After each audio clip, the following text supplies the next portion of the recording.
in a magnificent room, intricately decorated with luxurious curtains. A young man and woman seemed to be having breakfast, but the atmosphere was quite quiet. The two of them slowly ate the steak on the table, no one speaking to the other. Suddenly, the young man spoke, breaking the earlier silence. Leah Salitz, the white-haired girl named Leah Salitz, who had just raised her fork, paused when called, a little surprised.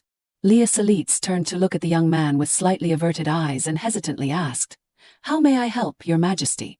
The black-haired young man who had just called was Tyrant't, the emperor of this nation. He turned to look at Leah Salitz, his voice cold with a hint of sulkiness, asking lately, "Why do not you ask if I have eaten breakfast anymore?" Leah Salitz innocently smiled and replied happily, "Because Your Majesty is healthy now." Tyrant's eyes sharpened, glancing at the woman beside him and muttering, "So what if I am healthy? You do not care about me anymore." Tyrant began to feel angry, a dark cloud enveloping him, his eyes flashing with a few intimidating rays of hostility. Leah Salitz seemed unaware that Tyrant was angry. She still smiled and teased him. "Oh dear, why do you say that?" Leah Salitz also said, "I once said my lifelong wish is for Your Majesty to always be healthy." This answer satisfied Tyrant. He withdrew his earlier hostile gaze and looked at Leah Salitz with gentle eyes, mixed with a hint of shyness. He replied, "All right then." Leah Salitz looked at Tyrant's demeanor at this moment and thought to herself, "Hayes, he really is handsome." Leah Salitz remembered the things she had done for Tyrant. She thought to herself, for the past 2 years, thinking about how I had to try to make his face radiant and healthy like this, enduring the things he was obsessed with, the pressure, or providing sleep ASMR to help Tyrant sleep better, or frequently asking about his health. Leah Salitz at this moment could only silently cry internally.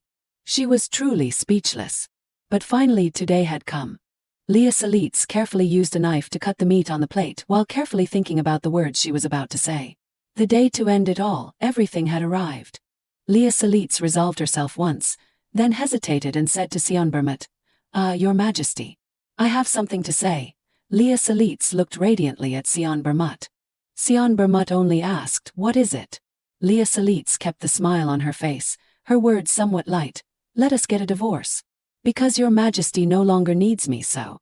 Leah Salitz's words were not yet finished when Tyrant forcefully stabbed his steak knife into the plate, startling her and making her want to faint. Tyrant immediately turned to look at Leah Salitz. His eyebrows furrowed so much they almost touched. He growled, "What?" Leah Salitz's heart pounded faster and faster. Seeing Tyrant's unhappy face, she could only scream, "Oh dear, why the frown?" Leah Salitz rushed to comfort the sulking puppy in front of her. She gently brushed Tyrant's hair aside and said, "Now I also have to find my own life in a peaceful village." Tyrant's eyes fell, a fleeting sadness passing through them. His voice was somewhat forced. "So, you plan to leave the palace?" Leah Salitz replied clearly with a rather comfortable demeanor. "Yes, after all, we are only in a political marriage, and Your Majesty is also very uncomfortable because of my father." Right as she spoke, Leah Salitz ordered a servant to bring a prepared divorce paper. "So, now I will leave." Leah Salitz finished speaking and pushed the paper towards Tyrant. Tyrant held the paper in his hand, his face clearly unhappy, but also somewhat surprised by Leah Salitz's decision. The 3 words divorce petition hit Tyrant square in the eye.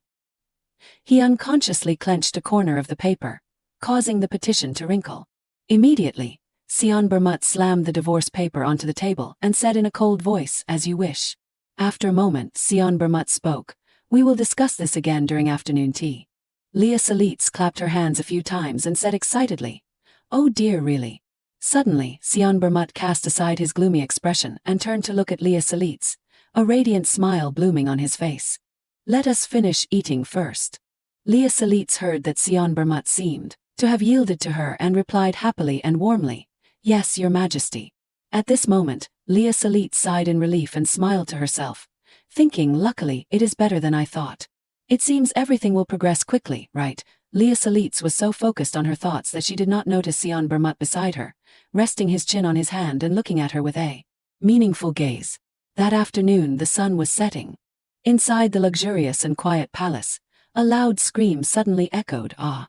Tyrant was holding a glass of dark red wine in his hand, a trace of blood on the corner of his mouth. His complexion was visibly pale. Your Majesty, blood is flowing from your mouth." Leah Salitz, sitting opposite him, was so worried she panicked, her voice trembling incessantly.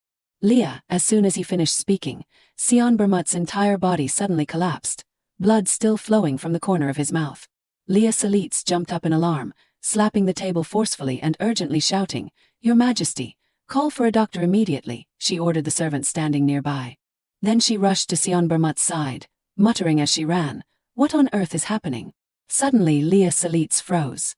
A thought flashed through her mind, "Wait a minute, there is something strange." Dr. Merton also rushed over at this moment, shouting loudly, "Your Majesty, what is this?" As for Sion Bermut, 2 streams of blood had dried on the corner of his mouth. His eyes tightly closed, lying motionless on the ground.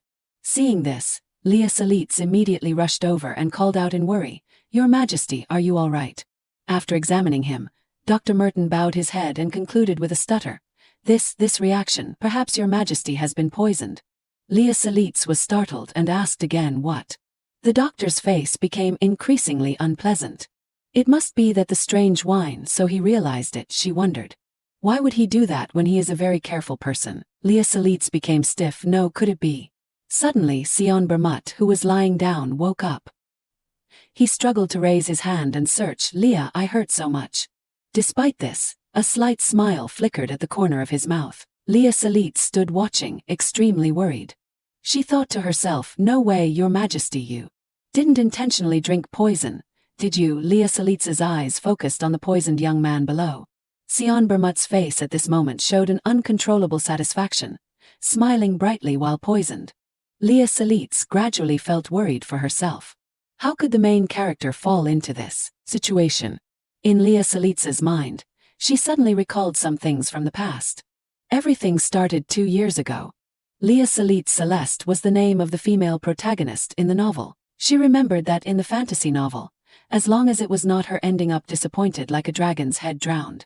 The character Leah Salitz had a beautiful appearance but spent her days immersed in pleasures, surrounded by men all the time. To emphasize the failed social relationship of the protagonist, who was a tyrant, but something happened during that wine party, Leah Salitz suddenly had a strange reaction. Leah Salitz knelt down and spat out a mouthful of liquid. A commotion suddenly arose. The Empress is so troublesome, a supporting character who is poisoned without knowing the reason or the culprit. At that time, Sion Bermut stood in front of Leah Salitz's body, which was beginning to grow cold, without saying a word. Therefore the Emperor went mad and committed suicide, and the country fell into ruin. The current Leah Salitz remembered the ending of the novel, "As long as it is not me." She thought to herself, what is even more illogical is that they were only in a political marriage, not a couple, simply in the final chapter. As long as it is not me. At this moment, the current Leah Salitz was a reader. After reading the ending, she had read many comments like, "What kind of ending is this? Garbage novel." Others agreed, "A waste of money, do not buy it anymore." To the author, "Did you write this in a hurry? Is this ending really the best? It lacks logic. The plot is terrible." Countless comments were made about this novel. As for the current Leah Salitz, she had a bold move. She suddenly remembered, "I just left the 10,000th comment. You know, how pitiful, I even want to live in that person's place." As if it was just a casual comment. "Your Majesty," someone suddenly called Leah Salitz. The maid beside her kept shaking Leah Salitz, her voice a little urgent. "Empress, Your Majesty, it is time for you to wake up." Leah Salitz wearily opened one eye when someone touched her. She sat up, yawned slightly, and the maid called out loudly, "Bring the drink here quickly." Leah Salitz at this moment. It seemed Leah Salitz the reader had noticed her strange change. She thought to herself, perhaps the author, or rather God, read my comment. She rushed to the dressing mirror in the room, her eyes stunned as she looked at the face in the mirror. Unbelievable, on that day, I entered the body of Leah Salitz Celeste. From now on, Leah Salitz the reader would be called Leah Salitz. Leah Salitz ruffled her hair, her face pale. She thought to herself, I was not really planning to live in her place. I do not want to be poisoned. First, let us have some water and think about it. She quickly took a few sips of water brought by the maid. Suddenly, Leah Salitz choked and quickly spat the water out of her mouth. It could even form a stream. Leah Salitz turned pale and looked at the 3 maids standing beside her, asking with difficulty, What is it? What is happening?" The maids stumbled and continuously bowed, begging for forgiveness. Please forgive us, Your Majesty. Your Majesty's favorite wine has run out, so I prepared beer." Leah Salitz heard this, wiped the water still on her mouth, and asked again, what? She thought to herself, no, giving wine to someone who just woke up is the problem. Suddenly she remembered something. Wait, the problem is with Leah, the girl in this novel, Leah Salitz, who drinks wine like water. A maid said tremblingly, her name is Luren, Empress Your Majesty. I will not let something like this happen again. However, I am very sorry, if we dismiss the new maid after only 1 week, there will be rumors. Leah Salitz wearily rubbed her forehead. She replied dejectedly, I understand, but from now on no drinking alcohol, okay? Hearing her mistress say this, Luren replied happily, yes, Your Majesty, then please prepare the schedule for today. Leah Salitz muttered, still rubbing her forehead, today's schedule. She thought to herself, what should I do if I am suspected? If it is Leah, then certainly. A thought suddenly flashed in Leah Salitz's intelligent head. Leah Salitz turned around and said to Luren, that is right, after bathing. First, I will go to the concubine quarters, Leah Salitz announced clearly. After a while, Luren and the other 2 maids prepared an outfit for Leah Salitz. Today, she wore a red dress with platinum hair, making her look truly sharp. Looking in the mirror, Leah Salitz thought to herself, my husband, and also the tyrant of this country, Emperor Sionbermut, well. After Leah's death, he became a madman and destroyed the entire country. At the age of 28, he committed suicide. These were the things written in the fantasy novel that Leah Salitz had read. As far as I remember, the time of their deaths was not too far apart. Leah Salitz began to ponder. The current age of the protagonist is 26. Leah Salitz wondered how long she had lived this year. Leah Salitz looked at herself in the mirror, but her mind was completely unfocused. The maid beside her spoke, everything is ready, Your Majesty. After calculating, Leah Salitz made a firm resolution in her heart. So, I have 2 more years until I die. Suddenly, Leah Salitz's face darkened. She rested her hand on the dressing table and muttered to herself, time. I do not have any more time.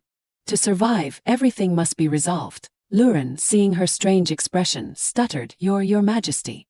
Leah Salitz urgently turned to call the maid, Luren, quickly go to the concubine quarters. Luren also followed her urgently.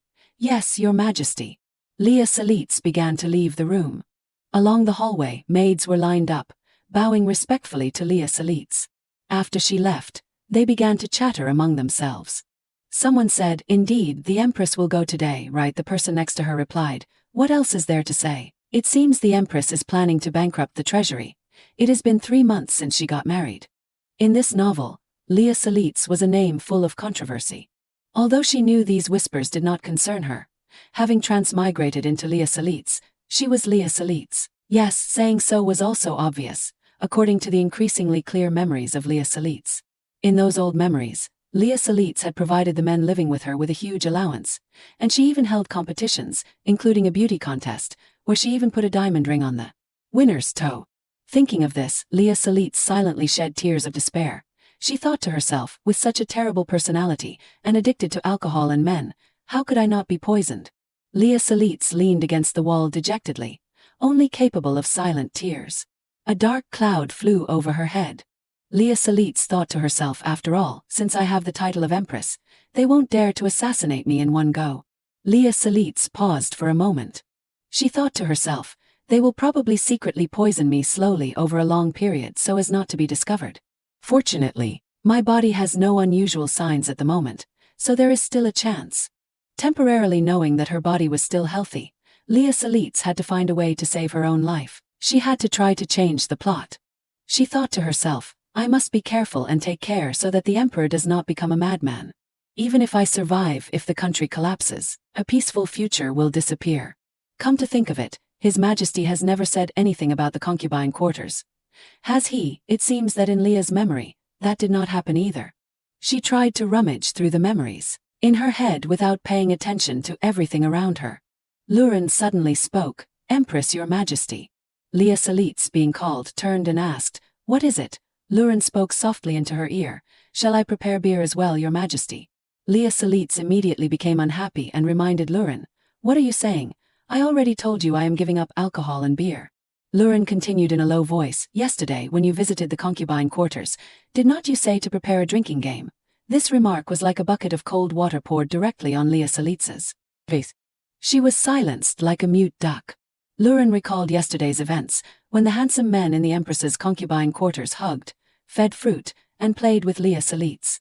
She reminded Leah Salitz that the Empress had said the winner would be granted the first opportunity, right? Leah Salitz blushed and forcefully pushed open the door to the concubine quarters, shouting, "Ah, no, cancel everything, cancel everything." Leah Salitz's face at this moment seemed to have lost all color. She tiredly scolded, "This degenerate person, if I do not quickly reform then." Before she could finish speaking, she had to stop and gasp when she saw the scene in front of her. Inside, the handsome men all said in unison in gentle voices, "Welcome, Your Majesty." There were young men who had taken off their shirts to show off their six-packs. Some wore shirts but with the buttons undone. Some had the gentle beauty of platinum hair. Leah Salitz's degenerate flower garden was hitting her straight in the eye. A young man with long red hair like a luxurious rose spoke, "Your Majesty, please come here. Your Majesty, please sit here. I have changed to softer cushions for you," this young man said hospitably, inviting Leah Salitz. The black-haired young man on the other side, seeing this, raised his voice to remind him, "How rude, Your Majesty will sit next to me." Another young man with blonde hair rushed over to argue, "How funny, I was the winner of the drinking game yesterday." The black-haired young man frowned and retorted, "I am the one His Majesty loves."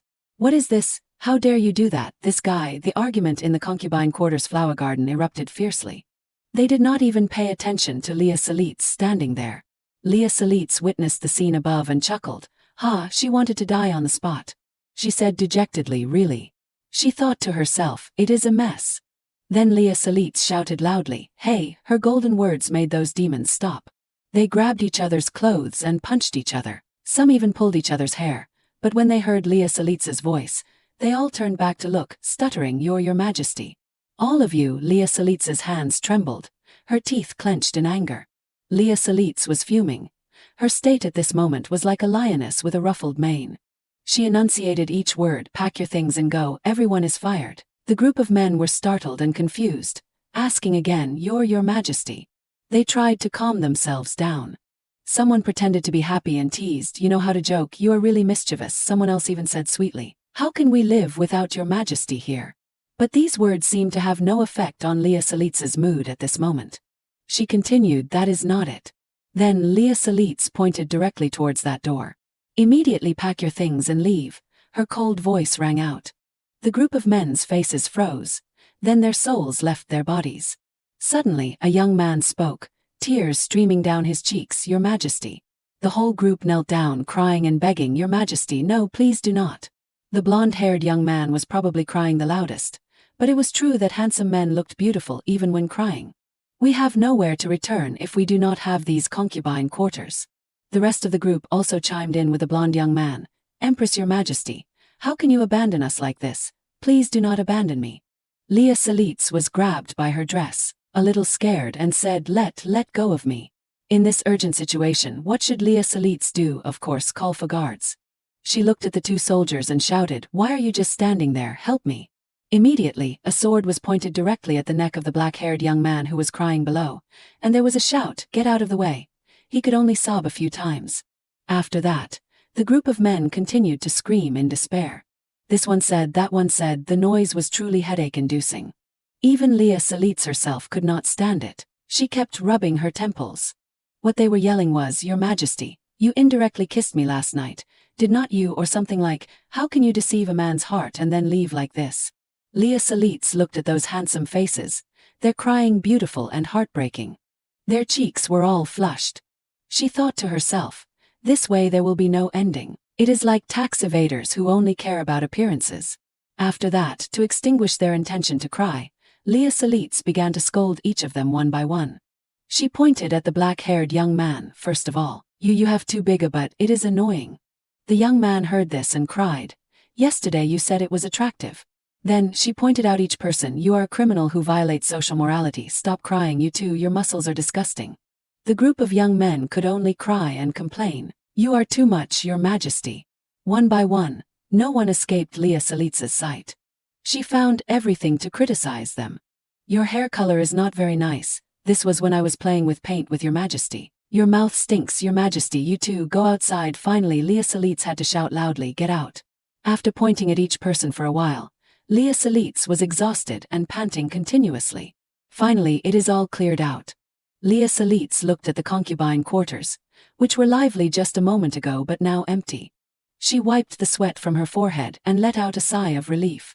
Luren stood beside her, noticing the unusual behavior of the empress she always accompanied. She asked anxiously, "Your Majesty, are you unhappy?" Leah Salitz turned to look at Luren with a gentle smile. "No, I am not." Luren foolishly continued, "I understand you do not like tonight, but if it is so sudden." Leah Salitz's face fell, and she asked again, "Tonight?" Luren immediately burst into tears, grabbing Leah Salitz's skirt. "Don't mind what the officials say about the palace. Please rest and relax before night comes." Leah Salitz still did not understand what was happening. Suddenly Luren brightened up. She came up with an idea. What if I bring a handsomer man?" Leah Salitz replied helplessly. "That is not it." The soldier next to her also volunteered. "Yes, I will make a list of handsome men to bring to your Majesty." Leah Salitz was completely shocked by these words. She thought to herself, no matter how terrible Leah Salitz was, how could she be considered so promiscuous? She quickly grabbed the two people in front of her. "No, listen to me." The soldier moved closer to Leah Salitz and asked, "Then what is it?" He suddenly let out a gasp. Then Leah Salitz and he stared at each other, their heads filled with question marks. After that, he took off his soldier's uniform, revealing his six-pack body. His cheeks flushed, and said in a teasing voice, "Indeed, is it my turn? I am sorry. Your Majesty, I did not expect something like this to happen, so it is still old underwear." Luren, standing next to him, also agreed. She bowed and said, "If you need a quiet space, I can lead you to the bedroom." Leah Salitz stood there, watching the two of them act out the scene, speechless. Luren said again, "I will leave now." Leah Salitz cried out in panic, "You do not have to." The soldier suddenly collapsed. "After all, you do not like underwear. Then I will take it all off." Leah Salitz's hair stood on end in fright. She covered her face with both hands and shouted loudly, "Nothing is needed, everyone get out immediately." She angrily chased them all out. The room was now much quieter, the luxurious furnishings shimmering with gold. Leah Salitz flew straight onto the bed and hugged the pillow, the bed soft and warm. "Finally, I got rid of all those people. Now I can rest." Leah Salitz thought to herself, feeling happy, tears of joy streaming down her cheeks. Rolling back and forth, Leah Salitz also let out a mischievous smile of satisfaction. Ho, it is all Leah Salitz's karma, she deserved this. Luren approached Leah Salitz's bed, smiling brightly and announcing to Leah Salitz, "Your Majesty, how should we handle the rest of the people in the concubine quarters?" Hearing this, Leah Salitz's exhausted body suddenly shot up. She was startled and asked, There are more, chase all those people out tomorrow as well," she ordered decisively, without any regard for the men's feelings. If she felt sorry for anyone, it was only for her own little life. Luren only replied softly, "Yes, Your Majesty." After a moment, Luren said again, "Then, would Your Majesty like to relax with an aromatherapy massage and have a light dinner while waiting for the evening?" Leah Salitz replied wearily, "No, I just want to sleep like this. However, tonight we must prepare for the wedding night." Luren's serious voice rang out. This remark stirred Leah Salitz.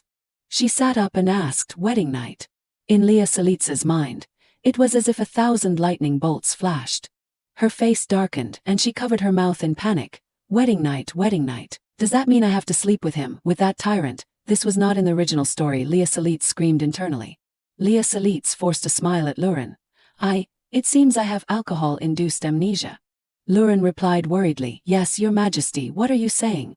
Tears streamed down Leah Salitz's face as the game ended. She muttered, "I do not understand why." She awkwardly turned her face away, stuttering as she asked, "That wedding night, do we have to do it today?" Luren wore a calm expression. She announced clearly, "Your wedding night was stipulated by Duke Celeste when you got married. It must be done at least once a month." Leah Salitz silently cried in a corner, frowning in distress, and replied, I see." As for Duke Celeste, whom Luren mentioned, this man was a major contributor to the founding of the empire, a man who trained many great swordsmen and renowned diplomats. The head of the prestigious Duke Celeste family, and Leah's father, the person called. Thinking of this, Leah Salitz's face darkened. She truly did not dare to think further. This man was so powerful that he even stipulated the number of wedding nights for his son-in-law and daughter. Even if it was an arranged marriage, it was truly too much. Trying to recall the memories of this body after a while, Leah Salitz clenched the bedspread and thought to herself, "But it is strange. Even though she tried to organize Leah Salitz's memories, nothing related to an arranged marriage or the Duke appeared. At this point she seemed to have hypotheses about the plot changing. In Leah Salitz's mind, she imagined the marriage certificate. She searched every corner of her memory but could only find disappointment. It was as if there was nothing from the beginning. The paper even had the name of Emperor Sion Bermut, and her name, Leah Salitz. Leah Salitz realized, could it be that this is the part that was not in the original story? After realizing that this part of the story was not in the original, Leah Salitz immediately panicked, tearing at her hair. No, this is too much, is not it? Even supporting characters have their own lives, this kind of terrible novel. Having thought things through, Leah Salitz reached a conclusion. That is right, in this chaotic world I can only trust myself. Leah Salitz, her hair disheveled, slumped to the ground and called weakly, Lurin. Lurin started and replied worriedly, "Yes, Your Majesty." Leah Salitz's gloomy face was hidden by her hair. She tried to force a smile and asked, "What do I have to prepare today?" Then she pretended to be radiant, pushing her hair aside and excusing herself, "Because of the alcohol, my memory is a bit bad. What do I usually do?" Lurin seriously replied, "Just need to adjust your mind and body to calm down." Hearing this, Leah Salitz just said, "Adjust my mind." Lurin replied somewhat hesitantly, "Yes, Your Majesty, because you like quiet." Hearing this, Leah Salitz's face beamed like a flower and she happily said, I see, just need to keep quiet." She thought to herself, what is the big deal about that? Lurin worriedly reminded her, "Empress, Your Majesty, really?" After that, Lurin's face darkened and she grabbed Leah Salitz's hand in a panic. In the 2 previous wedding nights, "Empress, Your Majesty," screamed. Did the emperor become very aggressive? Lurin gripped Leah Salitz's hand tighter. She carefully instructed, "So, this time for a peaceful night, you absolutely must. Don't scream anymore." It was nighttime. Leah Salitz wore a silk dress and a long coat over it. With her were Lurin and 2 soldiers. Except for Leah Salitz, the other 3 had their faces covered with scarves. Leah Salitz took step by step on the green carpet in the emperor's room. Leah Salitz stood still for a while, observing her surroundings and thinking to herself, during the wedding night, the emperor becomes brutal and even screams. Is it due to some perverse preference?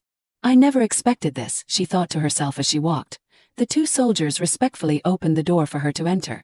When she entered the emperor's room, Leah Salitz felt like her eyes were opened. She looked around for a moment and thought to herself, the bedroom is completely different from what I thought. It looks warm and comfortable. Lurin bowed, "Your Majesty. Then we will take our leave." After these words, the door gradually closed, and the light from outside also faded. Leah Salitz's face was as panicked as a 3-year-old whose mother had left. She called out loudly, "What?" She screamed silently in her heart, her thoughts in turmoil. No, do not leave me alone in this terrifying place. Hopefully, you can rest assured and enjoy." Lurin's voice filtered through the crack of the door that was about to close tightly. After that, the door slammed shut, and Leah Salitz's cry of no definitely could not get out. Leah Salitz lay slumped on the bed, dejected. She muttered to herself, scolding herself, "Indeed, since the superior is the emperor, that is how it is, exactly like the capitalist world. This is the cold corporate world." But what did this emperor do to make the empress scream like that? She looked around and asked herself the question. Leah Salitz lay on the bed sighing and then said to herself, and the matter with Duke Cromwell too. I completely do not remember anything about the key person in the story. Her mind was completely blank. She could not remember anything related to Duke Cromwell. She pulled at her hair. It is so frustrating, I am going crazy. That is right. Suddenly Leah Salitz grabbed the mattress on the bed. Anyway, meeting him would be dangerous, so I will just go to sleep first. Saying this, Leah Salitz climbed onto the bed and pulled the blanket up to her chest, happily intending to go to sleep. She said this very decisively, closed her eyes and planned to sleep until the next day. Lying on the soft, warm bed, Leah Salitz thought to herself with satisfaction, "It is truly wonderful, the feeling is so comfortable. Now I will probably drift off to sleep." Leah Salitz gradually fell asleep, the moonlight from the window shining into the room, dimly lighting a corner. Suddenly, Leah Salitz was startled, feeling as if someone was approaching her. From the dark corner, a large figure was walking closer to her. Leah Salitz pretended to be asleep, guessing in her heart, could it be the emperor is here? But what the man did surprised Leah Salitz even more. He just lay down beside her, turning his back to her. Leah Salitz was a little scared, cold sweat flowing like a stream. She reminded and reassured herself, "Don't make a sound, just pretend to be asleep, just pretend to be asleep." But suddenly, her eyes softened considerably. She sat up, looked to the side. More than I thought, it is really quiet. Leah Salitz quickly lay down and covered her mouth with her hand. She was a little surprised. It must be better than I expected.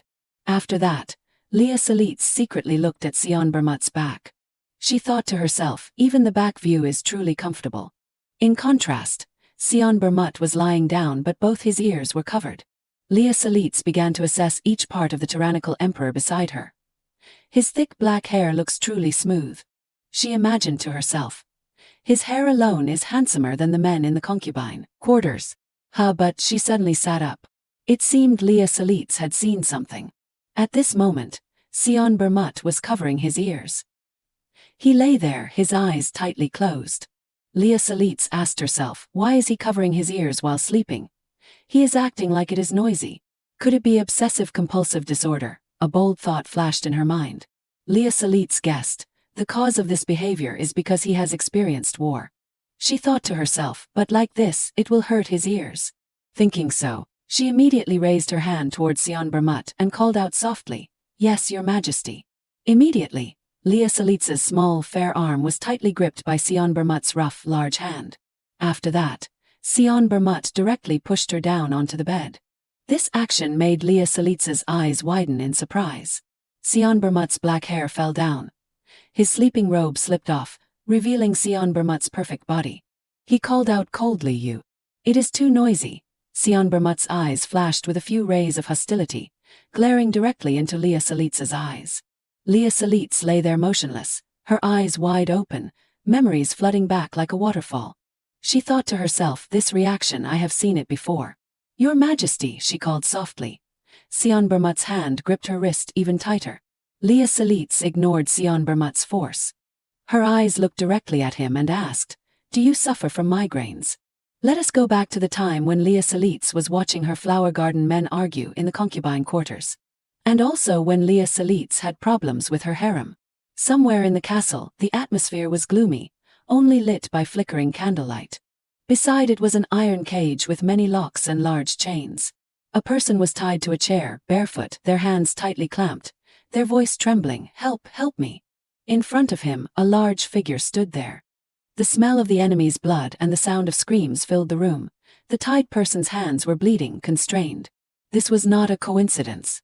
Sion Bermut looked at the image in front of him. His eyes became strangely empty.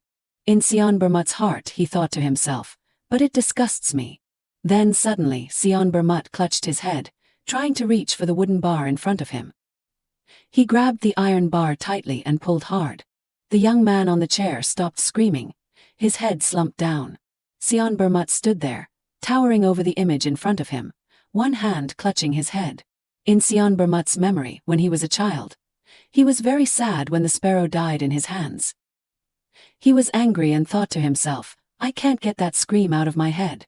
A man had slapped the sparrow out of Sion Bermut's hand and scolded him, "Don't mind these insignificant things, just let it be sad or happy." At that time, Sion Bermut cried, but he did not receive a hug or any comforting. There was only the extremist act of rejecting all emotions. The man said, "Happiness or sorrow, that is not something you need to care about." That person was the one who had instilled and suppressed Sion Bermut's emotions.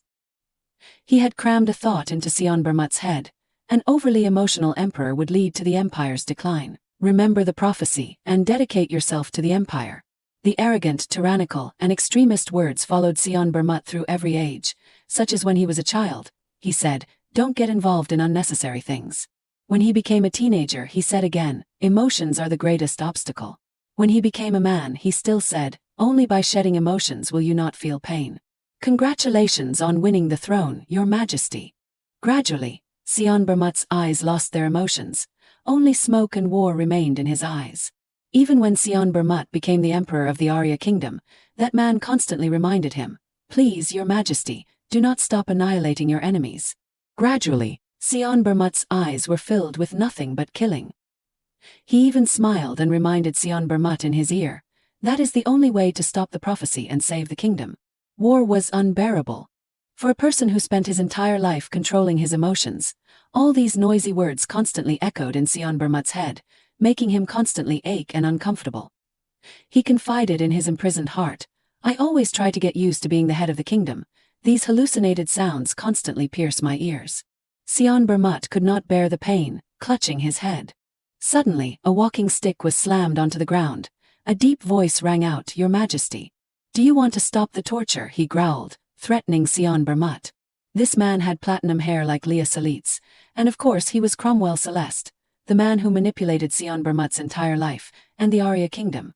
Sion Bermut coldly replied with a grunt. Then he prepared to leave. As he walked past Cromwell, the latter coldly reminded his tyrant, "There are still many captured enemies. To end the rebellion you must interrogate them. To lessen your burden, did not you delegate all official matters to me?" Cromwell's words kept echoing in Sion Bermut's ears. He felt like he had become a puppet of Cromwell. Sion Bermut's face wrinkled, showing a little anger. Suddenly he changed the subject. "Today is your wedding night, is not it?" Sion Bermut turned to look at Cromwell, who then said, "Then we should stop here so you can go back to your room." These words were a reminder for Sion Bermut to achieve some result on his wedding night, with Cromwell's daughter Leah Salit's. Sion Bermut watched Cromwell's retreating back. He thought to himself, thinking back, he was the one who proposed the marriage. Even though I knew his purpose, I still agreed to marry because it does not matter who becomes the empress. If I had known she was such a noisy woman, I would have refused. Sion Bermut recalled the previous wedding nights, when Leah Salit saw Sion Bermut's bloody body. She screamed incessantly, deafening him. In Sion Bermut's memory, every time she met Sion Bermut, Leah Salit was always trembling and scared, "Your Majesty," and then she would scream loudly, "Don't come near me." Torturing hands, blood-stained hands, and a cold Sion Bermut, who only knew killing, had long lost any trace of positive emotions in his mind. His image was imposing and majestic in battle and fire, but also very lonely, with no one beside him. From then on, the headaches kept recurring, like a punishment for the things he had done, making Sion Bermut constantly tremble. His hand hit the side of the bed so hard that it broke in half. Returning to reality, the flood of thoughts just now made Sion Bermut unable to control himself. He shouted again, glaring at Leah Salit's, frightening her, "It is too noisy." Leah Salit's body cringed, trying not to scream. Leah Salit's tried to cover the sound coming from her throat with her hand. In his conversation with Cromwell, Sion Bermut had said, "Today I want peace and quiet, otherwise I cannot guarantee your daughter's life." But Cromwell still replied calmly, "As you wish." This reaction surprised Sion Bermut a little, but he did not show it on his face. He thought to himself, he agreed immediately. As he thought, he left, a daughter abandoned by her father. It would not be fair if she died because of me. Cromwell watched Sion Bermut's gradually receding back. He slightly smirked. "Your Majesty," Leah Salit's soft voice called out, pulling Sion Bermut's mind back to reality. She asked again, "Do you suffer from migraines?" These words made a few surprising rays flash in Sion Bermut's eyes, as if his secret had been discovered. Sion Bermut, like a wild beast, frowned and pushed Leah Salit's down onto the bed, scolding, "Be quiet." Sion Bermut's gaze at her was no different from looking at his enemy. He thought to himself, she is no different from anyone else. Countless speculations appeared in Sion Bermut's mind. Or this woman will cry, right? Or can I control myself? I do not know if I will kill her.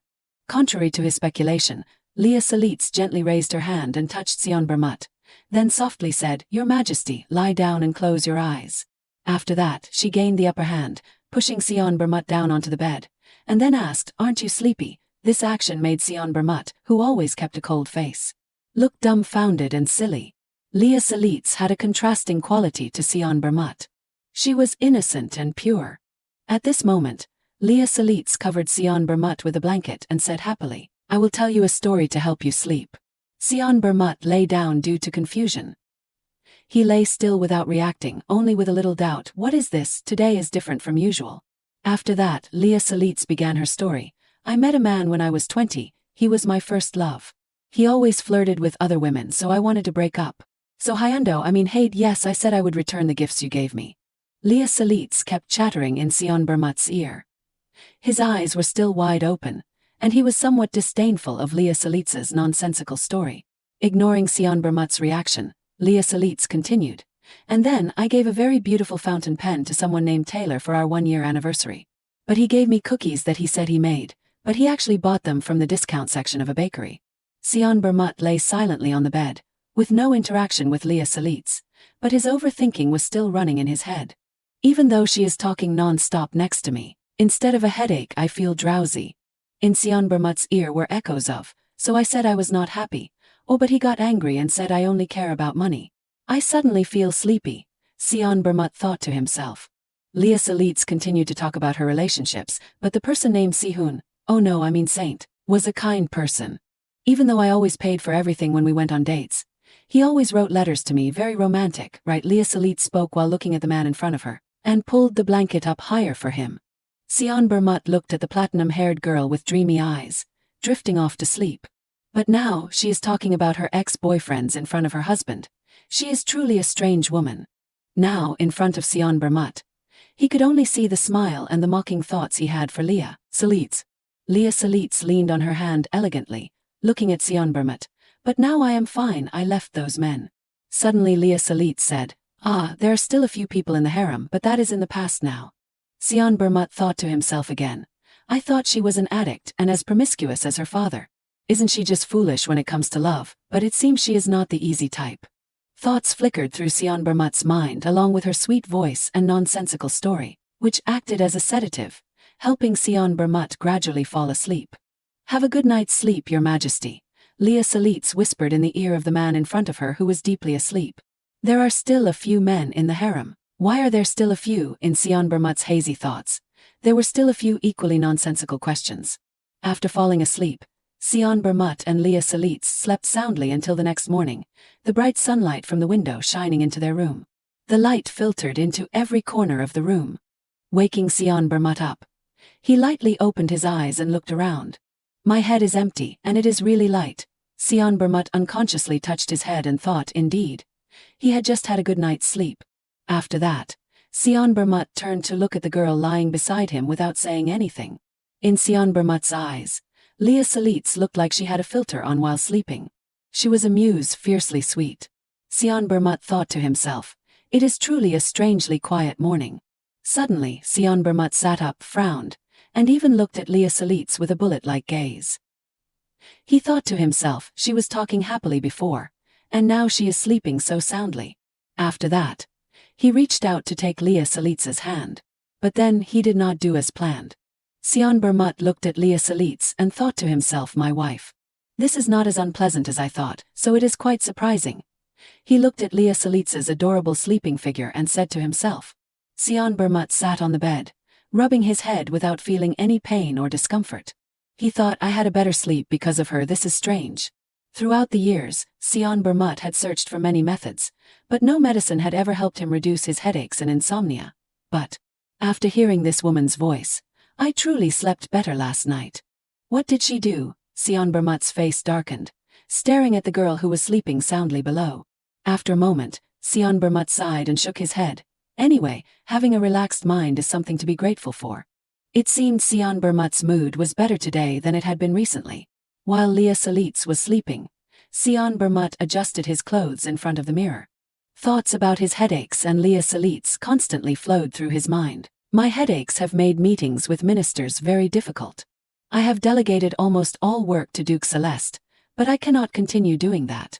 I should take this opportunity to complete the postponed documents. Sionbermut thought to himself as he opened the door, preparing to leave the room. His hand was on the doorknob, but Sionbermut's eyes were not looking outside but at the girl, Leah Salitz, who was sleeping soundly inside. He thought to himself, and perhaps working can be a way to repay a good night's sleep. Then the door slightly opened, and light from outside filtered in. After a moment, the door closed tightly, returning to the quiet atmosphere of last night. So, who was left in the concubine quarters? Sionbermut mused as he walked. Inside the room, Leah Salitz had woken up. She stretched, embracing the morning sun, indicating a very good night's sleep. Leah Salitz's face was radiant. She was secretly happy. I slept so well. She happily chirped on the bed, complimenting herself. She thought to herself, last night was wonderful, was not it? The Emperor fell asleep surprisingly easily. My ASMR is really effective, right? At this moment, Luren stood beside her, bowing and asking, Empress, did you sleep well? Leah Salitz got out of bed and replied happily, yes, good morning, Luren, what is the schedule for today? As if a switch had been flipped on Luren, she began to rattle off Leah Salitz's schedule. As you know, after every social gathering night, There is always a tea party planned with Duke Celeste. The Duke is expected to arrive at the palace in 2 hours. Leah Salitsa's face darkened, and she asked with annoyance, "Why is the Duke interested in social gathering nights? It is no longer too unfamiliar to me." This made her even more uncomfortable. In Leah Salitsa's memory, every time she met Cromwell, he would sit in the superior position and question her, "When will you give me a grandchild? I am old and waiting for death." But Leah Salitsa would only reply, "Father, I am only 20. This fantasy, I still have to listen to nagging about marriage in my free time." Cromwell would chatter about various things when he met her. "Nothing is better than dragon tail soup to give birth to. Son, do not leave anything, eat it all." Thinking of this, Leah Salitsa began to feel tired, dizzy, and headachy. Her voice trembled, thinking back, "I think I will feel sick, perhaps in about an hour. Could you tell my father not to come to the palace today?" This ridiculous reason left Lurin speechless. "But, Your Majesty, is not that the event you have been looking forward to for so long?" Lurin asked in surprise. These words startled Leah Salitsa. She looked blankly at Lurin and asked, "Really?" Lurin replied, "Yes, Your Majesty." She continued, "You said that was the only day your father would visit." At this moment, Leah Salitsa could only silently blame this stupid brain for what it had calculated that she could not remember. She tore at her hair, screaming in her heart, "Don't give the supporting characters such a pathetic backstory, really." Leah Salitsa remembered reading the novel. The author had created a blog called Leah Salitsa's Harem Empire, which included a section, sharing honest thoughts about father. She thought to herself, "But I still hate it. I do not want to care about other people's family matters. After that, let us say it won't happen again." Leah Salitsa whispered, "Unbelievable." These words made Lurin stiffen. Lurin bowed her head and replied, "I understand. Fortunately, last night ended without incident. If I tell the Duke, he will feel very relieved." Satisfied with her close maid, Leah Salitsa smiled, resting her hand, and lightly hummed. Then she instructed Lurin, "Do that. By the way, I need to see the imperial doctor today." Lurin asked worriedly, "You mean right now?" Leah replied, "Yes, prepare the bath." After instructing Lurin, Leah Salitsa continued to plan the next steps to save her little life. "There is no time to relax. Leah will die from poisoning. I need to understand this body to prepare for threats. To survive in the future, I need to check my health right now," she thought to herself. Suddenly the room door burst open. Someone called out from inside, "The Empress is present here." A long-haired young man directly pushed the door open, happily calling out loudly, "Empress, how can you be here?" This young man had an androgynous beauty. He smiled and flattered Leah Salitsa, "If you had called, I would have run here before I could even put on my shoes." His dazzling brilliance and sweet words like melted sugarcane stiffened Leah Salitsa. She thought to herself, Leah must have chosen this person just for his looks. After that, Leah Salitsa replied, "No, it is just, I have a few things I want to ask." This guy happily invited Leah Salitsa to sit down. "I understand, please have a seat." Leah Salitsa and he sat on the same sofa. He kept leaning close to Leah Salitsa and smiling. Leah Salitsa turned to look at the young man in front of her and was a little uncomfortable. "Why are you so close?" After that, she deliberately moved away. Leah Salitsa reminded him, "Isn't this too close, even for a consultation?" He heard these strange words and was puzzled. "I beg your pardon. But last time you said this would be easier to hear." He leaned directly against Leah Salitsa and whispered. The corners of Leah Salitsa's mouth twitched a few times. Immediately after, Leah Salitsa distanced herself a meter away from this guy. She cursed under her breath, "Even when the doctor is moving, this is truly too much." She reminded him, "I will pay attention to keeping my distance from now on." These words made him dumbfounded. After regaining her composure, Leah Salitsa cleared her throat. "More importantly, lately I have been more concerned about my health." She pretended to seriously ask this young man for a few things. "I want to be tested for allergies or a full body checkup. You certainly know what is best as a doctor. Additional tests may take about a day to prepare." He smiled and interrupted Leah Salitsa. "I do not know anything." Leah Salitsa shouted. "What?" He replied, "I do not know about those things." The maids beside them also looked a little concerned but pretended to look around, their ears not hearing, their eyes not seeing. But on the body, he raised his slender hand. "I know your softness well." This guy touched Leah Salitsa's shoulder and said in a seductive voice. This action made Leah Salitsa a little scared. He looked no different from a pervert. After that, Leah Salitsa said something, but the room was filled with the echoing voice of that quack. "Why do not you remember, or you would not let me do that? You said there were limits even to serving you in the bedroom. To him, Leah Salitz was like a rose growing on a towering peak. He continued with corny words, but on your lonely throne, are you tired of being alone, my empress? I want to know more about you. Please trust me, and Leah Salitz immediately brushed this guy's misbehaving hand off her body. She interrupted him. No, that is not it. Leah Salitz's eyes changed, they became colder. What kind of imperial doctor does not know about the empress's condition? It is miraculous that you are still alive. Guards, take this man away immediately.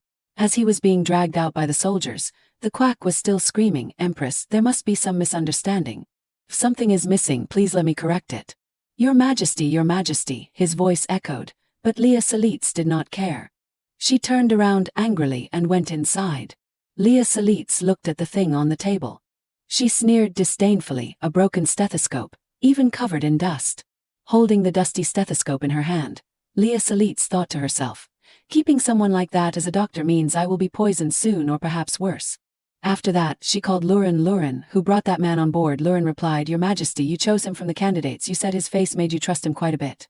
These words were like a thunderclap. Leah Salitz collapsed helplessly on the ground, silently scolding the owner of this body. Leah, she is a useless beauty. She really chose him for his appearance. After that, Leah Salitz casually tore up the quack's medical license. A deadly smile bloomed on her face. She thought to herself, but he graduated from a medical university. His scores were terrible. A good degree like this can also be bought. As she was about to tear it further, she suddenly stopped. Wait, I feel like I missed something. Documents submitted to the Empress are usually checked by lower-level officials first. How did such a terrible person become a candidate? This suspicion made her shudder with surprise. Leah Salitz's face darkened. The partially torn paper slowly fell. Thinking of this, she slightly pursed her lips and whispered, that could just be Leah's prank, but it could also be wrong. The entire room was filled with tension as Leah Salitz felt uneasy in her heart. It seemed someone incompetent in medicine had slipped through. It seemed someone had been secretly backing him. Her emotions at this moment were incredibly confused with so many things happening. It was no surprise that Leah liked handsome men. Suddenly, Leah Salitz remembered his highly suspicious recent appearance. It seemed the doctor was also chosen based on his looks. They must have bribed a handsome graduate. At this point, she suddenly realized their dark and meticulous plot. Secretly bringing in someone so useless, if they benefited from all that trouble. If the plan went smoothly, it would not cause any suspicion. It would obviously become a simple case of poisoning. Everything was not a random event or an accident, but a meticulously planned scheme, because before knowing the cause of the deterioration in her health, she must have been poisoned for a long time. Leah's death was more calculated than expected. Now Leah Salitz also realized that the entire process was hidden by some invisible force, and although the cause of the Emperor's death was suicide, it was not mentioned in the original story. She began to use all her sharp reasoning skills to find out what had happened. If he was willing to listen to screams all day in that dark and dirty basement, then it was likely related to health, rather than physical or mental well-being. If the Empress's private doctor accepted bribes, then the Emperor's health would not be guaranteed. Leah Salitz could not just stand by and watch the wicked flourish, so she was determined to change this dirty plan. I will definitely prevent the source of this incident. If she was weak and did not protect herself, there would be a day when she would be eliminated, so Leah Salitz was determined not to let this happen. I will save myself and save the Emperor, for a peaceful future. After making up her mind, she did not change her decision and immediately called her Lurin. Leah Salitz did not want to delay any longer and had to act immediately. Let us go see His Majesty quickly. Yes. Before directly confronting the evil forces, there were a few things Leah Salitz needed to understand clearly. I have a few things to confirm. Where is he? To her question, Lurin immediately replied with a stuttering attitude. He is in his study. Although Sion Bermut was busy with work, she could not delay this, so she immediately went to see him. Why is the Empress here? What kind of trouble is the Empress going to cause this time? Standing in front of Sion Bermut's study, the place was as quiet as ever, with only guards standing watch. When they saw Leah Salitz appear, they immediately bowed respectfully. Greetings, Empress. She did not bother with formalities and gave them a bright smile like a flower, then warmly asked, Hello, is His Majesty in the room? Although Leah Salitz was stating her request afterwards, the two soldiers could not help but freeze for 5 seconds at her words and actions. Can you open the door for me? I have come to ask him a few urgent questions. Did the Empress just greet us?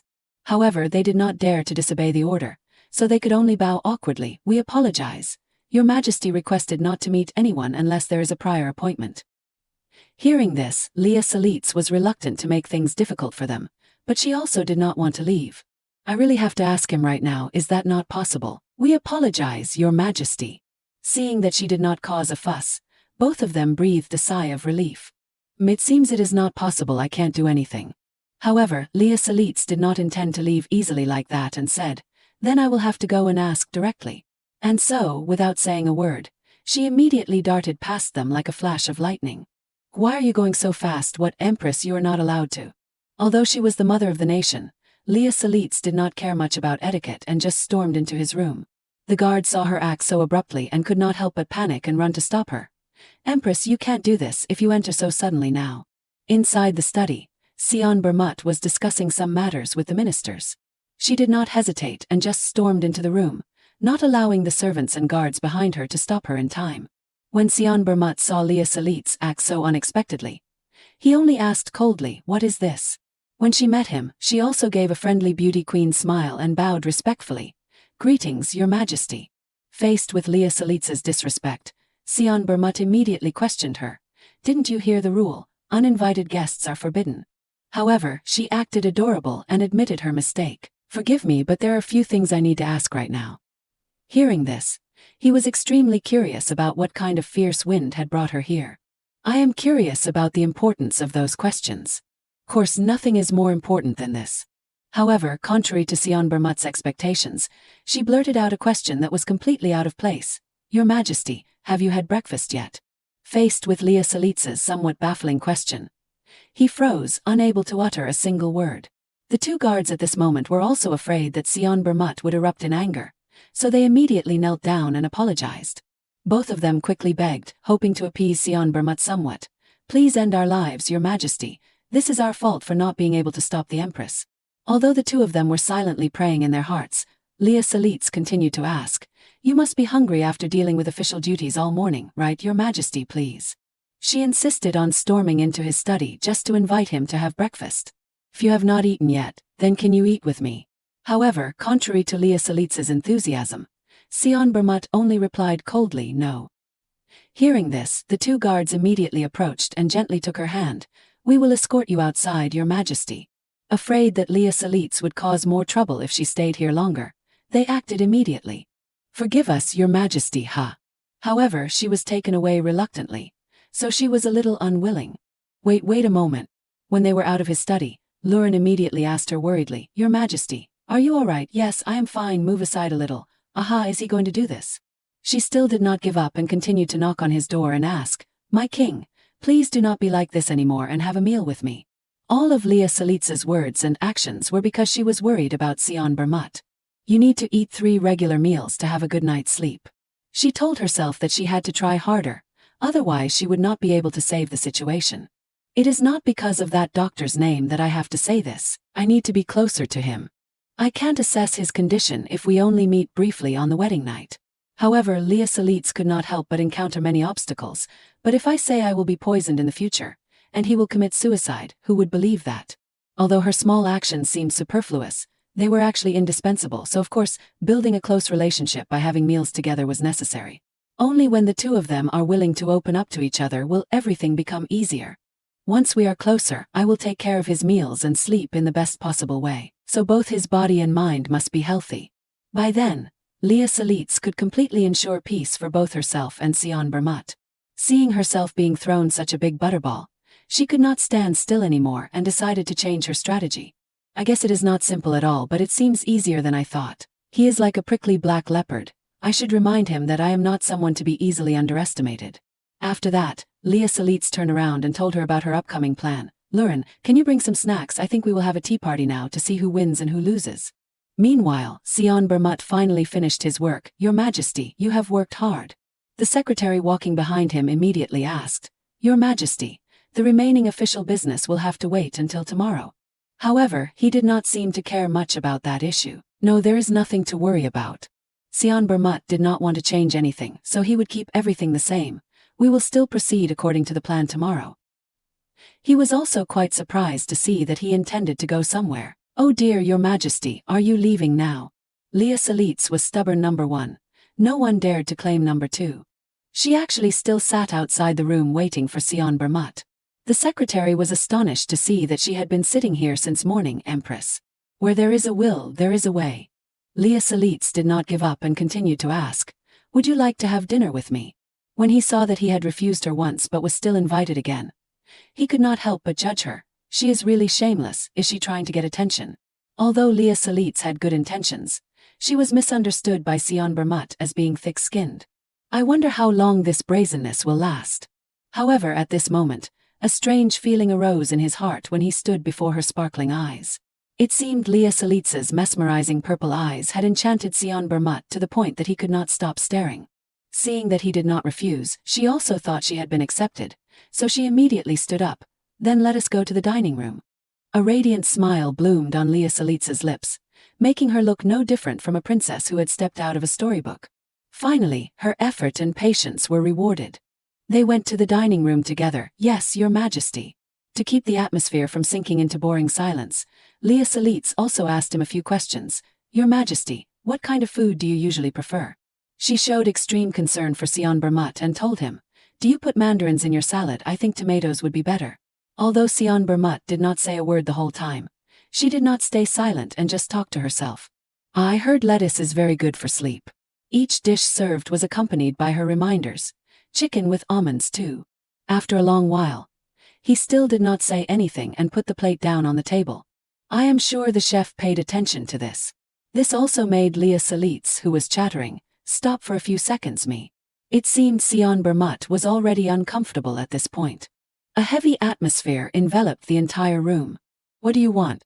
To avoid being misunderstood, she explained, "I just want you to eat well." At this answer, he became even more curious. "Why do you care?"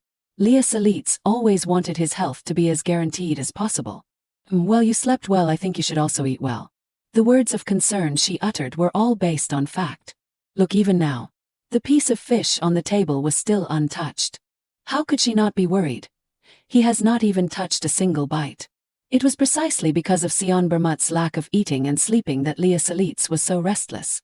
That is why his spirit is always tense, unable to sleep soundly. However, he could not be gentle with her even once and instead built a wall of suspicion against her.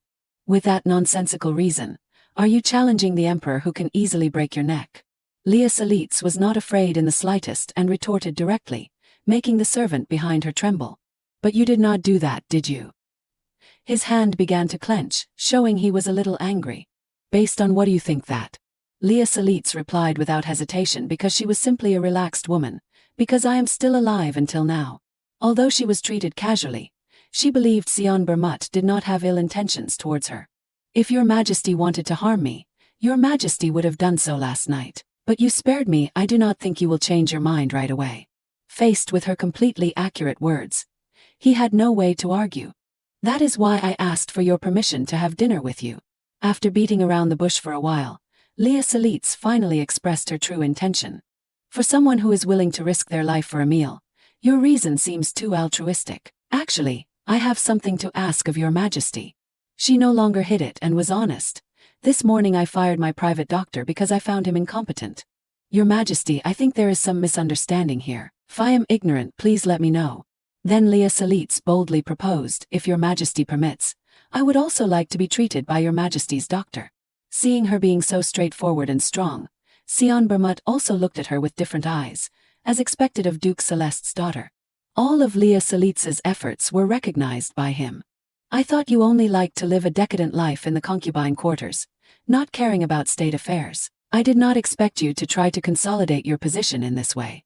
Sion Bermut immediately hit her where it hurt. "You are willing to use any means to achieve your goals, are not you?" Hearing this, she was a little surprised. At this moment, Leah Salitz also did not expect herself to be such a devil in his eyes. "He is saying I inherited Cromwell Celeste's wickedness. Where do I resemble him?" She naturally could not admit it, so she retorted, "It is too much to say that. Just because I am sharing a doctor, I just thought it would be more convenient to take care of Your Majesty's health." Since she had already started, she continued to push forward and asked, "If you allow, I would also like to help you treat your insomnia." Who would have thought he would accept without hesitation? I agree. Hearing this, she could not help but be overjoyed. Oh really? When she was accepted, Leah Salitz was extremely grateful and smiled brightly. Thank you, Your Majesty. I will ask the doctor to guide me on how to treat insomnia. You do not have to. However, his coldness turned her heart to stone and shattered it right there. Sion Bermut did not linger any longer and stood up to leave. No matter how you did it last night. Before leaving, he did not forget to leave Leah Salitz a warning. If you dare to use foolish tricks to manipulate me again, you won't keep your life. Seeing herself being constantly misunderstood as having ill intentions, she explained again. I did not mean that at all. He was always in a state of not wanting to talk to Leah Salitz. Before he finished speaking, his feet were already out the door. Then we will see. Leah Salitz did not accept his leaving like that and immediately stood up. Don't be like that, Your Majesty. Your Majesty does not want to have a good night's sleep tonight. You are quite talkative.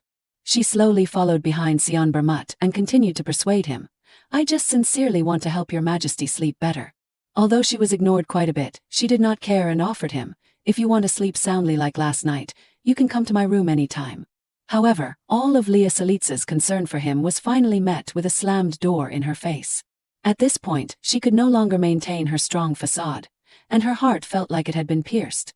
Seeing Leah Salitz collapse, the servants rushed over. Your Majesty, Empress, Your Majesty, are you all right? Quickly summon a doctor. Faced with her silent efforts, she felt a little sad in her heart that they were not returned. Can I consider this a success? Pretending to be calm is really tiring. Leah Salitz did not know what else to do, so she just went back to her room to read. Now that I have overcome the most dangerous obstacle, it is time to prepare a solid detoxification plan. If the doctor is trustworthy, I can discuss the Emperor's health with them. Although Sion Bermut was not willing to open up to her yet, that was just a matter of time. Right now, the Emperor seems quite uncooperative, but that is not the problem. More accurately, Leah Salitz was determined to make him do what she told him to. Even if he tries to push me away now, he won't easily forget the comfortable feeling of a good night's sleep.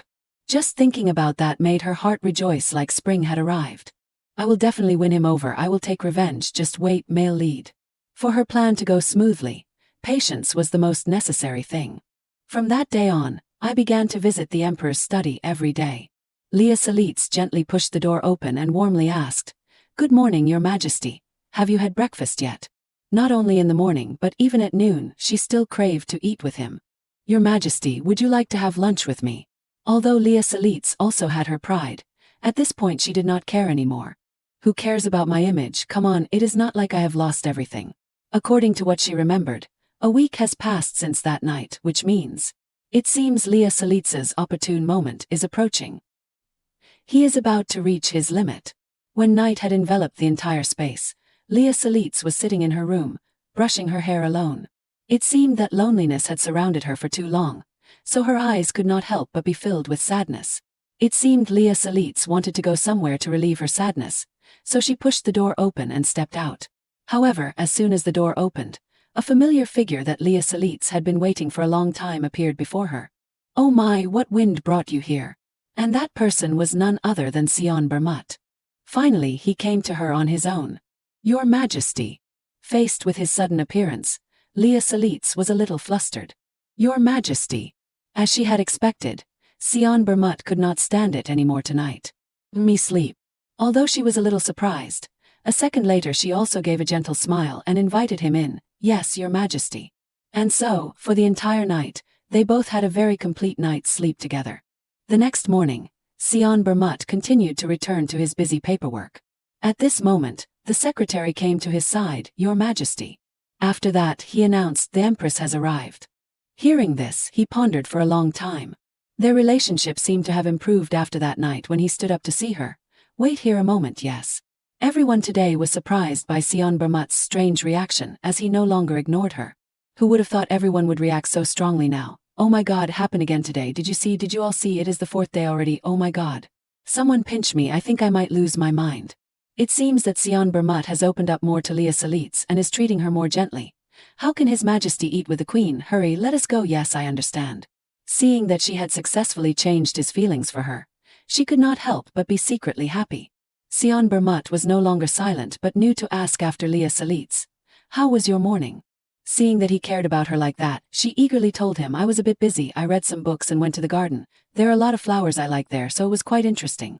Sion Bermut still seemed to maintain his cold, taciturn CEO demeanor, as he did not utter a word but focused on his meal. Although Leah Salitz was able to get closer to him, it was not enough for her. He is still in one place.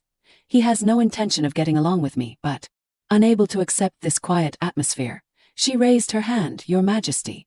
Although she could get it herself, she still wanted Sion Bermut to get it for her. Can you pass me the pepper? And at Leah Salitz's request, he immediately handed her the pepper. She immediately took it with a happy and grateful face. Thank you. In contrast to Leah Salitz's energy, he only maintained a cold expression. Thanks to you, it will be even more delicious. Seeing Sion Bermut about to leave and stand up, she asked, are you leaving soon?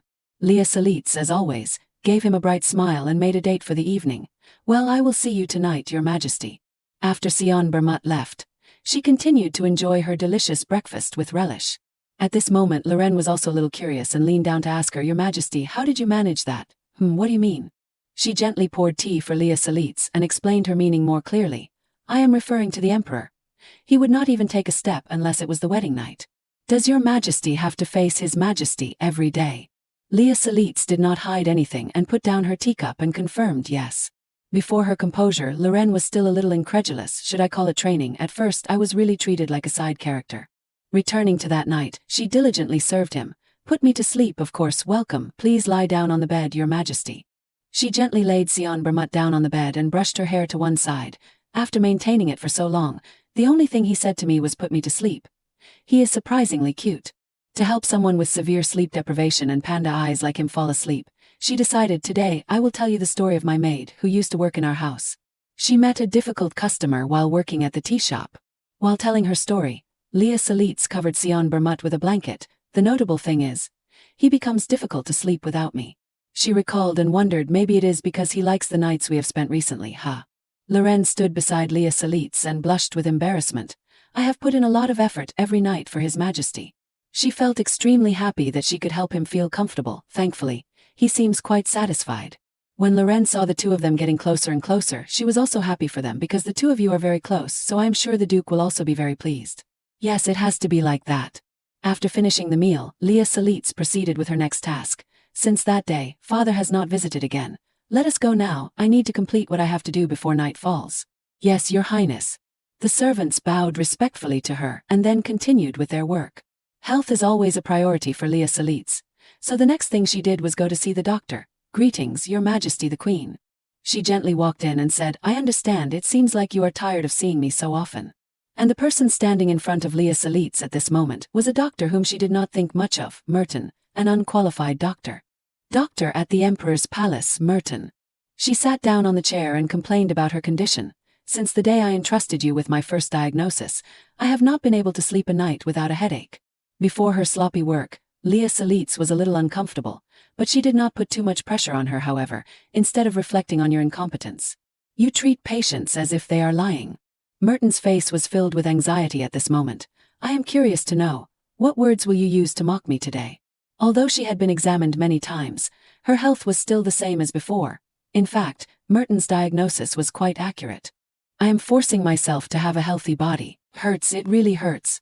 After being made difficult by Leah Salitz quite a bit, Merton had no choice but to cry. Hurry up and give me the medicine. According to my diagnosis, Your Highness is completely healthy.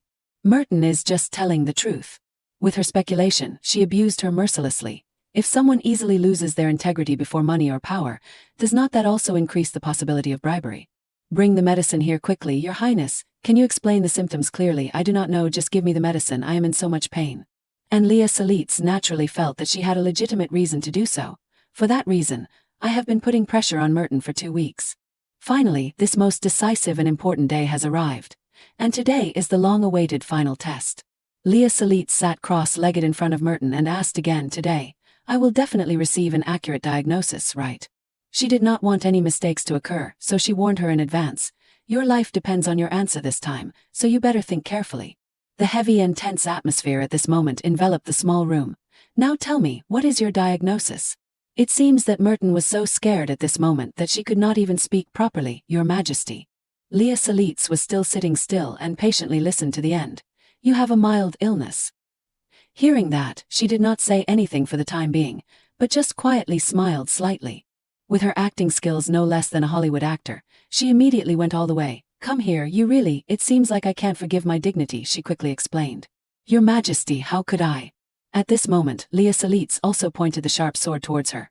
"Then you should diagnose correctly. You have turned me into a liar and now you want my head to still be in place." She did not want to waste any more time, so she set a limit. "I will count to 3. And you better tell the truth, this is your last chance." After counting the first second, she started to stammer again. 3. Merton must be silently praying in her heart at this moment. Her face revealed a look of horror. 2. 1. After many interrogations, the only answer Leah Salitz received was, I am sorry, but as someone entrusted with the responsibility of protecting life, I am not lying." Although she was close to death, she still did not change her answer. "At the moment, Your Highness, you are completely healthy." Merton was so scared at this moment that her face turned pale and she immediately assured, "I will continue to work hard to ensure that there are no troubles in Your Highness's palace. Please spare my life." In the next second, Leah Salitz immediately changed her attitude and gave a friendly smile. "Okay. That is the answer I wanted to hear." Her next instructions made Merton even more confused. "If it is you, I can trust you because His Majesty and I are healthy. I can trust you to take care of His Majesty." Yes. The second before, she was no different from a god of death holding a scythe, but now she was no different from an angel descending to earth. "I look forward to working happily with you, Merton." Then she let her go and left with Loren. Is it because the problem with the private doctor has been resolved, that the tension has also been reduced? Loren, have you cleaned up the harem yet? Yes. She immediately reported the progress of the work to Leah Salitz. All the furniture and decorations have been cleaned up, and the remaining items will be arranged to be moved out today. However, there was another unexpected delay. Someone who has not left is delaying the cleaning progress. Hearing that, she was not very happy. "What? I clearly ordered them to kick those guys out." Loren was also extremely uncomfortable with that working attitude, but there was no other way. "Please forgive me. They have insisted that they will not leave until they have met the Emperor." As she walked, she wondered in her heart, are those people also implicated by Leah and become a pile of trouble? But soon Leah Salitz will be the one to change the fate of everyone, but that will end today. The best way to deal with those troublemakers is to cause trouble. I will definitely show them that I am the best troublemaker on this continent. In the meantime, there was a very loud voice coming from inside the room. "The royals must fulfill their promise, and I can hear it from the other side. It seems they are firmly opposing it." Leah Salitz could not turn a blind eye to the noise, so she pushed the door open and stepped in. "Hey, you there, if you keep doing that, you won't get anything good. I thought there would be a group of people inside, but there was only one figure here. Oh, there is only one person. It looks simpler than I thought. Expulsion." And that person was none other than Lido Carcel. He was expressing strong opposition to the aristocracy. Wake up, I accuse the royals of not keeping their promise and abandoning the future of the entire empire. Your Majesty, you must take responsibility. Is not this different from the promise?" And then Loren whispered into her ear about his identity. "I won't do it. I am Lido Carcel. I was brought here by the Emperor because he said I am a charming and intelligent man." It seemed that Lido Carcel was very opposed to being kicked out like that. He insisted on not leaving even a step. He promised to pay all the tuition fees if I joined the harem. And now he wants me to leave.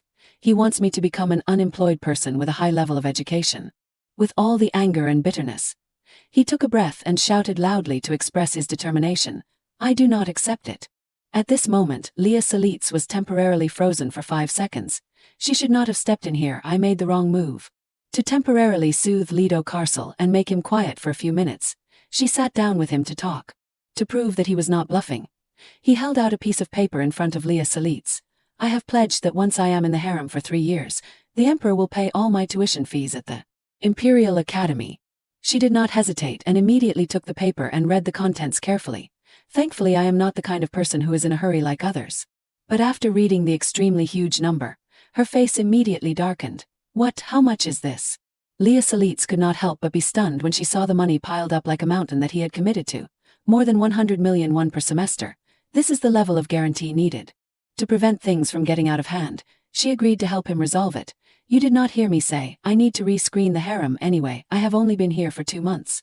I will leave and pay for your tuition." But Lido Carcel's next words immediately left her speechless. "Excuse me, but the registration period is once every 4 years. It just expired last month. I was planning to borrow some money to register. But the Emperor promised to pay all the tuition fees, so that is why I am here today."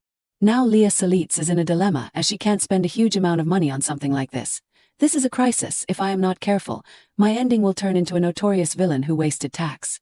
Money after the truth is revealed. Seeing that this method was too impossible, she suggested another plan for him. It is not just one academy, is it? I will find another academy and get a special certificate for you. Course somewhere cheap. Before the suggestion she made, Lido Carcel resolutely disagreed and only remained loyal to the old choice. No, it has to be the Imperial Academy. He had put his whole heart into it, so he could not give up like that, even though it was just a simple subject that did not make money.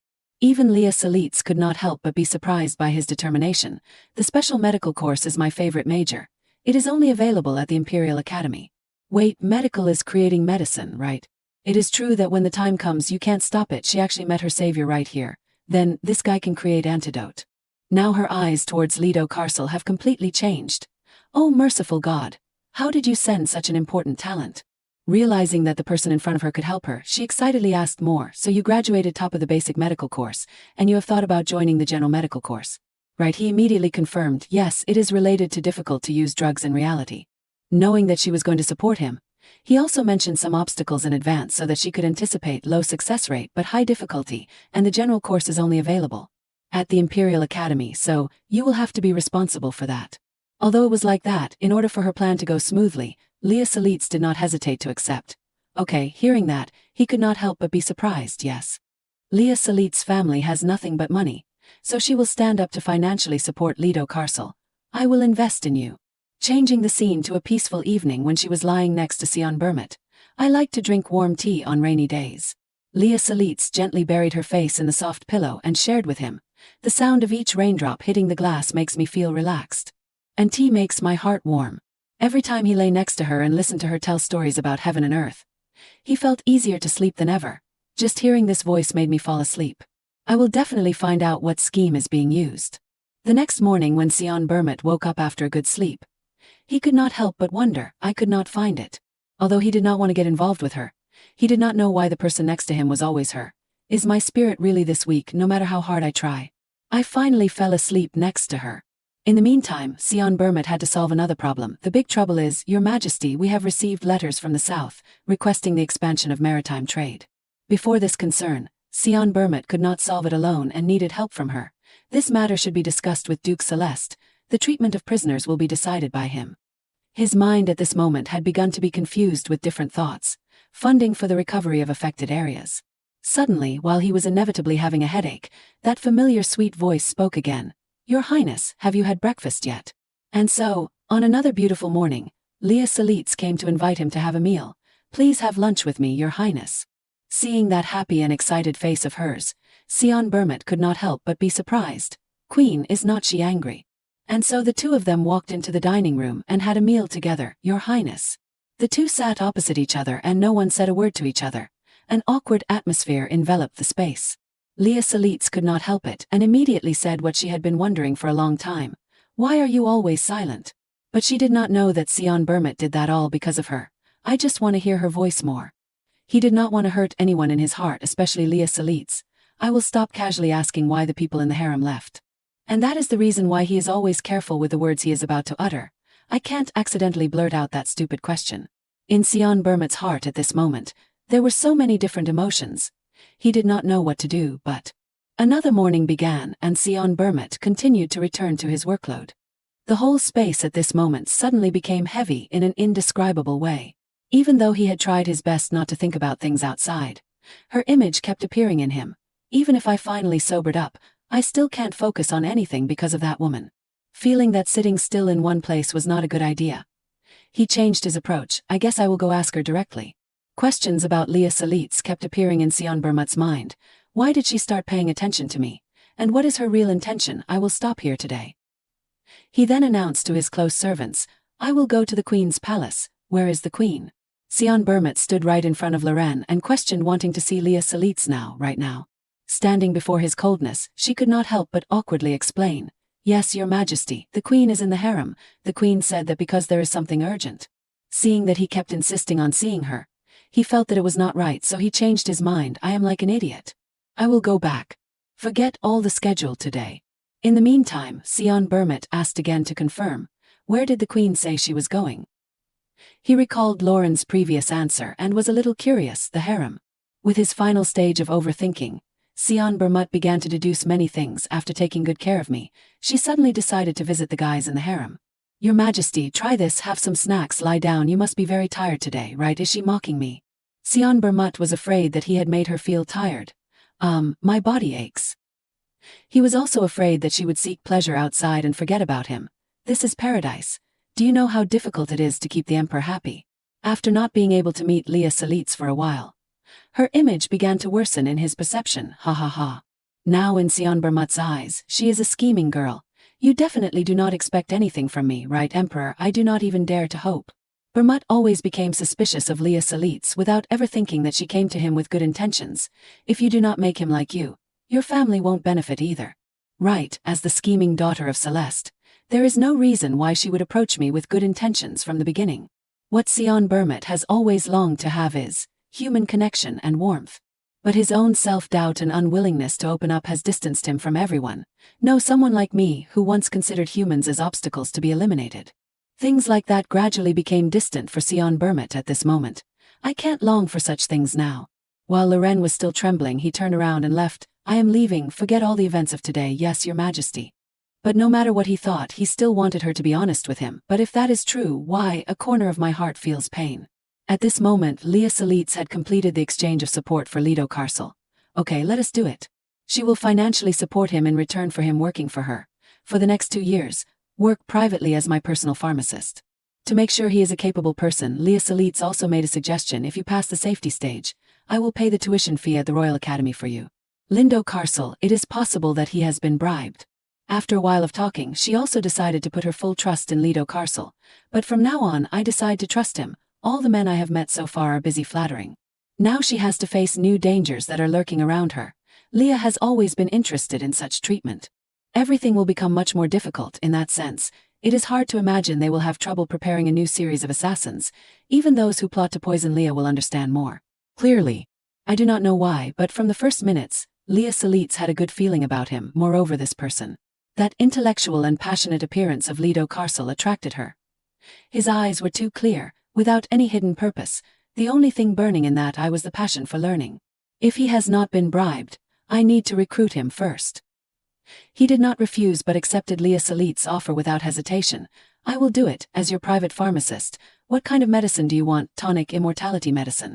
Of course I can't create the medicine for immortality. But her next request made him stiffen and unable to speak. Poison. Before this request of Leah Salitz, he seemed hesitant and concerned, so he did not dare to speak. I need you to research poison. After a while of thinking, Lido Carcel spoke. After all, he had to know the purpose more clearly. Excuse me, but may I ask, what is the purpose of using it? I can clearly see what he is thinking. But in the next second, after hearing the reason, he immediately changed his attitude and agreed with her. I do not know when I will be poisoned, so I want to prepare an antidote. Oh, I understand. Can you not agree so easily? The two people did not delay any longer and immediately signed the commitment to each other while it was hot. This type of research will definitely cause misunderstanding. So I need to be guaranteed that my life is protected during this time. Certainly, from now on, you and I will link our survival to each other. Only then did he start to take off the banner tied on his forehead. Very good. And Lido Carcel was very interested in his education, so he skillfully made a threat to Leah Salitz. If the Emperor unilaterally cancels our agreement again, I will report your instructions on poison research to the Academy and the press. You see, I have some connections in that field. Hearing that, she could not help but shudder at his caution. He is so careful. Leah Salitz said she would do what she said, so she put her hand on the commitment and reaffirmed it once again. Okay, I won't kick you out, but you better not aim to go somewhere else. Otherwise, forget the tuition fee. I will send you straight to the underground prison for deceiving the queen. She also did not want to be played dirty, so she warned him about a few things. You know how cruel I can be. Of course, from now on, I will serve you with absolute loyalty, Your Majesty the Queen. Everything then happened very smoothly, so let me explain the plan right now. Oh, as expected of the top student. When he heard about Leah Salitz's purpose, he thought of a possibility opposite to her. The reason you hired me is to survive, of course, but is just surviving enough for you? Lido Carcel wanted her to understand that the poison she wanted was not something that could solve everything. Antidotes are not magic pills. They can neutralize toxins in the human body, but they cannot heal the damage that has been created. The poison has caused permanent organ damage. What are you saying? If you want to stay healthy, you will need to increase your resistance, so that Leah Salitz could use poison reasonably and not abuse it. He outlined what she needed to know, starting with mild toxins from poisonous herbs at most. You will feel a little tired. Wait a minute. She had no intention of putting that into her body, but he intended to do so. Are you telling me to consume toxins? You need to adapt to your body so it can withstand until the antidote takes effect. Lido Karsel was very serious at this moment and wanted Leah Selits to follow his instructions.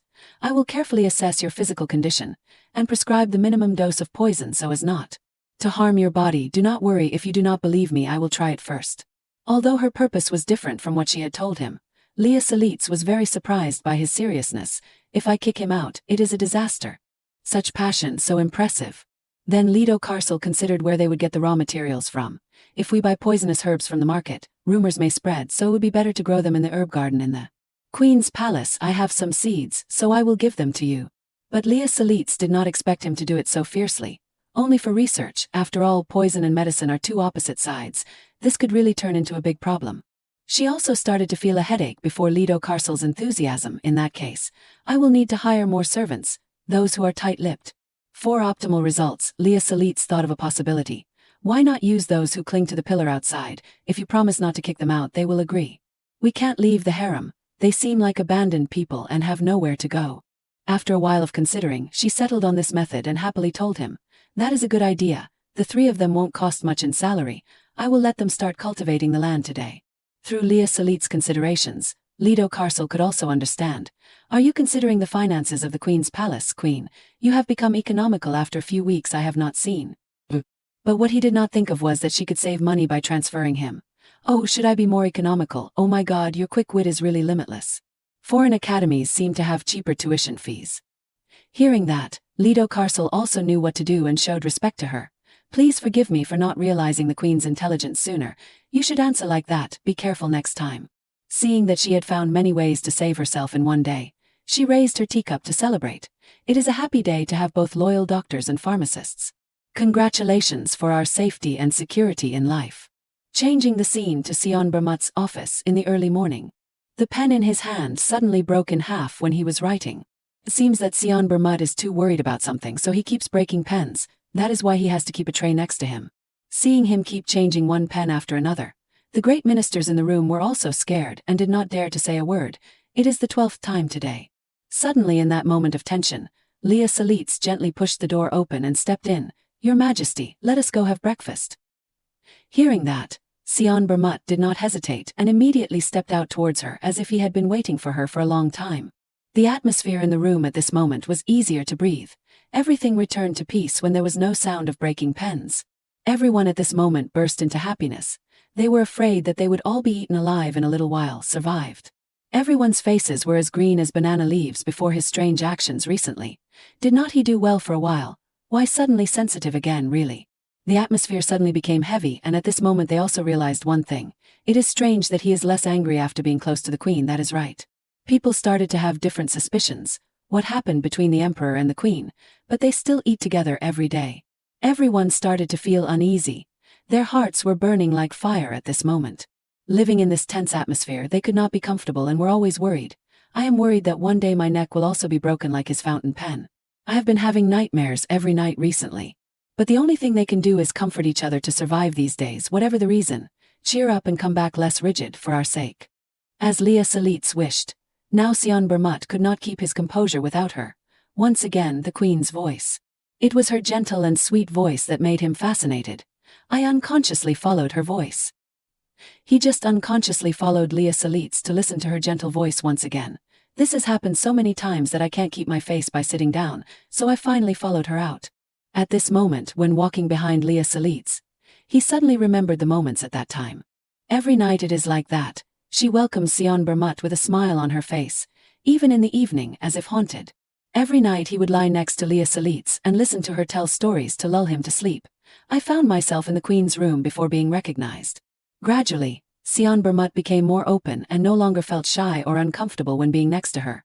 From when did this become so natural? His heart was now inevitably confused. Unless she is playing with me, how could this happen? She also realized that he could not take his eyes off her. He is staring at me again. Feels like he is drilling a hole in the back of my head. Although their relationship has also progressed, she felt uneasy at this moment.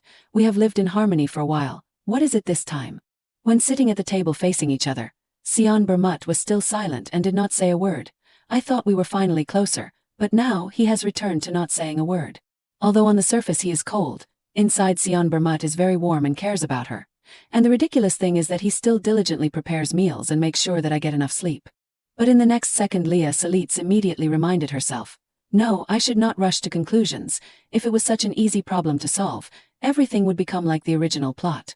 She understood what Sion Bermut had been through, so she did not want to force him too much. He has suppressed his feelings for too long. It is even harder for him to express his feelings in words. Leah Salitz understood that he did not want to, or rather was shy to start a conversation, so she went ahead first. There is no other way. I have to continue to be proactive this time.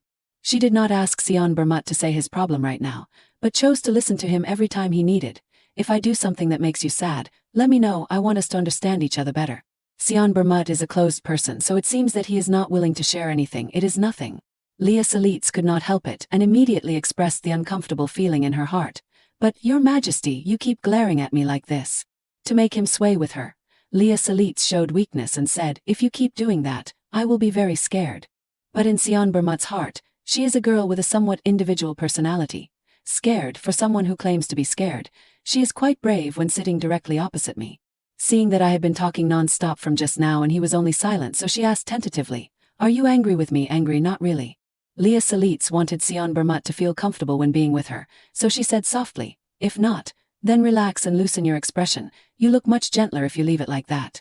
When seeing that gentle and soft face of Leah Salitz moving in front of him, a strange feeling rose up in him again. And of course this is not the first time Sion Bermut has felt like this, again this feeling. But his next answer directly shattered her maiden heart into pieces. Do not worry about my business. I thought my efforts would be able to make Sion Bermut more open, but everything still did not change. I thought these words would convince him. It is really an unexpected reaction. When witnessing Leah Salitz's gloomy face like a withering flower, he began to wonder if she is playing with me. Why is she so sad? At this moment, Sion Bermut began to reconsider everything when he saw her being so honest with him. What if it is all my misunderstanding? What if the queen has been completely honest with me? Although Sion Bermut had previously thought indecently about her, he began to doubt his speculations at this moment. That is right, she said she was visiting the harem. It does not mean she met another man. She must have eliminated the remaining members and cleaned up the mess. A miraculous change in thinking. Now he finally realized that he had been thinking too much and was too suspicious. First of all, visiting the closed harem can hardly be called mockery. I do not need to make such a simple problem. Much. Not wanting the atmosphere to sink into sadness, Leah Salitz also tried to smile to make him happier. Seeing your relaxed expression makes me happier. I do not know what has changed. But it seems he is not angry anymore. And indeed her approach was successful. Sion Bermut no longer kept his cold CEO demeanor but had a smile on his face. He has also realized the importance of enough sleep. With a clear head, I can see everything more clearly. Although my father-in-law seems scheming and does not have good intentions, Duke Celeste does not want me to be in a good mental state. But the girl sitting in front of Sion Bermut here really wants the best things to come to him. The truth is that the queen is very worried about my health and sleep. Going against the Duke's wishes. But it was also that contradiction that left a huge question in his heart. So why queen? Why does she care about me so much? While they were having a meal, Lorraine outside asked to come in. Your Majesty, this is the head maid Lorraine, come in. At this moment, Sion Bermut asked about what he had told her to do. You have created an excuse to tell the queen, she immediately confirmed. Yes, I took the excuse of training the servants to leave. Hearing that, he was very satisfied. Good, get straight to the point. Because Lorraine is Leah Salitz's close servant, perhaps she is the one who understands her the most. So he was also a little curious. Recently, the queen has been very diligently taking care of me. Do you know why? Based on what she observed when being next to her, Lorraine recounted, the queen is an erratic person. It seems that she has found a new interest in cleaning up the harem.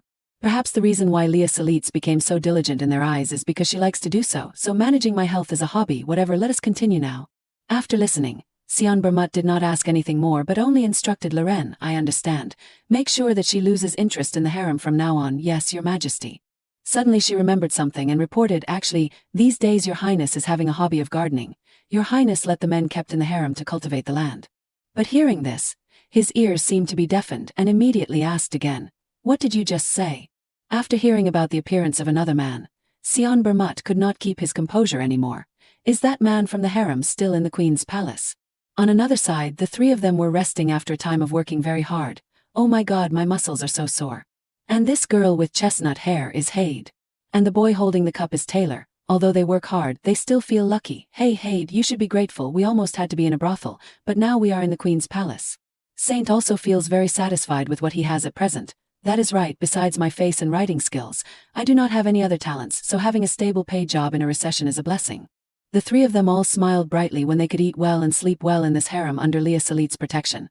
That is right, I actually joined the harem for money. But now, earning money based on honest labor seems much better. While the three of them were whispering their feelings to each other, a looming figure appeared. By the way, has not the queen really changed? Recently she has been really kind. That is right, she even stopped drinking alcohol. The door was suddenly kicked open with a loud sound that startled everyone inside. And when Rindo said he wanted to study, she let him stay in the queen's palace. The three of them thought that the god of death had come to get them, so everyone's faces turned pale and they hugged each other. Who is it? This is the queen's palace. That person slowly stepped inside with an aura of killing intent, as if about to eat them alive. And that person was none other than Sion Bermut. He stepped inside with an extremely scary face. Emperor, your majesty. The three of them did not even dare to breathe and hurriedly greeted him respectfully. We greet your majesty. So he came here because he wanted to know something from them. I seem to have delayed introducing myself to the servants of the palace. While we are here, I want to ask you something. Sion Bermut's eyes focused on all three of them and questioned, among you, who is the one who serves the queen? The three of them froze for 5 seconds and everyone wondered a little, not knowing how to answer. Can we answer that? They did not dare to move even a word because Leah Salit's had instructed not to make a sound. It won't be beneficial if you reveal your identity, or discuss it in the palace. From now on, you are forbidden to disclose personal information, the queen ordered, so we are not allowed to say anything else. They are now being pushed into a sandwich position where they can't speak or be silent. Does this also count as a personal matter? So should we be silent? But this is the emperor's order. What if we say something that makes the queen angry? They immediately had a very scary speculation. Confessing to your highness's husband, the emperor, is also synonymous with death, right? Seeing that they were determined not to say a word, Sion Bermut drew his sword and pointed it at each person. If you continue to be silent, I will execute each person one by one. Starting from the left. All the things that he was curious about were about Leah Salit's and he had to hear them no matter what. Exactly what did the queen whisper to you? Tell me everything. Do not miss a word. Who understands this pain? The three of them now only know to recite Buddha in their hearts. What should I do? Save us, queen. Sion Bermut still did not give up and waited for the answers from them. What have you heard from the queen? Tell me everything you have heard. Seeing that he was about to die under Sion Bermut's sharp sword, Haid also took a gamble. I do not know anymore. Let us try to survive first. She asked us to be independent. They then did not hide anything anymore and immediately told the truth. There is no money for those who do not work because we have been too dependent. Now we should be independent with labor. At this moment, Loren stood behind and did not dare to say a word. She was afraid that he would lay hands on them. But Sion Bermut was the opposite. He did not threaten them anymore but only asked more. Do you know the queen's sleeping habits? Although they are not the husband of Leah Salit's, it seems that the three of them understand her very well. She always frowns and curses, yawns too. But there is one thing that Sion Bermut does not know at all, right? The fact that people are forgetting because of fear. They have become close to Leah very naturally. An unexpected thing accidentally happened, but they have never really served her. She said that she would give the opportunity to become the top escort to the winner. But to be more precise, when the opportunity was almost there. But life is not like a dream. No, let us cancel it. Cancel. Fortunately, it was hindered by someone's interference. There is another form of Leah Salit's that Sion Bermut has never seen because she does not want to let him see. I see her drunk, but she often locks herself in the room. Give me all the beer. Will I have to die for lying? After questioning the three of them for a while, he had somewhat removed his suspicion. Where is their noise? Why are they so silent now? It seems that they have lied. These three are not her bodyguards. There was nothing else to question. So Sion Bermut directly put the sword inside. Not making it difficult for them anymore. Sion Bermut turned around and left, continue working. And the first thing he did after leaving here was to go find Leah Salit's. Where is the queen? Your highness must be in the office. I will take you there in the meantime. The three of them were hugging each other emotionally. We are out. After hearing the story from them, the next person that Sion Bermut wanted to hear was her. I do not think those three left a good impression on her in that case. You better explain it clearly to me, Leah Bermut. Although he has not asked her clearly, he has told himself in his heart, if you pass this test, I will ignore your evil actions. Suddenly a man's voice came from the room in front. You must have tested it first. If it is not okay, you do not expect to get a cent. Who would have thought that while they were talking to each other they were caught by Sion Bermut? I am very sure. I bet my degree on it. Man's voice. When he saw Lido Carcel, he was a little strange and did not recognize him. He looks like he is from the harem. Although he is just an outsider, Sion Bermut could also feel the close relationship between them. Unlike the previous bastards, he looks quite close to her. What is going on? The two people inside were laughing and talking about their upcoming plans with each other. Great, so what should I wear? I think you should wear long clothes to cover your arms and legs. When he heard this conversation, his heart suddenly stopped for a beat. He even chooses clothes for her. At this moment, when turning around, she realized his presence. Your Majesty, what are you doing at this hour? Sion Bermut seemed to be starting to get jealous. He did not say a word and pointed his sword straight at him. Your Majesty. He did not want to see Leah Salitz being close to any man that he did not know, so he questioned, your identity. Leto Carcel was not panicked or scared but calmly bowed. I greet His Majesty the Emperor. I am Lindo Carcel from the Queen's harem. Sion Bermut at this moment looked very unhappy with his sudden appearance. Explain. Why did someone from the Queen's harem enter the Queen's room without reporting to me? Seeing that the situation was now as tight as a string, she could not stand by and watch, so she helped. I am sorry, Your Majesty, I think it won't be a problem because choosing my own subordinates is entirely within my authority. After hearing Leah Salitz respond with such a gentle attitude, he was even more furious. She still keeps her sweet voice as usual. Sion Bermut did not feel uncomfortable with her tone of voice, but he was not willing to see her protect others besides him. Why are you protecting another man with that sweet voice? So what if I have a problem with that? His overthinking began to continue. I can't ignore the possibility that you secretly brought that man in to threaten me. Leah Salitz could not let herself be accused like that. So she retorted, what? Why would I do that? What is that fierce reaction? I can kill him if necessary. Sion Bermut's attention then turned to what she was holding in her hand. So what is that in your hand? This is massage oil. Actually, Leah Salitz is lying, but if she tells the truth, everything will be over here. It is actually a poison to increase endurance, but if he knows, it is over. To dispel Sion Bermut's suspicion of her, she used sweet words to soothe him. I plan to use it with Your Majesty tonight, because Your Majesty said that you will sleep if I gently massage your skin. Finally, after a lot of effort, she saved Leto Carcel from his sharp sword. So why did he give you that? He majored in pharmacy, so he is very good at it. I often ask him to do something for me. Not letting Sion Bermut say any more doubts, she ended it here. Your Majesty, I think you have some misunderstandings. But in the next second he snatched the bottle very violently from her hand. Then Sion Bermut directly jezmed it back to him mercilessly. If you need a pharmacy major, I can hire someone else for you. Before leaving, he also did not forget to point the sword straight at Leto Carcel and look at him with eyes like bullets. He did not want to let Leto Carcel hang around Leah Salitz, so he intended to kick him out. You won't object to me firing this guy, right? The guards standing around were also surprised by his actions, but they did not dare to speak up. He is like that again. These days have been strangely peaceful. Everyone at this moment was afraid that Leah Salitz would not listen and make a fuss. If the Queen cries bitterly, Your Majesty will lose his temper. But contrary to all speculations, she easily accepted it, okay? To test Leah Salitz to see what she was thinking, he asked, You do not care if he dies? She did not have any objections and followed all of Sion Bermut's decisions. Yes, if Your Majesty, the son of the Empire, has said so, I have nothing to complain about. Suddenly he did not interrogate or make it difficult for them anymore and put the sword inside. Before his sudden action, she could not help but be surprised. Your Majesty. Before the wide eyes looking towards them, Sion Bermut whined to her. I think I have a headache, what? But Leah Salitz thought that going to sleep at this time was inappropriate, so she found something else to do with him. Well, I think it is too early to go to sleep. I have very good tea to stabilize. Would you like to drink it with me? She did not want Sion Bermut to wait long, so she acted immediately. I will ask them to prepare it immediately, so let us go to the tea room, okay? While they were leaving, they also discussed the matter of Leto Carcel. So what should I do with that man? Do as you want. Leah Salitz did not dare to stand up to defend him in front of him, so when leaving, she secretly said to him from afar, Leave. If I stand on your side, you will die, understand? Leto Carcel did not care much about that, but the only thing he needed at this moment was money. Give me the money. She quickly signaled her agreement to him from behind, okay?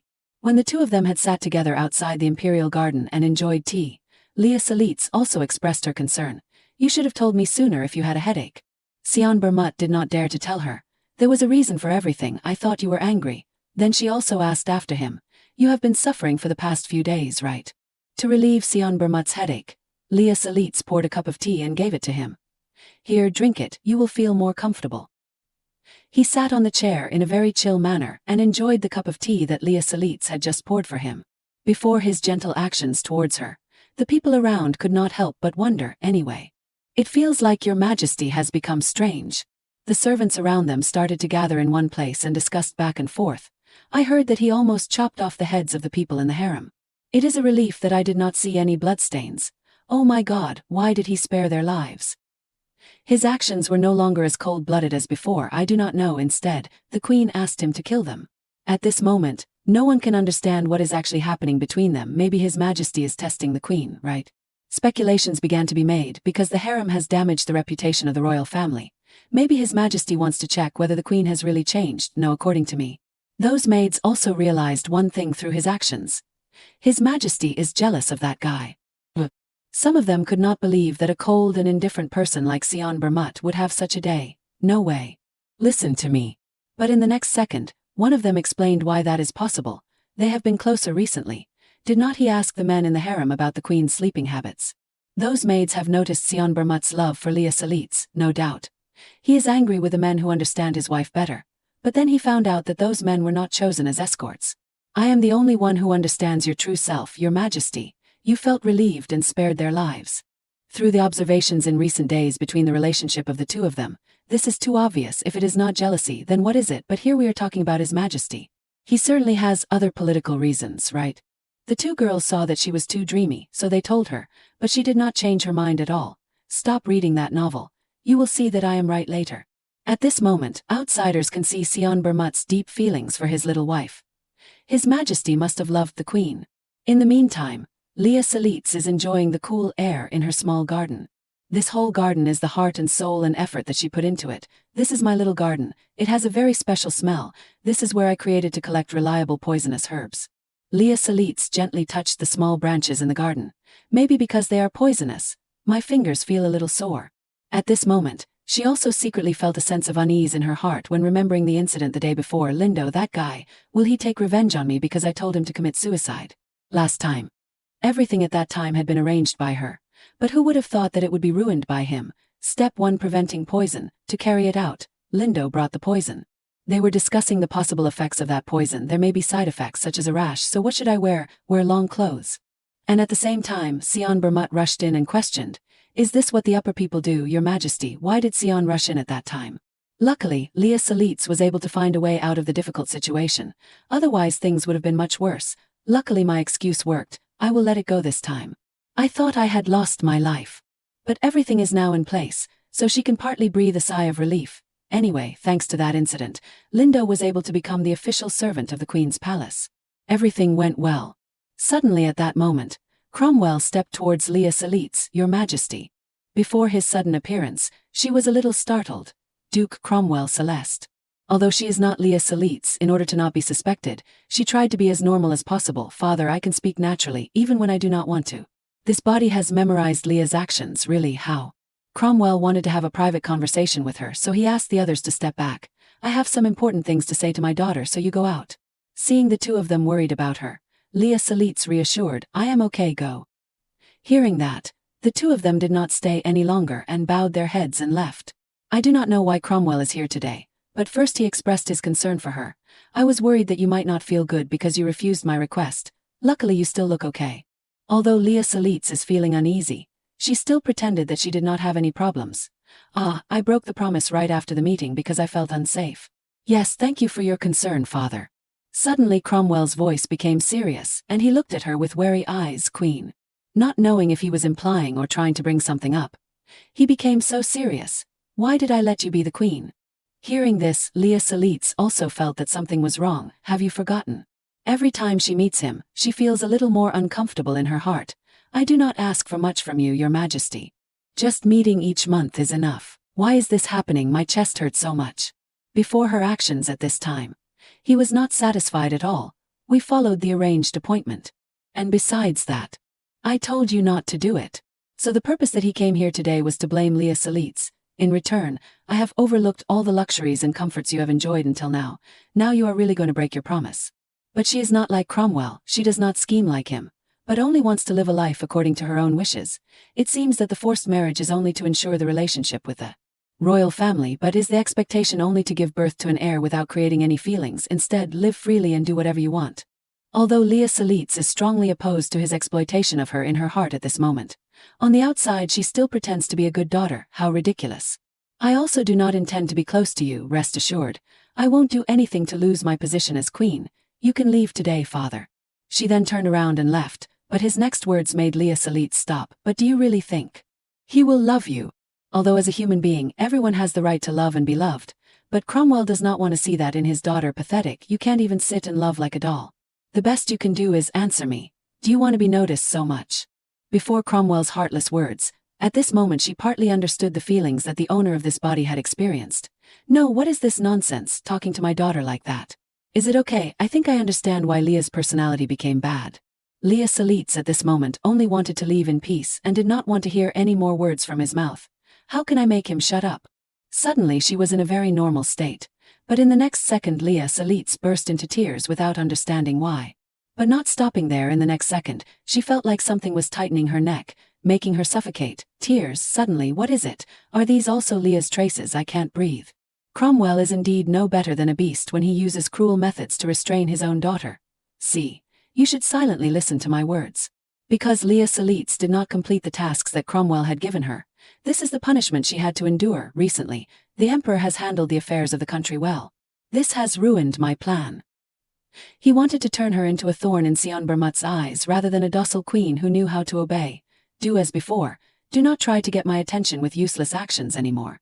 As always, get drunk and scream at the emperor, understand? But Leah Salit could not stand by and watch him control her like a puppet, so she snatched the medicine bottle from his hand. Before Cromwell's evil and despicable actions towards his own daughter, she could not help but be disgusted by him. I can breathe again, it is really this medicine. Ignoring his daughter's illness and using it as a tool to control her. Are you really a father? But Cromwell snatched the medicine bottle and warned Leah Salit, even though he was the one doing something wrong. Now you know what to do. I believe that from now on. You will not break your promise to your father because of bad habits anymore, Queen. She could not accept living under his control for the rest of her life, so she took action. Now, pay the price for your actions. He said he would retreat. It is true that 49 met 50. Cromwell of course is not an easy opponent, so he managed to catch her hand in time. Of course not. Leah Salit could not do anything but try to resist, as if she herself wanted to struggle to escape his restraint. If you want to get attention from me, quickly give birth to an heir. In his eyes, she is no different from a golden egg-laying machine that brings benefits to him. That is your only value. But in an instant, it seemed that someone had attacked Cromwell from behind, causing him to lose his balance for a moment. At this moment, Leah Salit's hand was also knocked away, and so she had no support and fell backwards. But in that critical moment, Sion Bermut appeared in time and supported her. It seems that this time he is the one who saved her from the darkness. He did not feel happy about Cromwell's appearance, but only warned, Your Majesty, this is not a place for you to reveal your true nature. Although he had just done extremely inhumane actions, he still calmly bowed before Sion Bermut. I greet His Majesty the Emperor. He did not hesitate and immediately questioned, I know you came to the palace to negotiate trade, so why are you here? He did not mince words and explained, Forgive me. I have not seen my daughter for a long time. Isn't Sion Bermut cool? His next words made him speechless on the spot. Not your daughter, the Queen. Seeing that the situation seemed as tight as a string, he did not intend to stay long. I have made a mistake. I hope Your Majesty and the Queen will forgive me. If you understand, then I will leave now. At this moment, Leah Salit also felt very happy that her devoted heart was finally reciprocated by him. All the efforts that I have put in to take care of you. Before Sion Bermut's rescue, she was very moved and grateful. Thank you, Your Ma. But his next action made her even more surprised. In an instant, Sion Bermut picked Leah Salit up in his arms. Your Majesty, be quiet. Despite her screaming because she felt embarrassed and did not know where to hide her face, he still did not intend to let her down. Too embarrassed, put me down. Leah Salit was really spoiled beyond words when she was carried all the way to her bed. The servants changed her clothes. Not only that, but Sion Bermut also cared about her and poured water and gave it to her. Drink it. At this moment, he treated Leah Salit no differently than a baby. Lie down. Why is he treating me like a patient? Seeing that Sion Bermut was so worried about her, she reassured him, Your Majesty, I am okay, it does not bother me at all. But he did not know that she did not care or was hurt by the previous words. I am not the real Leah, so the Duke's words have no effect on me. After taking care of Leah Salit without lacking anything, Sion Bermut also went to bed with her. Sleep now, it is still early, you talk too much. Although he seemed quite difficult to deal with today, she will temporarily ignore it. He is complaining again. Leah Salit pulled up the blanket and prepared to fall asleep with him next to her. But because you protected me today, I will let it go. After experiencing a long and tiring day, she no longer had the strength to tell him stories, maybe because he was surprised, but I think I feel sleepy. The whole room was now unusually quiet. It seemed to be because of the lack of her chatter. Sion Bermut at this moment was still not asleep, and just lay on one side observing Leah Salitz. But he kept staring like that, making her uncomfortable to sleep, so she reassured, "Your Majesty, I am okay." But this time Sion Bermut did not believe what she just said, lying. Because the tiredness and worry were clearly written on Leah Salitz's small face. If you see that face, you will not be able to deny it. Seeing that she seemed uncomfortable, he gently lifted her up and placed her in his arms. She is frowning again. Is that a sleeping habit, or is she having a nightmare? All night like that. Sion Bermut was very worried about Leah Salitz's condition, so he could not fall asleep in this respect, only I know. Early the next morning, as soon as she woke up, she rushed to see Merton to check her condition. Yesterday, after meeting Duke Celeste, my body felt very strange. When I first debuted, I went through many detailed tests. She had prepared everything very carefully before. I even changed doctors and hired an alchemist. Because Cromwell was in control of her, she could not sit still without doing anything to him, to thoroughly detect everything that the Duke could exploit from me. But when holding the diagnosis results in her hand, Leah Salitz could not help but be confused. It is really strange. And she also showed this result to Lido Carcel to take a look, but he still did not see anything suspicious. Even after the blood test, there was still no reaction. "You are not poisoned." Remembering the moment when she felt like she was being suffocated, she could not explain the reason, or have any disease. So where did the pain come from when standing before father? But with his full experience, Lido Carcel would probably give Leah Salitz a satisfactory answer. In this case, there is usually only one explanation. What has made her suffer day after day is not any poison, but it is alchemy. But Leah Salitz's knowledge is not as broad as his, so she only knows things at the basic level. Is not alchemy the kind of turning stones into gold? What air are you talking about? Seeing Leah Salitz no different from a bewildered golden deer, he popularized knowledge for her. Modern alchemy is a vast field including metallurgy, manufacturing techniques, astronomy and magic. If you are smug, the subsidy will be cut. Previously, the speculations about her condition were all wrong, so now there is only one possibility. I suspect it is alchemy related to magic. That is my specialty, so I know a little about it.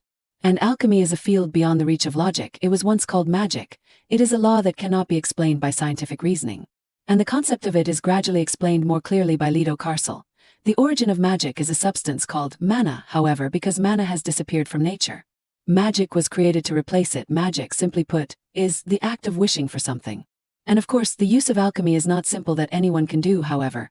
There must be a living being as a means of communication, a means to make the wish become strong and specific. Hearing this, Leah Salitz gradually understood what he wanted to say. "So, are you saying that magic is related to my symptoms?" Lido Carcel seemed to be very suspicious that her condition was related to this, in the case of your illness that cannot be diagnosed by medicine or pharmacology. That is usually the case. If the use of magic is real, then she feels even more disgusted by Cromwell. He is so bad. Political marriage is one thing, but using even magic. Then Leah Salitz raised a question, but immediately she rejected it. He is trying to kill me, it seems not. Based on what Lido Carcel knew, he continued to add, the creature used as a means is vulnerable to many diseases. If the means of communication is damaged, magic will not be able to be completed. Conversely, it must be handled carefully. He is not in her situation, so he does not believe that he will take such cruel action. Not all magic is bad, and what parent would want to harm their child, although I do not expect normal family affection from him. But Leah Salitz knew that Cromwell did everything only to profit himself. He wants me to have a child with the emperor, so at least he does not intend to kill me. After being explained and analyzed carefully by Lido Carcel, she seemed to start to believe in it. If what you say is true, although the truth is harsh, Leah Salitz still has to accept it. Then it is certain that my father has enchanted magic on me. But in order for things not to get worse, they must learn more about it. That is right, the top priority is to find out what specific magic it is. Leah Salitz suddenly remembered the presence of the medicine bottle, so she asked him tentatively, "So the medicine bottle that the Duke gave me is to reduce the effect of magic? Right, can you determine the composition of the medicine based on my blood?" But this seems to be a bit difficult for Lido Carcel unless it is after swallowing. It is really difficult. In the next second he was criticized by Leah Salitz. "So what kind of expert are you?" Although Lido Carcel is very angry, he does not dare to argue with the queen, so he only said, "As I explained before, it is not basic knowledge." "Okay, you still do not know anything about it." Then Lido Carcel threatened her slightly, and she quickly retracted her words. "If I am not reliable, I guess you do not need the antidote from this expert anymore. I am sorry, it is just that the expert is too beautiful, I can't stand it. Of course Lido Carcel does not do this for nothing, so he subtly asked Leah Salitz for something. It is often said that love is best expressed with gifts, so give me something valuable. Although she said something, in the end she agreed to give him a pearl necklace because you do not trust me, so you keep such an emergency fund, right? How troublesome, you really understand me. After so long of waiting, he finally successfully created the thing that she had been waiting for the most. This is the complete antidote. Afraid that this thing would not work or have side effects, Leah Salitz requested, you try it first. He was not afraid of anything, so he tried as she wanted, as I said before. Then Lido Carcel directly swallowed that liquid into his body. The initial toxin is very mild. When continuing to add ingredients, you will need to use it regularly. After trying it, it seemed that everything was still okay, he was still safe and sound. From now on I will use mine. What do you mean yours? I must not have explained clearly. The key ingredient for the complete antidote is. If Leah Salitz really wanted to know, then Lido Carcel here would also reveal human hair. Hearing his next words, she could not help but freeze for 5 seconds. Queen, I tried it first. At this moment, Leah Salitz was still looking at the medicine bottle without having the courage to try it. So, you can rest assured, I only extract toxins from hair and use them. To make her feel safe to use it, Lido Carcel clearly told about his manufacturing process. Hair stores the toxins that the body excretes. The toxins that I have accumulated through research are stored in my hair and I can extract them from it. All the stages were meticulously taken care of by him. The complete antidote requires a lot of toxin samples, and it is very difficult to get them only from cultivation. Although this extraction method reduces the toxins, it is safer than finding raw materials directly. After gaining Leah Salitz's trust, Lido Carcel requested, so, we need hair from as many people as possible. I understand, how much do we need? But she did not want to give her hair much, so she asked again, can we collect enough by taking hair from the servants of the palace? Hearing that, he immediately explained. Because the servants in the palace all live in the same environment, their toxins may overlap. And what he is aiming for is the purity and uniqueness from her hair. It is better to use hair from the nobles. Their environment is more diverse, and many people have been trained to resist toxins from a young age. But in the next second, she raised a big question for him. How are you going to get hair from the nobles? Lido Carcel did not intend to answer but let her find the answer herself. That is what the queen needs to find out. After a while of thinking, Leah Salitz finally agreed to pick up the medicine bottle and drink. Thinking about the long term, in the present I can't withstand strong toxins. Gradually collect hair and increase the dose of medicine little by little. Okay, let us start with the first step. Although this is not juice, it surprised her with its taste. It is delicious, it is quite sweet. Everything will have its price. They stood looking in the mirror as if waiting for something. Side effects will appear now. Suddenly at this moment, blood flowed out from his mouth, causing her to panic. No, Lindo, your blood. Leah Salitz started to feel afraid that she would be like Lido Carcel afterwards. Is that because of the antidote that you drank before? He reassured her, do not worry. He tried to explain to make her understand that what he just did was not a concern at all. The complete antidote still relies on the toxin, so coughing up blood afterwards is normal. It does not harm health. See this article for evidence. Okay, I understand. And Leah Salitz was no exception. In the next second, blood also appeared on the corner of her mouth. Although this feeling was a little strange, she was not too panicked like before. It is like I am injured. To prevent anyone from accidentally seeing and misunderstanding, Leah Salitz picked up a towel and wiped away the blood. Anyone would think I have a terminal illness. To not disturb the people around, she told herself to be as careful as possible. I better use this antidote when I am alone from now on. On another side, Cromwell at this moment had returned to his residence and was scolded by the boss. It is slow. Although he had tried his best, he could not change much. I am sorry, an unwanted problem happened. That red orb seemed to be very dissatisfied with Cromwell's working attitude. Is that all you want to say? To make up for his shortcomings and failures in the past, he announced, I will modify the plan and implement it quickly, it will help. That red orb decided to give Cromwell another chance to make amends. I believe in you. To ensure that Cromwell would devote all his heart and effort to implement it well, it reminded, remember, if you want to receive the promised reward, he only gets what he wants when he has tried to his last breath. You must also complete your purpose. After saying what he needed to say, that red orb disappeared into the air. Cromwell could not hesitate any longer, so he took out another magic orb and started to act. He is now trying another trick after losing one. Cromwell is preparing a new conspiracy. It seems that you need to proceed, its limit is gradually disappearing. That demonic orb listened and obeyed, yes, Duke. And so both dark sides at this moment began to cooperate with each other to implement their dark plan. What can I do to help you? Leah Salit's situation at this moment could not help but make others feel pitiful. The Burmuth Empire, the symbol of power and authority at its center, is a pitiful queen being tormented by sadness.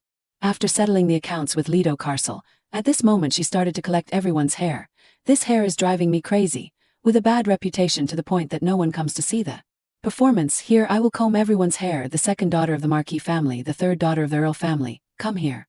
But like this, Leah Salits did not collect much hair, so she intended to switch to another method. But I can't gather all the servants with a reason I came up with. But this is the Queen's secret, Hagen. I am doing you a special service. Why are you doing this to us? Although she tried day and night to diligently take everyone's hair, he was still not satisfied with the amount. This is all, I need more. Hearing this, Leah Salits wanted to strangle Lido Carcel. Does he think this is easy? You think this is easy? But there was nothing else he could do. Then Lido Carcel suggested to her, if so, why do not you ask His Majesty for help? Leah Salits at this moment became confused and did not know how she should deal with these problems. And then they started to talk about meaningless things like that. And of course, before the idea of taking Sion Bermut's hair, she would rather pull her own hair out. Who with a normal mind would ask the Emperor to collect hair? Wait a minute. But in the difficulty she came up with a great initiative. That is right, I do not need to explain in detail, do I? I just need him to create a stage for me, create a scene with a party. The next day, Leah Salits did not hesitate anymore and immediately went to find him. Your Majesty, how? The two of them at this moment were not sitting far away from each other anymore but were closer to each other. She took a small piece of broccoli and fed it to him. You should eat vegetables too.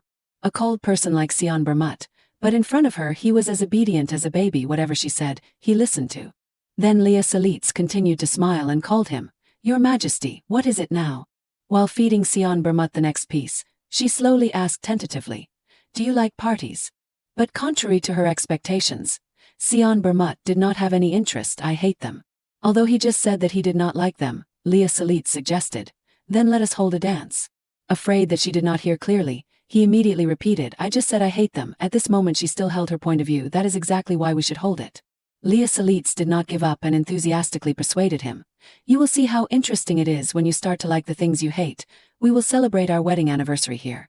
B. But as a person who does not know what romance is like him, he did not care about those things. Do people celebrate their wedding anniversary after only 3 months? Seeing that this trick did not work, Leah Salits immediately switched to another topic. If I knew this would happen, I would have prepared it, Your Majesty. So do you like betting? Sion Bermut at this moment heard this and curiously asked back, Bet what?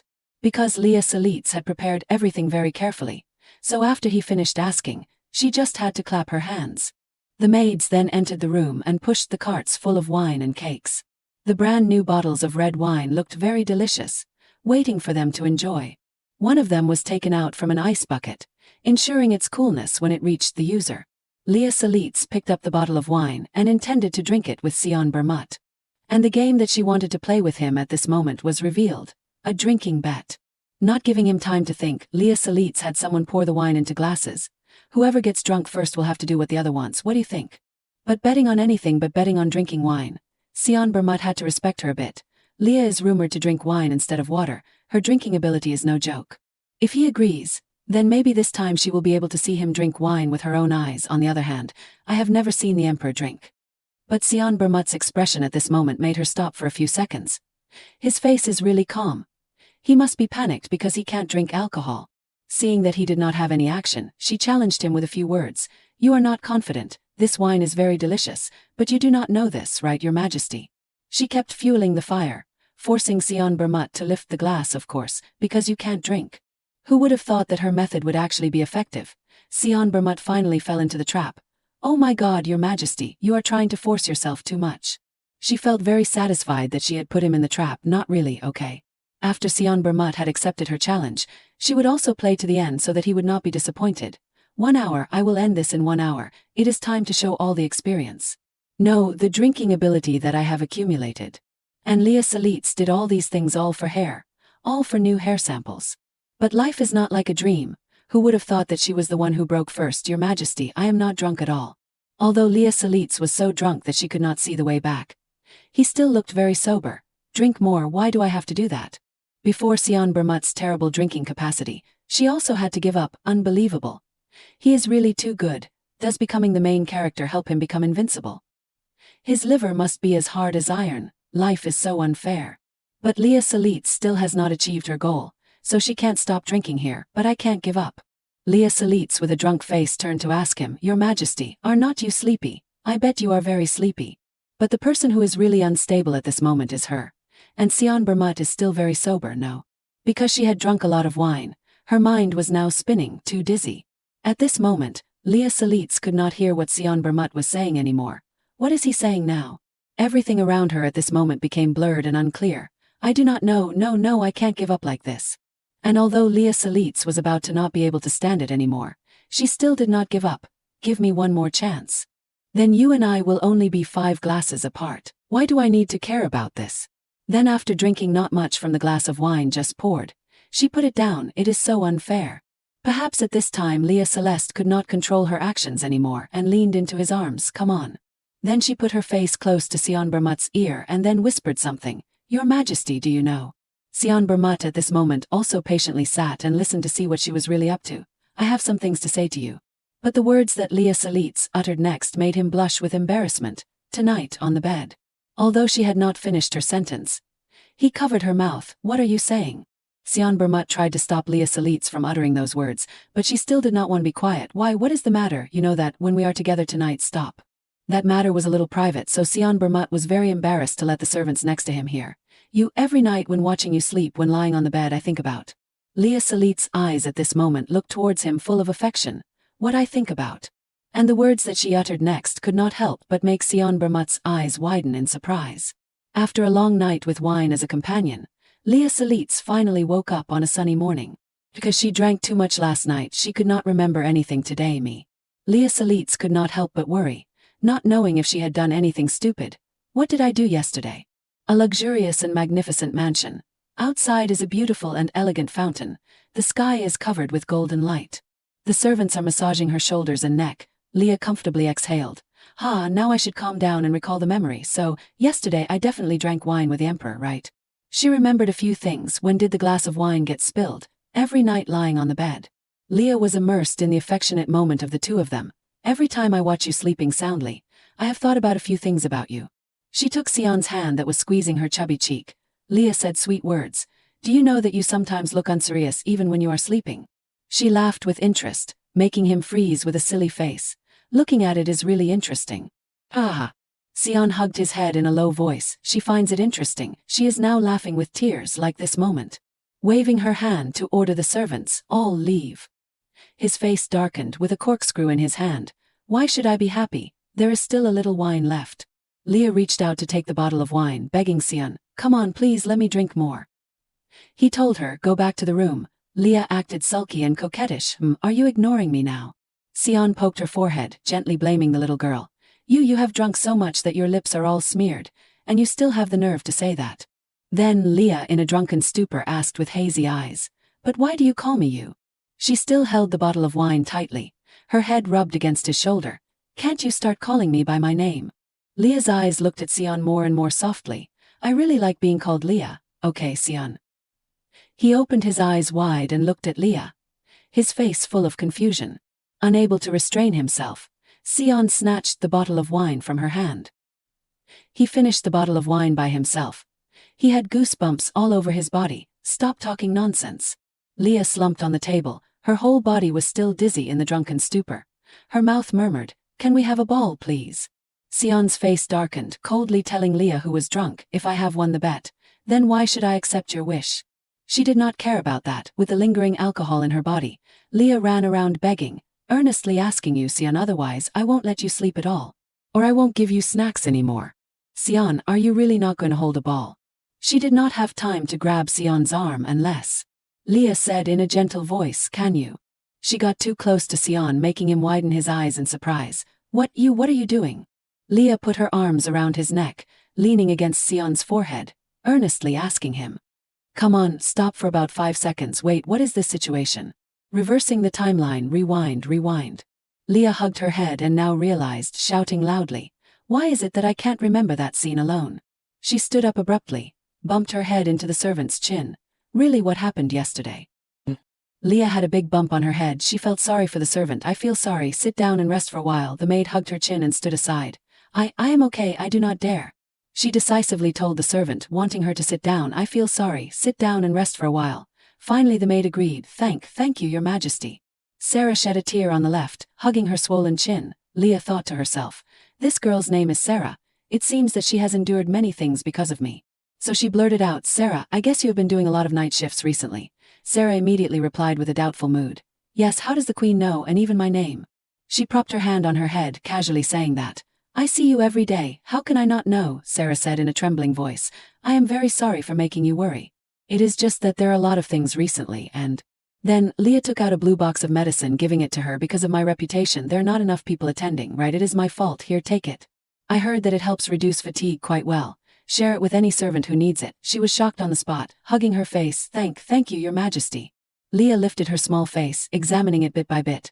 Oh my god, your bruise is worse. I will send you ointment and recovery medicine later, Sarah said a little shyly. Yes. Sarah had a different look at Leah. Her heart was beating bum because of that warmth. Although I have only become a maid of the palace for 2 weeks, the queen is really far from the rumors. It has been suggested that, in the royal palace, becoming a maid is often seen as an honor for the upper nobles. So for her, this is a very big luck for someone like me.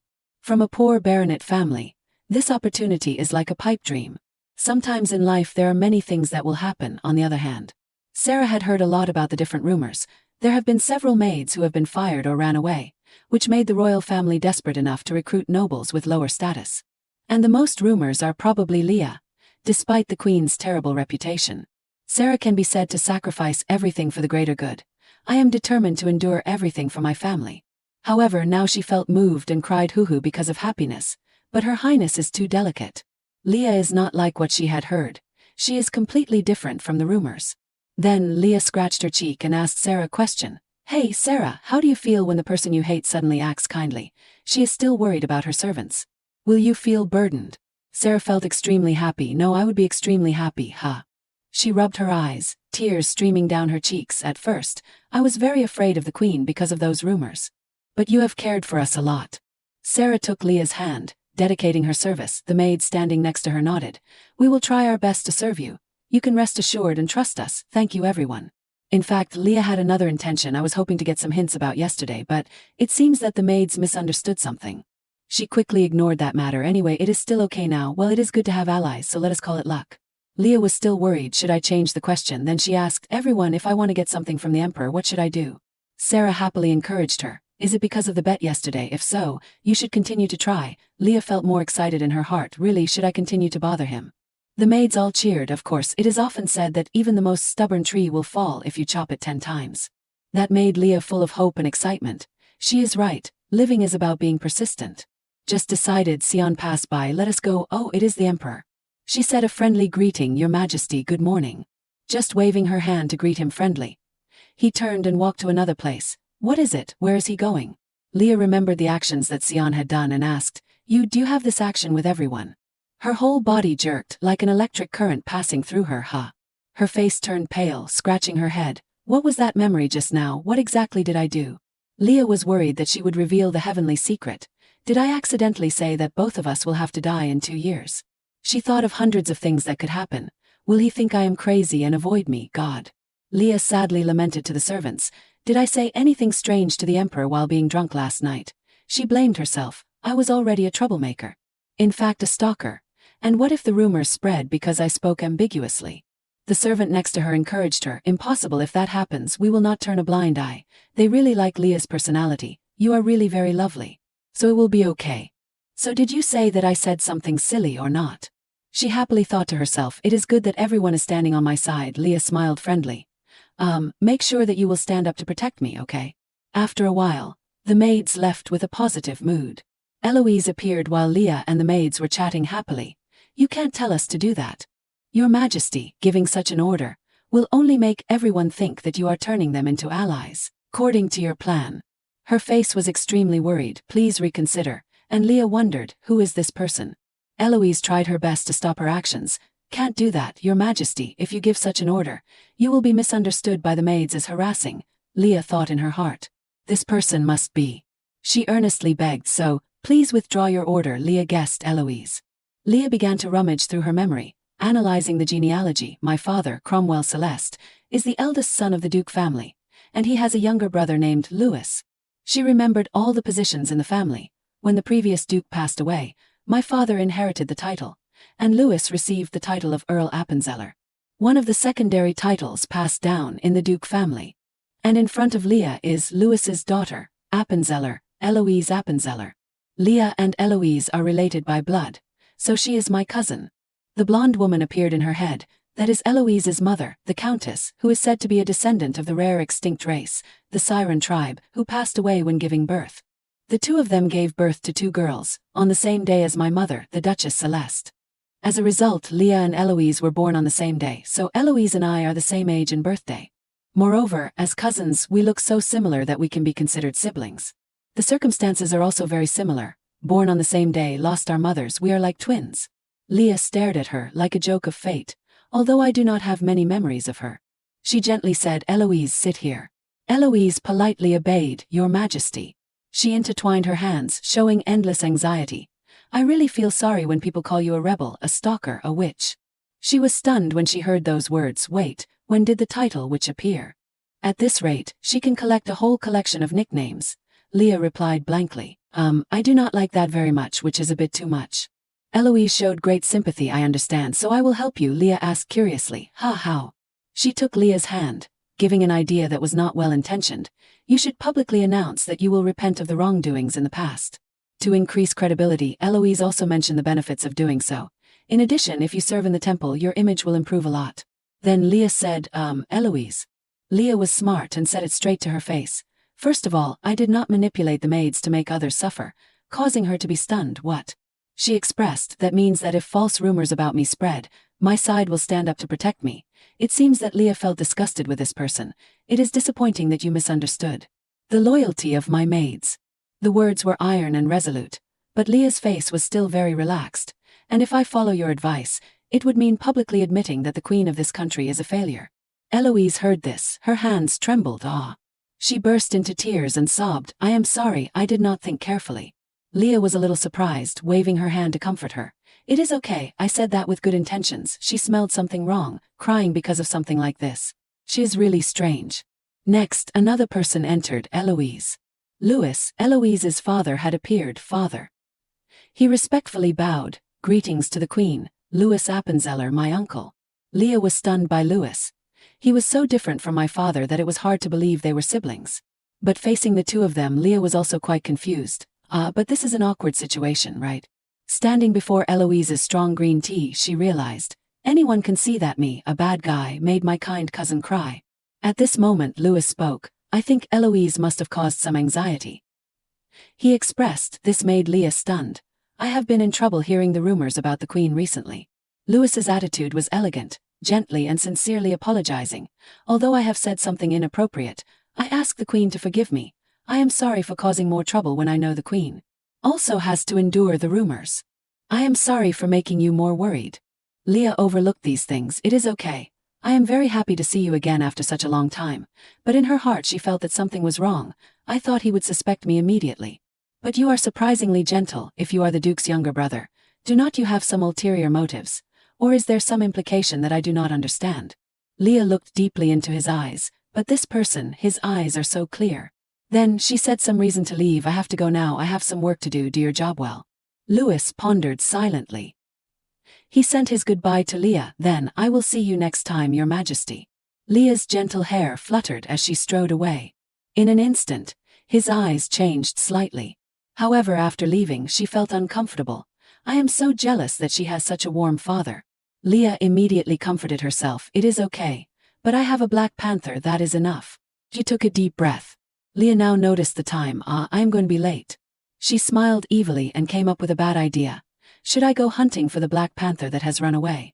In another place, in a luxurious office, Sion was alone in this large room. Suddenly the locked door moved. It seemed that someone wanted to open it from behind. His face darkened, growling, "Who is it?" Leah took out a golden key. Her face showed a longing to hunt prey. "I have been waiting for you, Your Majesty." Sion's eyes suddenly froze. Sion defensively retreated backwards. Immediately he tried to jump out of the window. Leah shouted loudly from above, "Your Majesty, why are you avoiding me? We are on the 3rd floor." Sion acted indifferent. "I do not understand what you are saying." She collapsed, questioning him. You ran away from me in the garden before. And now again, and Sion found a reason. I just opened the window because it is hot. Leah's hair flew in the wind, saying that, making Sion not know how to answer. But now it is autumn. It will be very cold when the sun sets. Leah actively put her arm around his, gently saying, now, come here, do not go anywhere. Have you had dinner? Leah pleaded, let us drink with me a little. As she picked up the bottle of wine, Sion snatched the glass on the table, covering the mouth of the glass. You should not drink alcohol, Leah curiously asked. Why did I bother you yesterday? I do not remember very clearly. He seriously asked, what do you remember? She tried to remember. I am not sure. Leah happily remembered, the part where you said you would reconsider opening a dance. Sion conveniently snatched the bottle of wine. You only remember what is useful to you, right? He opened the bottle cap, slowly pouring into the glass. Your Majesty, so you will really open a party, right? Sion slowly put the glass next to his mouth, blaming, you remember about the dance, but it seems that you have forgotten my name. Leah ignorantly did not understand. What name? He skillfully reminded about last night. Did not you ask to be called by my name? Leah still did not know anything. Oh, that is right, then, call me by my name, Your Majesty. But, she can't break the rules. What about you? How can I call Your Majesty by your name? Sion sulked. Yesterday you called my name naturally, but now. Leah gently said, okay, Sion. He looked at the girl in front of him.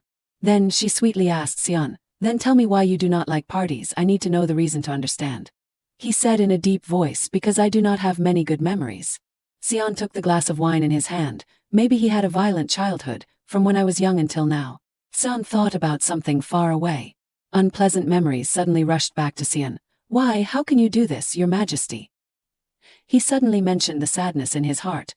I do not have any special memories, from when I was young until now. That memory kept repeating, why, how can you do that, Your Majesty? Leah opened her eyes wide and looked at the other person. She began to recall some things. Thinking about it, the last ball was during the coronation ceremony. I do not remember the details very well, but... She pressed close to him, whispering, can't you tell me what happened? I can help.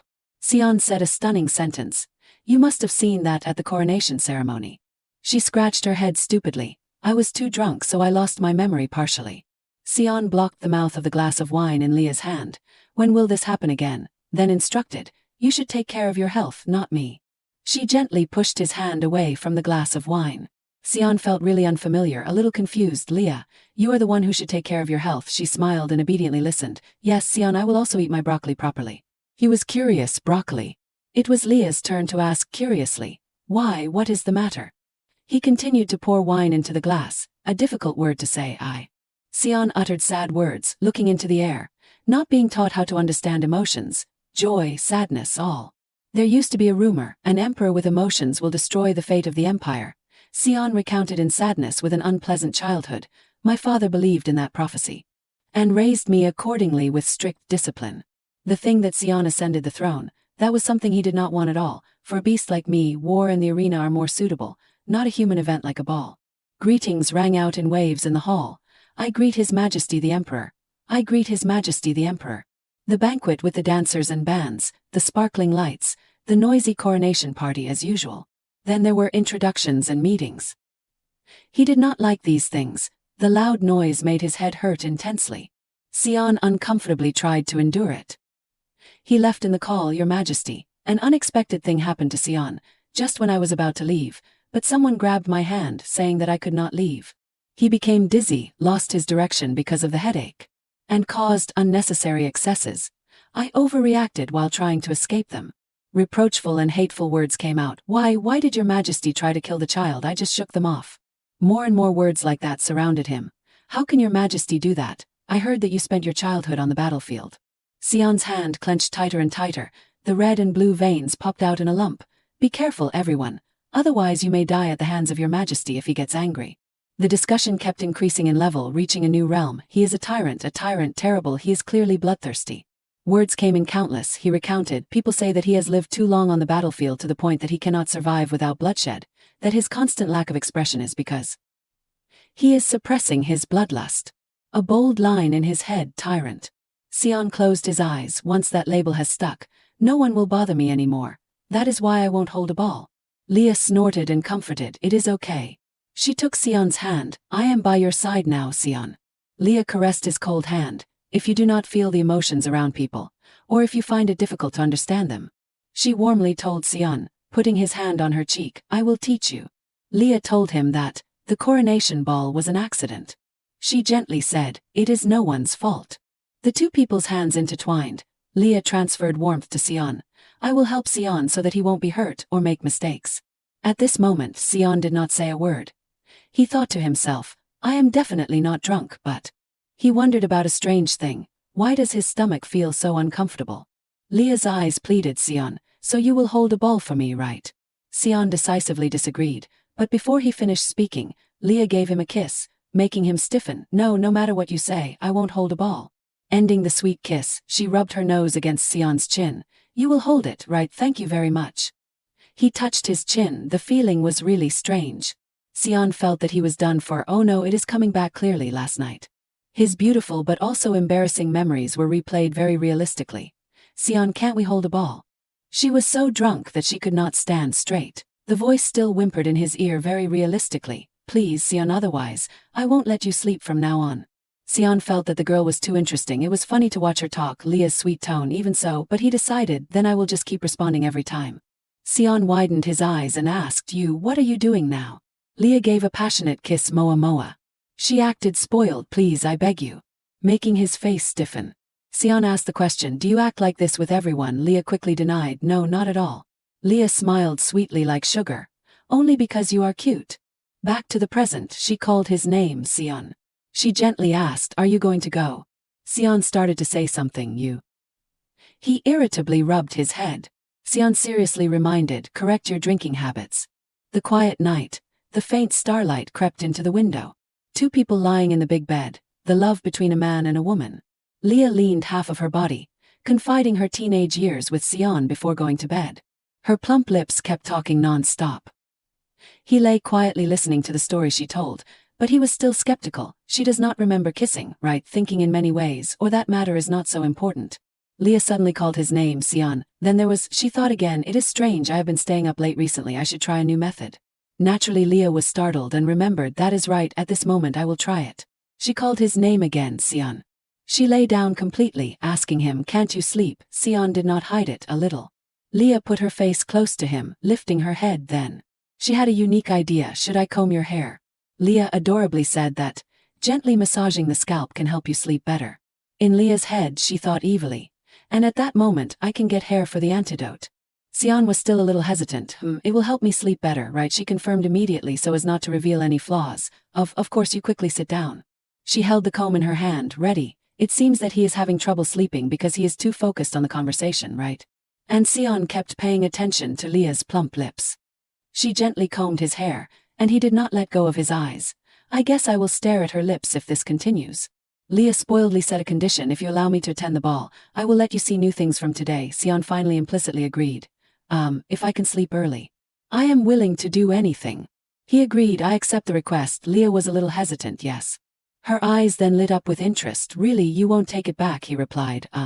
She spun Sion around while speaking. "Thank you, it will be extremely fun. I will comb your hair from behind you too." You turn back. She sighed a breath of relief. "I am at ease." After hearing the story about Sion, I was quite worried when I could not remember much, but it seems that I did not make any mistakes. Leah was a little evil. She had achieved her wish, excellently completing the task. "I got Sion's hair, and everything is progressing well."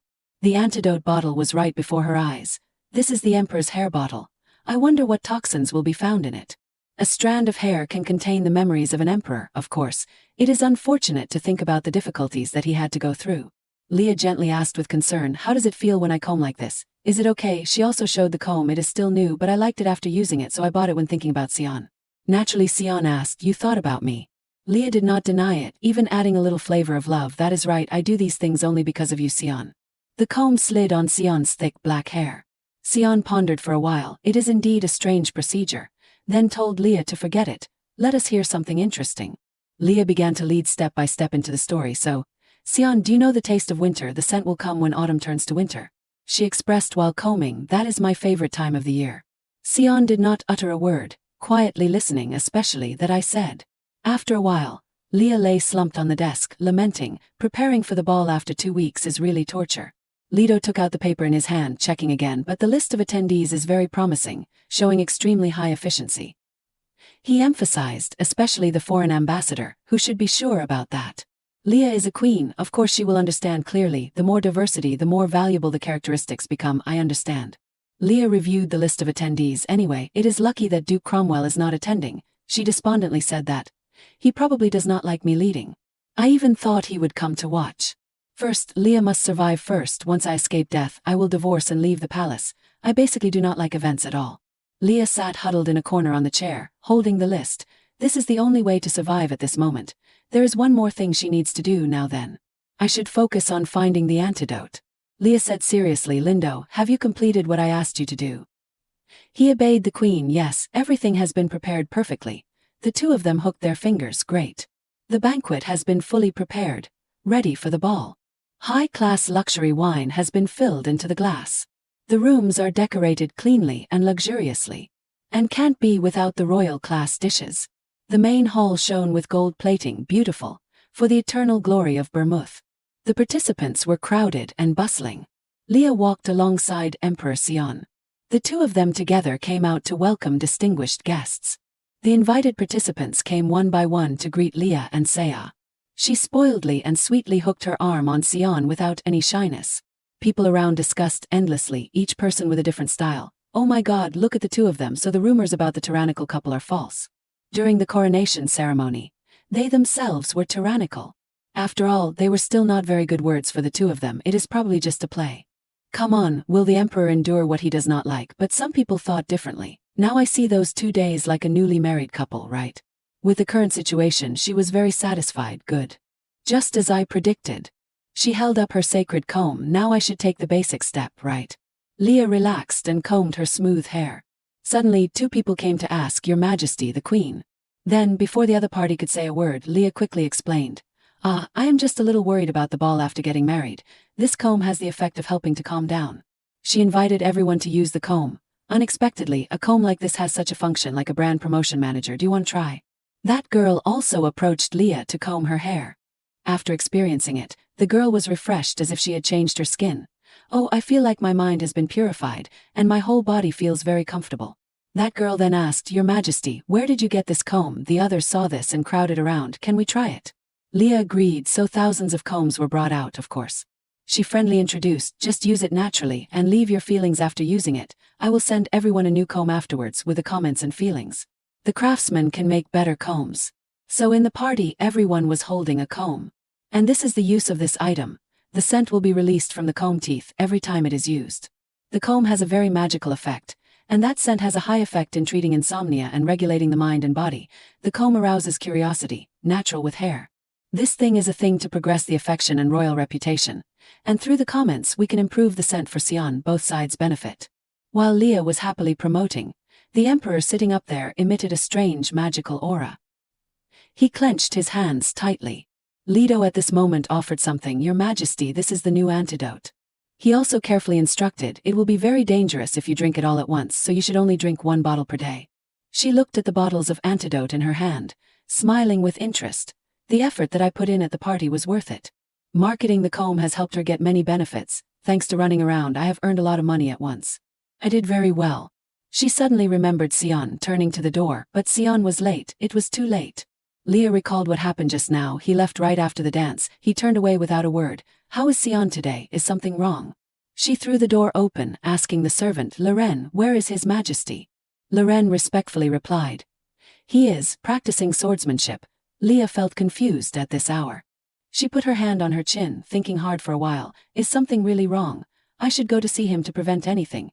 Moreover, I have prepared a new acer. I really want to show him quickly. At the swordsmanship training place, Sion had ordered. The subordinate then reported back, I am sorry. His Majesty has ordered that no one is allowed to enter here. Leah was very surprised, pointing at her face. What, even me? The subordinate reluctantly said. The queen is specifically forbidden. She increasingly felt confused. Why did he suddenly act like that? Night fell, covering the entire palace in darkness. Sion was still practicing swordsmanship diligently. He was panting heavily. What happened today made Sion feel uncomfortable. She also ran around combing other people's hair, making him jealous. You said you would only do that with me.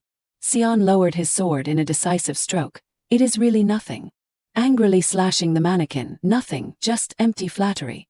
He asked the question, why is it like that? Sion did not understand his heart. It was anger. Outside, Leah still stood waiting firmly. Loren quietly reminded, Your Majesty, it is very cold early in the morning. You should go back to the room. She sighed sadly, thinking with a headache, It seems that he really does not intend to see me tonight. I will give up and talk later. She came up with another idea. I will have to play ASMR next time. Leah listened to Loren and turned around to leave. Because everything has become like this, I will only drink 1 bottle of antidote. After drinking the medicine, she slowly took a towel and wiped her mouth. Her whole body was tired. I feel dizzy, maybe because I collected too much hair. This is a bit more toxic. Leah looked in the mirror. I looked terrible. Blood was still on the sink, more blood flowing out than before. Leah again sighed with weariness. What kind of endurance is this? Her feet stood firmly on the floor, calculating in her head. But there is not much time left, so I have to endure it. She counted her fingers to calculate the time. At this level, probably only 2 years, no, only 1 year left. Suddenly Sion threw the door open. Leah raised her head and stammered, Sion, you are here? He questioned, Why did you do that? Sion felt really jealous. You combed other people's hair at the party like you did to me. Sion's tone was full of suspicion, jealous of the people that Leah combed. You acted like you only did that to me. Was that just to coax me? And she was stunned and did not understand what was going on. What is he suddenly talking about? She clenched her dress. Sion, I think there is some misunderstanding. His tone became more and more sulky. Misunderstanding, then explain. Sion's face darkened, blaming, What am I to you? Just an unimportant person as long as you flatter me. Leah increasingly did not understand what the hell is he suddenly talking about, and Leah felt that she was not well. I am too dizzy to think about anything. She regained her composure, slowly analyzing, I will calm down and reflect. The reason why he is angry now is. Sion angrily continued to question, You combed other people's hair at the party like you did to me. You acted like you only did that to me. Was that just to coax me? His complexion became more and more ugly. What am I to you? Jealousy reached its peak. Just an unimportant person as long as you flatter me. Naturally, Leah hugged her mouth and laughed secretly. Now in Leah's head, Sion is like a cat that needs to be coaxed by its owner. Then now, is it because I also combed other people's hair? Does he think he is not special to me? She felt that this was funny, but it was cute that he thought so. Leah smiled and peeked at Sion. He was still in anger. Are you mocking me? She quickly explained. Suddenly Leah's body was unstable. Not mocking, I was just going to say you are very cute. She spat out a mouthful of fresh blood. Leah felt that she was done for. I am finished. She seemed to have overdosed. I guess I still feel the side effects of the antidote that I drank before. Currently Leah is in a dilemma. This is... Sion's voice trembled. Impossible, you. Sion blurted out, making her open her eyes wide. You have a terminal illness. Leah fell into a daze. What?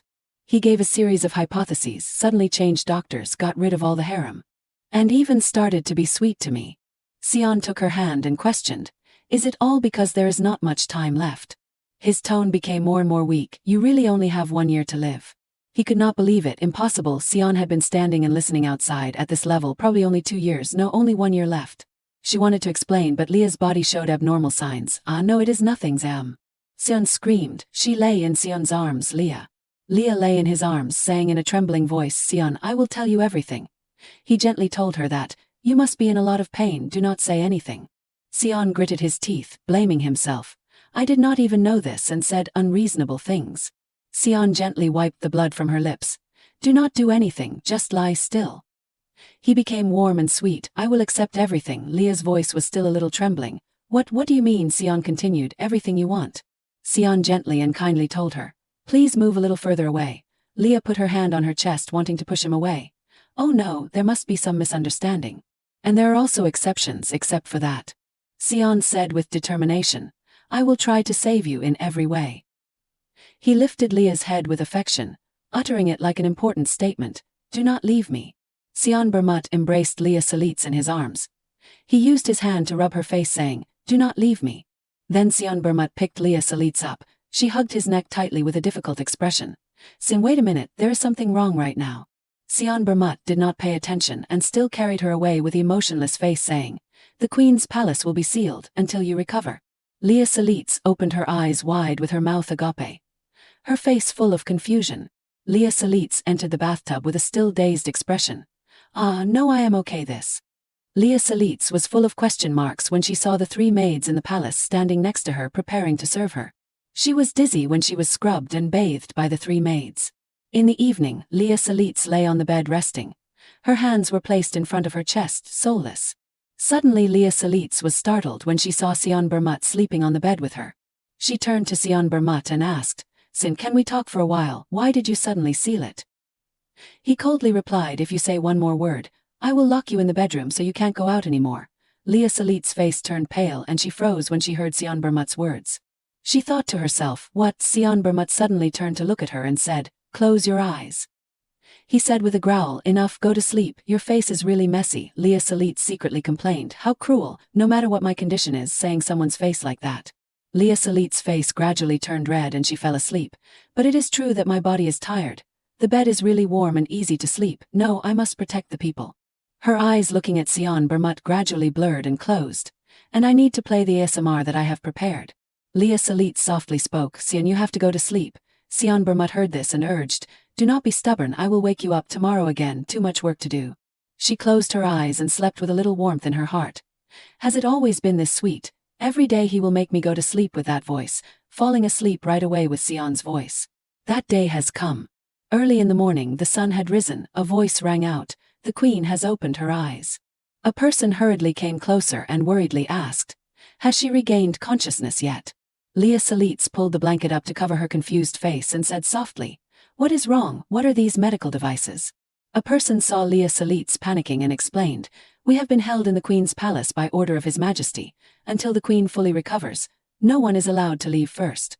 Hearing him say that, she sat up and screamed, "What?" The guy on the side asked tentatively, "Now can you say where you feel uncomfortable?" Leah Salitz shrank back timidly, stammering, "No, I do not hurt anywhere."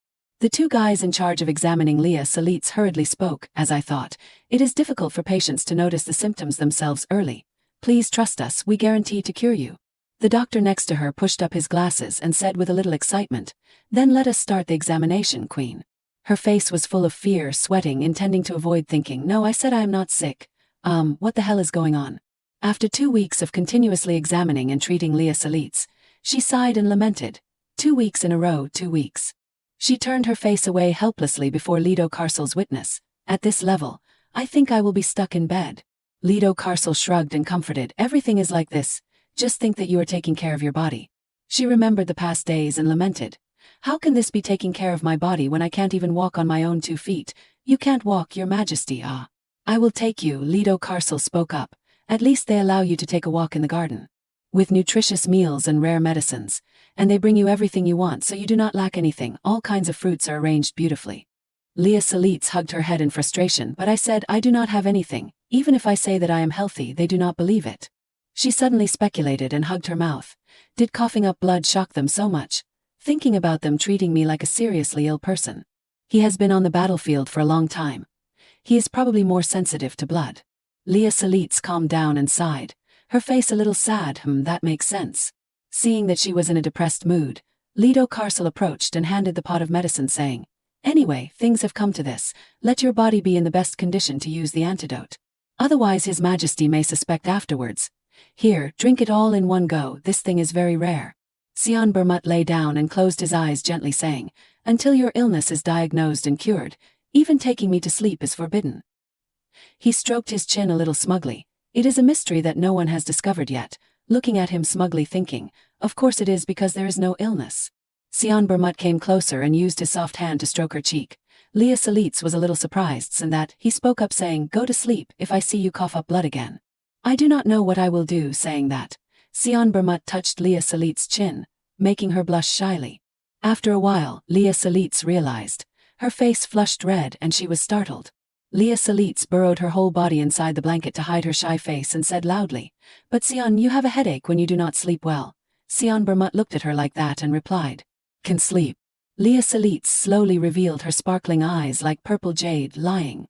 Sion Bermut did not deny it but calmly replied, "Yes, I can't sleep without you, right?" He slowly reached out closer to her. "So, about the new sound that I have prepared." Sion Bermut hugged Leah Salitz and fell asleep, making her suddenly widen her beautiful jade-like eyes. Leah Salitz muttered softly, "What sleep?" Leah Salitz closed her body and timidly thought, "How can I sleep like this?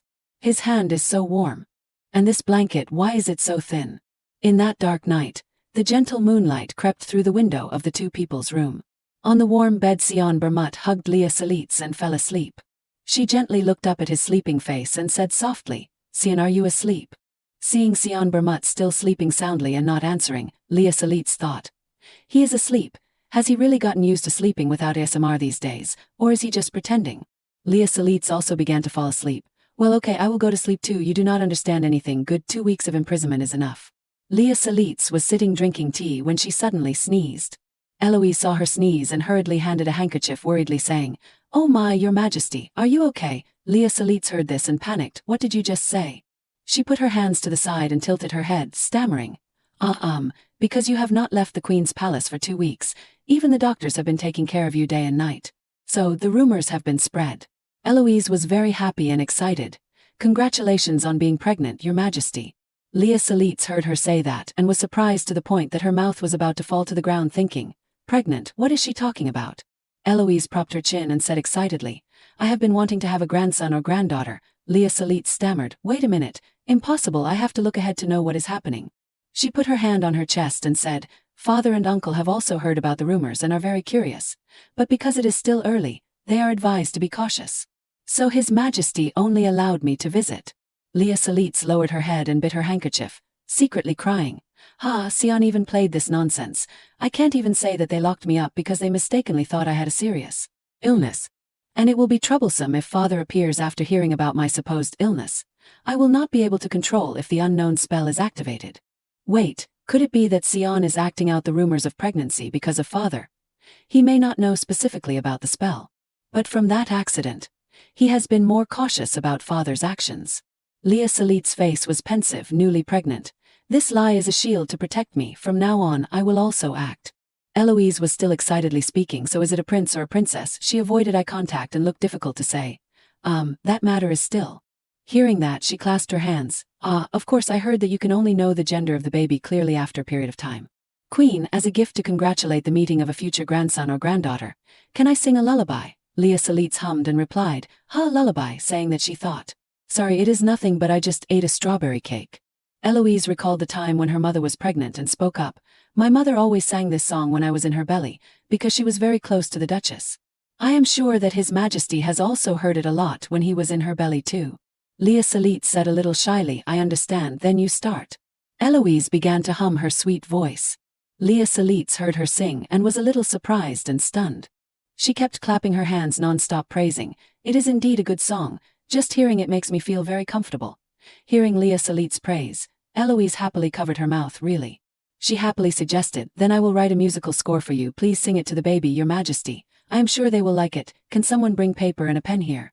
Eloise wrote the notes of the song on the paper. It is done. She happily picked it up and looked at Leah Salitz, asking, Do you want to practice it from now on? She picked up the teacup and drank, avoiding, I will practice later and try to sing. I am not good at singing. Hearing that, Eloise was a little disappointed. Oh, do not say that, I just want to give my future grandson a lullaby that their mother used to sing. Leah Salitz remembered the past and thought. No, really, I can't sing. A karaoke owner once came to provide service, but when he heard me, he pretended not to see me and left immediately. She leaned in excitedly. You can sing it when you are with His Majesty. They say it will be even better if the child has as many memories with their father and mother. Leah Salitz put down the teacup and wondered, why is she urging so much? Has Leah always sung very well? But I do not remember anything about it. Usually I can remember most of Leah's habits. She suddenly asked seriously, causing Eloise to startle. Eloise, why are you trying to make me sing so much? She lowered her face and tears fell softly, replying, I am sorry, your majesty, I just want to help my future grandson. Seeing Eloise cry, Leah Salitz wondered, she is really sensitive. Leah Salitz said with a bright face, Thank you for thinking about me. I will practice and sing it when the baby is born, if I have the ability to turn the cake into a baby. Eloise used her hand to wipe away her tears, saying, Please sing it. Leah Salitz changed the topic and asked about something else, but the dress that you are wearing today looks very elegant and suits you. Which dress shop did you visit? She still did not notice and happily replied, this dress. Suddenly a voice echoed in, Your Majesty, the priest has arrived. Eloise looked at Lurin, who was stepping in, and spoke up, Oh my, it is time, so I will go now, your majesty. Leah Salitz happily replied, Okay, thank you for visiting. Sebit stepped forward and bowed respectfully, Your Majesty, it is an honor to meet you for the first time.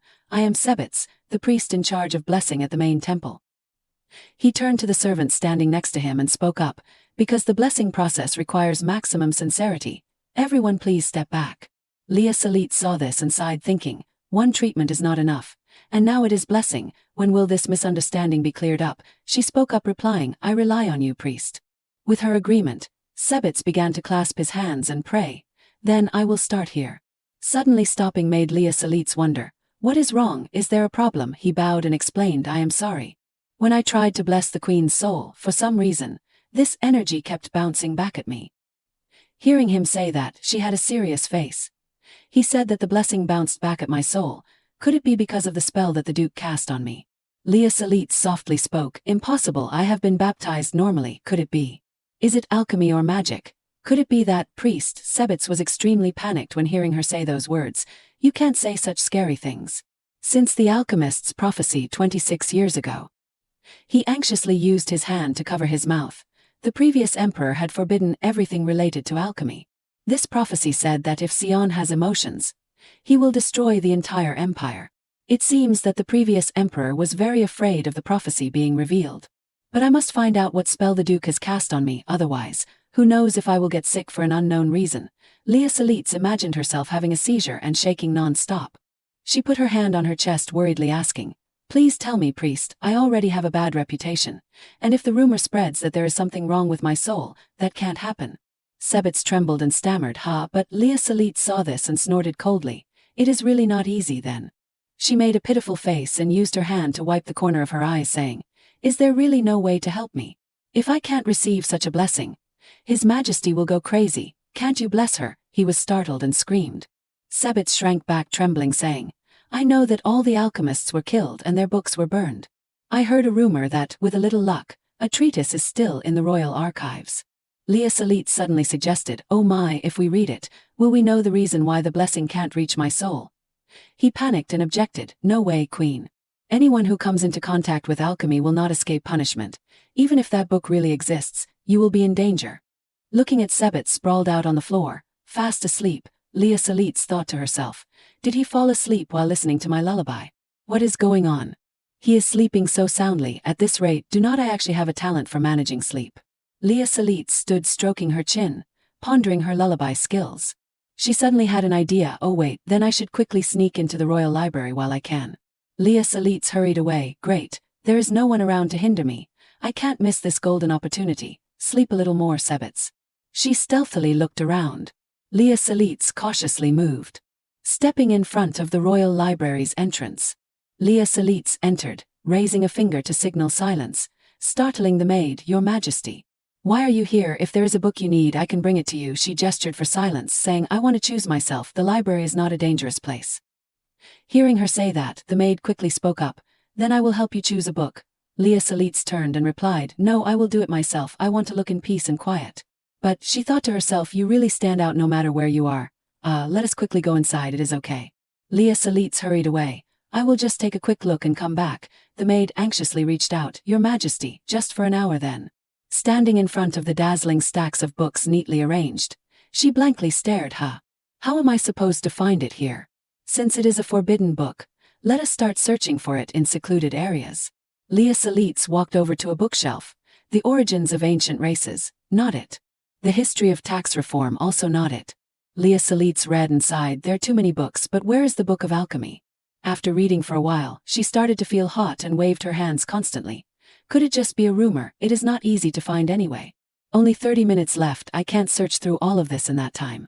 She stood up, giving up, I am out of options, let us call it a day. Well, it is better to investigate the rumor more thoroughly later and have Lindo handle it. Even so, I am a little disappointed to go back like this. Maybe I will grab a novel to read on the way back. Leah Salitz suddenly noticed a rather eye-catching book. Oh, the title of this book is really drawing me in. When she opened it to read, she saw the content inside and her face flushed with embarrassment. Oh my God, how can such an evil book exist? This kind of book needs to be read and condemned. Suddenly, blood from the wound on Leah Salitz's finger dripped down. Oh no, my finger got stuck to the paper. She hurriedly wiped it away. Darn it, I can't let them find out I damaged it. The book suddenly floated and glowed. Leah Salitz startled in surprise, What is this? Why is there suddenly light? Did the book just heal like new? Leah Salitz quickly closed the book. What the heck is this? General theory and utter nonsense. Seeing the cover's name, she was surprised. The name of the book changed too. Leah Salitz kept flipping through the pages to check. Wait, the content changed too. She stood frozen, bewildered. To the one who vows not to abuse the knowledge contained in this book, granting the right to read it, may you learn and master the knowledge of alchemy to bring many benefits to the world. Leah Salitz was secretly excited. Knowledge of alchemy, there is no doubt this is definitely what I have been looking for. It is a book of alchemy. She held the book tightly and raised it up happily. From afar, a maid and a knight entered. Your Majesty, an hour has passed. Leah Salitz quickly grabbed the book and ran. Seeing her run, the maid worriedly said, Your Majesty. She turned and pointed, shouting loudly, Do not follow me. If you follow me, I will throw you all into the new harem. The two people stopped in fear when they heard Leah Salitz wanted to throw them into the new harem. Leah Salitz hurriedly ran through the corridor, running past the carefully tended flower pots under the gentle sunlight. After a while she stopped and looked around. I have lost them, right? Leah Salitz took out the book again to study. Let us see, to those who want to obtain knowledge of alchemy, make a vow. She flipped to the blank pages, confused. What is this? Why is there nothing in the back? Leah Salitz looked around suspiciously. Besides the book of alchemy, who else would be bewitched? I should have realized when it disguised itself as a red book. She remembered the drop of blood on the book, the vow, Just now, when I spilled blood, the book glowed, so maybe if I spill blood again. Leah Salitz saw a thorny flower next to her. This thorn probably won't hurt too much. She did it again, dripping her blood onto the paper of the book. Words immediately appeared on the blank page. What do you wish to know, my master? Seeing that Leah Salitz was satisfied, I knew it, this move was the right one. She brought the book closer and spoke. Oh hello, I have a question. Do you know anything about curses? There was still no reaction on the page.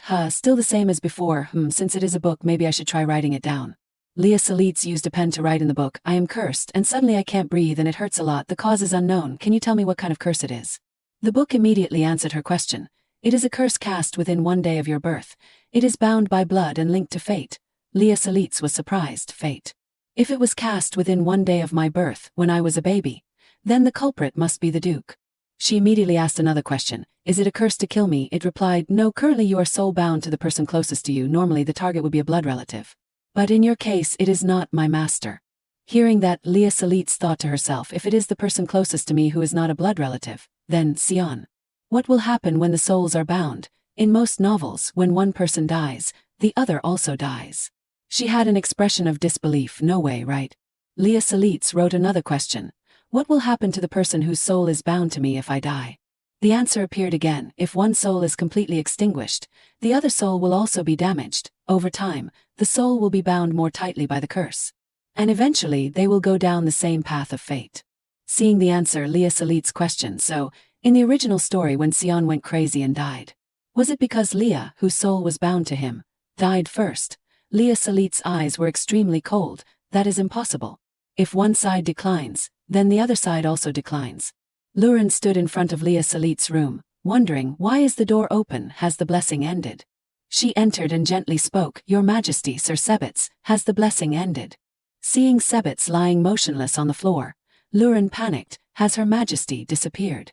She and the knight approached Sebitz and hurriedly woke him up. Sir Sebitz, please wake up, Sir Sebitz. The knight next to him saw Sebitz still dazed and said, This reaction, it seems he is being affected by some kind of drug. Hearing that, Lurin was shocked. A drug, could it be? Everyone around was terrified, thinking someone has kidnapped the queen. Lurin immediately urged, Hurry, we need to inform the emperor. On this side, Leah Salitz was deep in thought. The fact that Sion and I are soul bound to each other. Did Leah's killer know this? If Sion was killed directly, it would be a rebellion. But the queen's terrifying death only caused a brief disturbance. By killing Leah, it seems they were able to easily eliminate Sion as well. She imagined the scene of the two being killed because of the curse. Leah Salitz bit her lip tightly. So, the culprit is. She held her head in frustration. This is so complicated. Moreover, the curse placed on Leah's soul is still in effect. And that is also troubling. It is making my head hurt too much. Let us start sorting out what we know for sure. In other words, if Sion is healthy, then I am healthy, and if I am healthy, then Sion is healthy. Taking care of Sion's health actually helps me too. Leah Salitz was horrified to realize, wait, does that mean I have to continue to endure being tied to Sion? She regained her composure and said, let us put this issue aside and focus on something else. The writing suddenly disappeared from the page. It feels a little worn out again. Leah Salitz dripped her blood again, grumbling, could it be? I knew it. The more questions I ask, the weaker the effect of the blood becomes. I will have to replenish it periodically when using it. She immediately continued writing with a pen. Okay, let us quickly move on to the next question. Why does the curse cause pain?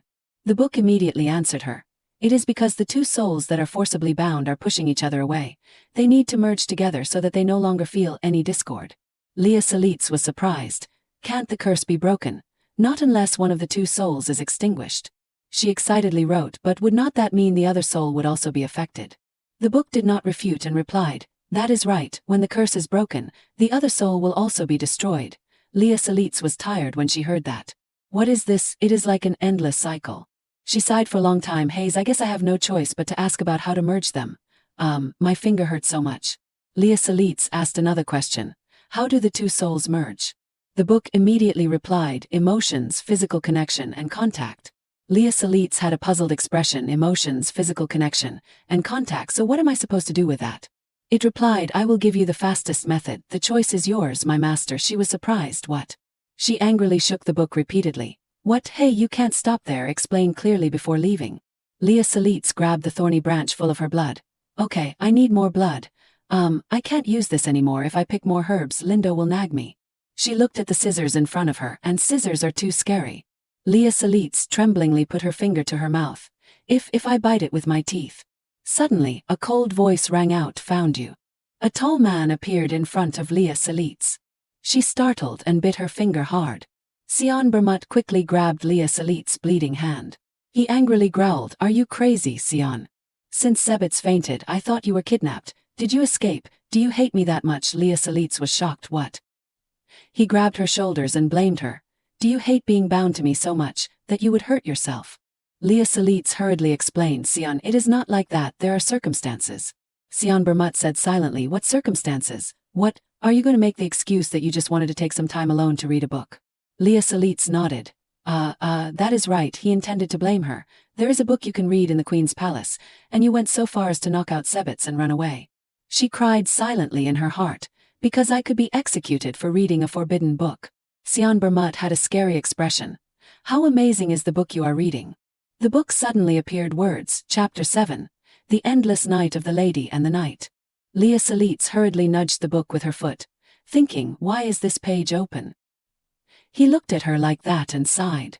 Sion Bermut spoke, if you want to see it, just say so. Sion Bermut cried silently, no, I am really not that kind of person. He saw that she did not answer and said, I will bring you anything you want. Leah Salitz breathed a sigh of relief and replied, no, I do not look at that kind of thing, it was a mistake. She was suddenly surprised when she heard Sion Bermut say, just stab me. If you are so angry, just stab me. If you hurt yourself again without my permission, I won't forgive you. Leah Salitz looked at him a little warmly. She put her hand on Sion Bermut's hand. Sion. Leah Salitz leaned into him and said, you are worried I am hurt, and does it hurt here? Do you want to feel the pain for me? Sion Bermut was stunned. What? She continued, it is just worry and disappointment. You will probably be angry too, but in times like these. Leah Salitz suddenly gave a beautiful smile and looked at Sion Bermut. Please say, I am sad that you are hurt. Be careful not to get hurt. I did not really hurt myself. I just accidentally bit it because I was startled. He had a sad expression. If I made you sad, then I am sorry. She smiled brightly at Sion Bermut and replied, Sin, you are not a tyrant, you are a warm person. I told you, did not I? Leah Salitz slowly raised her beautiful hand. An emperor with emotions will ruin the fate of the empire. That kind of thing does not mean anything at all. She stroked his head. See, the empire has not collapsed yet, has it? Sion Bermut angrily grabbed the hand stroking his head and said, so you think I will let go of you escaping, huh? Leah Salitz struggled repeatedly as he carried her over his shoulder. What is this? Not the Princess Carrie. Sion Bermut hugged her tightly and replied, but being carried like luggage. You really have a lot of requests, you troublemaker. And you are not a princess, you are the queen. Sion Bermut shouted towards the book still on the ground. We need to get that, please pick it up. Holding the book, Leah Salitz was very happy. Thank you. When he saw her happy, Sion Bermut said, I do not know how I have endured this until now, surprising her. What do you mean? He immediately said something that made her wide-eyed and speechless. When you said you would eliminate the harem, I should have foreseen the withdrawal symptoms. Leah Salitz blushed shyly and struggled. Withdrawal symptoms. You do not misunderstand anything strange, do you? Sion Bermut hugged her tightly and replied, I will pretend I did not hear that. So from now on, feel free to read as much as you like. She blushed and shouted, no, I do not, please put me down. Back on this side, Sebitz spoke apologetically. Your Majesty, Your Highness, I sincerely apologize. I was too worried and fainted while giving the blessing. Leah Salit saw him bowing worriedly and calmly replied, "That happens, do not worry, how do you feel now?" Sebits was extremely grateful and said, "I feel filled with your boundless grace. I am completely healthy, so I will immediately give the blessing again." Sion Bermut, who had been standing next to her, also spoke, "Let us get this over with quickly." Hearing that, she panicked. What now? What if they find out the blessing is not effective? Alchemy, magic, how am I supposed to explain this if it is exposed? I will be executed, please wait a moment. Suddenly Leah Salit received a blessing, surprising her. Sebits was constantly praying, "In the name of the divine, I grant Queen Leah Mermuth the power of blessing to protect her body and mind." Leah Salit had a bright smile and pretended to say, "It did not seem very effective just now because you were too worried, but after resting, you succeeded excellently." He was still worried and replied, "Really, I have to apologize, I barely remember anything before I fainted." Leah Salit was a little surprised. What, so he forgot everything about the alchemy and souls that we talked about earlier? She held her head tiredly and thought, "I thought he fell asleep because of my lullaby, but was not it because he fainted from using too much power? Well, I am not a witch. How could I put someone to sleep with a song?" Sebits bowed respectfully. "I will return and continue to improve myself, Your Majesty," Leah Salit tiredly replied. "You did a great job." Leah Salit next to him spoke angrily, "I will lift the restriction order, but you have to go for regular checkups. If you neglect your health, I will lock you up again." She firmly pointed at him and replied, "I understand, but in return, Sion also has to go for regular checkups. It is not fair if only I have to go." Seeing her point at him, Sion Bermut was confused and said, "What is unfair? Even after being so sick, you are still making excuses like this." Leah Salit puffed up her cheeks adorably and replied, "Is that just how you see it? Sion may look fine, but he could also be in a condition that needs a checkup." She kept shouting, "And please do something about the pregnancy rumors. I was so shocked when I heard it from Eloise. You knew about it, right?" Leah Salit pouted and speculated, "Surely, the rumor helped delay the Duke for a while." She imagined stones pressing down on her. Paranoia, witch, stalker, hateful, it is so unfair. Sion Bermut stood with his arms crossed. "If it is not exposed, it will eventually disappear on its own. Why bother doing anything?" Leah Salit was suddenly confused. What about my reputation?" he continued. "I should have hidden that book and kept quiet." Hearing that, Leah Salit hid the book and said, "Hurry up and deny it. If you do not, I really won't let you sleep." Sion Bermut looked cold and replied, "Depends on how you behave." She shouted, waving her hands around, "You are so bad." Suddenly she looked at the table in front of her. Leah Salit asked, "By the way, did you see the sheet music on the table?" He replied, "Did not see it. It must have been lost during cleaning. Is it important?" She shook her head a little remorsefully. "Not very important, but it was a gift from Eloise. If it is lost, I feel a little guilty." Sion Bermut gently laid her down on the bed and said softly, "If it is just a small matter, do not worry about it anymore and go to sleep." Leah Salit closed her eyes to sleep but still felt a little sad. But I still feel a little guilty. I will send Eloise a gift to thank her." The next morning Leah Salit coughed lightly and said, "The book clearly stated that our souls have not yet merged, but when Sebits gave the blessing again, it worked perfectly without any resistance." Lido Carcel, sitting next to her, asked unclearly, "You said it was about emotions, body and contact, right? Perhaps the Emperor's emotions have also begun to affect his soul." She had a pensive expression. "So, then, if we continue like this, I will no longer be sick because of the curse.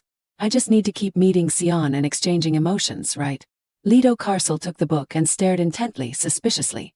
"But why did that Sir Sebits forget everything that happened with the Queen?" Leah Salit speculated. "Who knows, maybe he really forgot after fainting." She sighed, "That is beneficial for us. If he talked about alchemy, that book might have been discovered. I even tried it with Lin out of curiosity, and this book only reacts to my blood. As long as we do not talk about alchemy, the risk of being discovered is very low." Leah Salit looked at the book sadly. "Although, disguising as a red book is a bit embarrassing, anyway, it is still better than revealing that it is a book of alchemy. But why do I feel like I have forgotten something important?" A dark shadow of a man spoke. "Do you think they suspected anything?"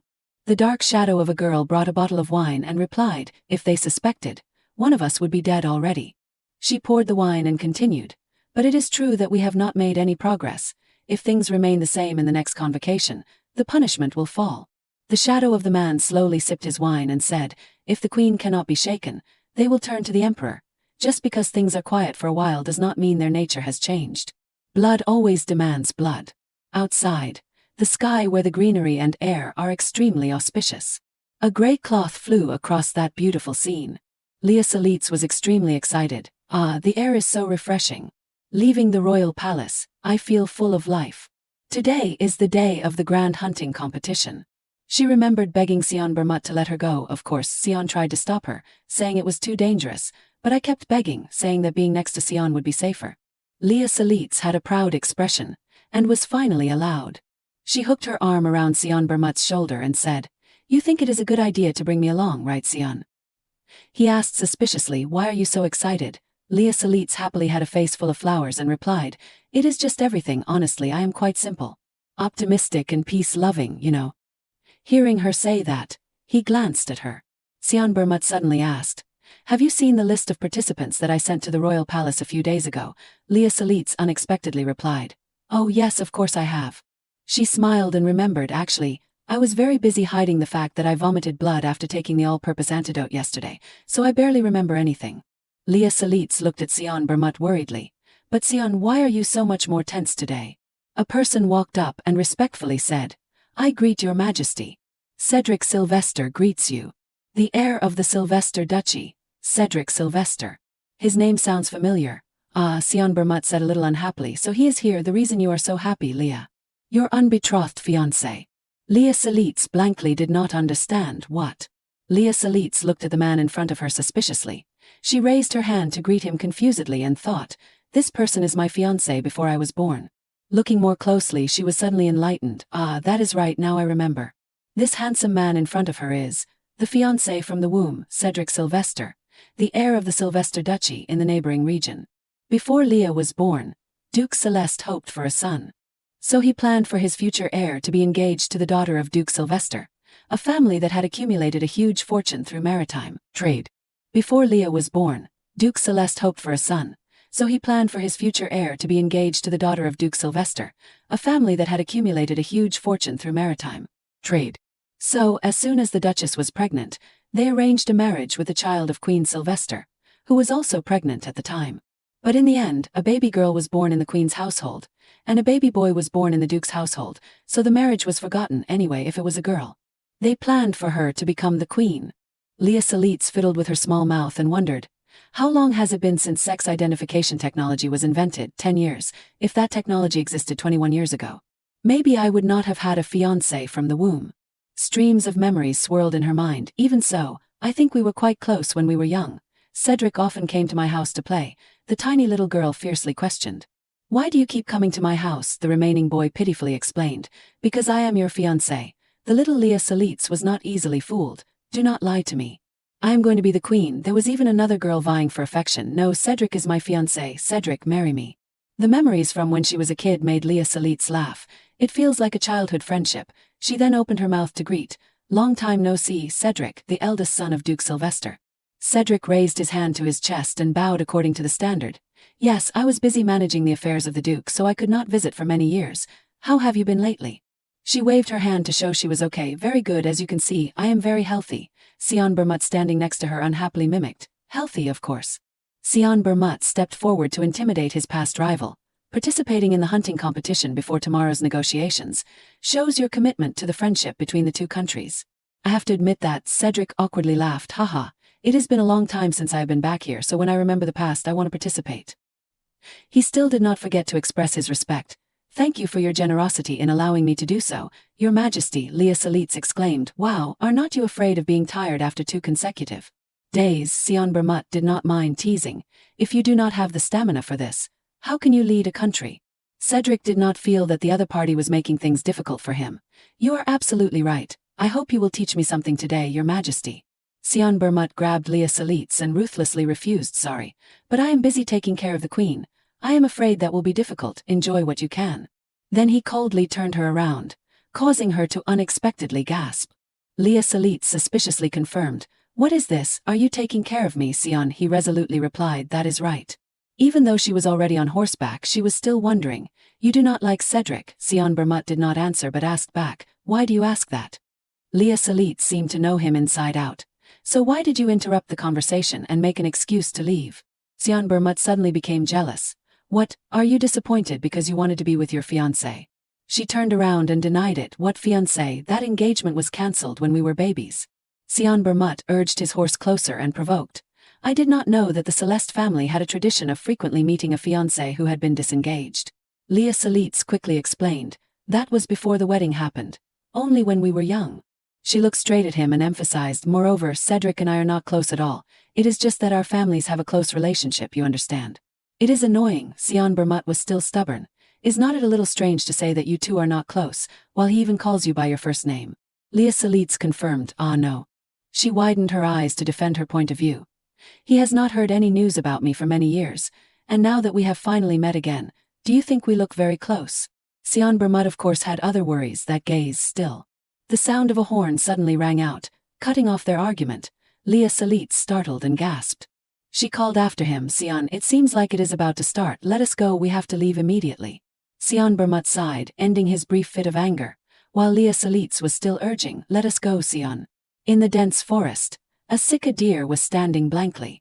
Sunlight filtered through the leaves and shone on a small pond, making the surrounding green space seem to be covered with a shimmering layer. The two acted as each other's support on horseback as they entered the forest. The scenery was poetic, but Leah Salitz lamented and ruined the atmosphere. Sion, my waist hurts so much, I have never ridden a horse for so long before.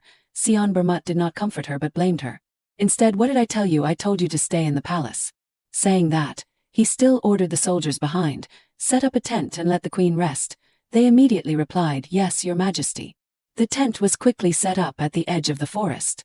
Leah Salitz waved goodbye to her husband. Thank you, Sion, I will rest, so you go quickly, I can't be a hindrance to Sion. Sion Bermut stopped and instructed. I will be back soon, rest well, she obediently agreed. Yes, be careful, have a safe journey. The sun was high, the sunlight was getting harsher. Leah Salitz comfortably sat and enjoyed herself in the recliner.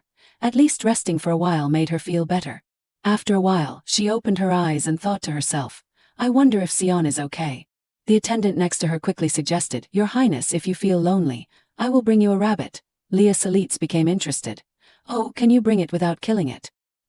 He did not hesitate to agree. If you request it, I will bring it, Your Highness, she exclaimed in praise. Wow, it will definitely be very cute, while waiting for the rabbit to arrive. Leah Salitz was secretly pleased in her heart. Ho ho, now, everyone is gradually becoming more kind to me. It feels great to see my image improve after all those things. Suddenly someone's voice rang out in the forest. So there is something other than a rabbit. Leah Salitz excitedly stood up. That is the sign that the first game has been caught, right? But what was in front of them made everyone freeze. A large beast was slowly walking towards the two. What? In Leah Salitz's heart, she was frantically guessing, what is that? The attendant shuffled and drew his sword, blocking in front of her. A chimera, Your Highness, please step back. But before he could make a move, the chimera fiercely knocked his sword away. Leah Salitz screamed in fear. It opened its hideous mouth and bit hard at the person in front of it. In just a moment, a soldier was thrown far away by it, hitting a tree heavily. The ferocious chimera panted. The soldiers panicked and shouted, Quickly fire a signal to let them know this is an emergency situation, request reinforcements. A yellow flare was immediately fired into the air. Hearing the loud explosion, the chimera became even more ferocious. Leah Salitz trembled and questioned, Why is this monster in the hunting area? The attendant also shrank back. I do not know, these chimeras have been banned for more than 10 years. After they were created for combat. The chimera suddenly howled, making the two even more panicked. It charged straight into the encirclement, pushing back all the surrounding soldiers. Leah Salitz stood facing the giant beast, constantly reassuring herself, No, I am going to die like this. She fearfully covered her face and called out, Sion. Sion Bermut appeared just in time to subdue the beast. Leah Salitz hurried over. So are you okay? He coldly asked. What is going on? Someone kept warning. Dangerous, Your Majesty, Your Highness. Cedric suddenly appeared out of nowhere and blocked Leah Salitz. Please step back, the Emperor has lost control. Please step back, the Emperor has lost control. She stuttered. What? He raised his sword and explained, while fighting the chimera, I was injured and His Majesty attacked me as well. Leah Salitz could not believe it and looked at the man in the distance. Sion attacked? Impossible. His body exuded a thick killing intent, which made her a little suspicious. Sion. Cedric warned loudly, Do not provoke him. It seems that seeing blood has awakened his bloodthirsty instinct. He emphasized the ruthless instinct to cut down enemies on the battlefield. Leah Salitz still had not gotten over her shock. He is saying that his instinct has awakened. Impossible. She tried to find a reason to justify, even if he is tense, this is still unreasonable. The current Sion would not lose control in a situation like this, even before. Even when he saw my blood, he was very normal. Leah Salitz's heartbeat suddenly skipped a beat. Something felt like it just disappeared. She rushed to Cedric and stopped him from taking action. Stop. His Majesty is not that kind of person. I will try talking to him.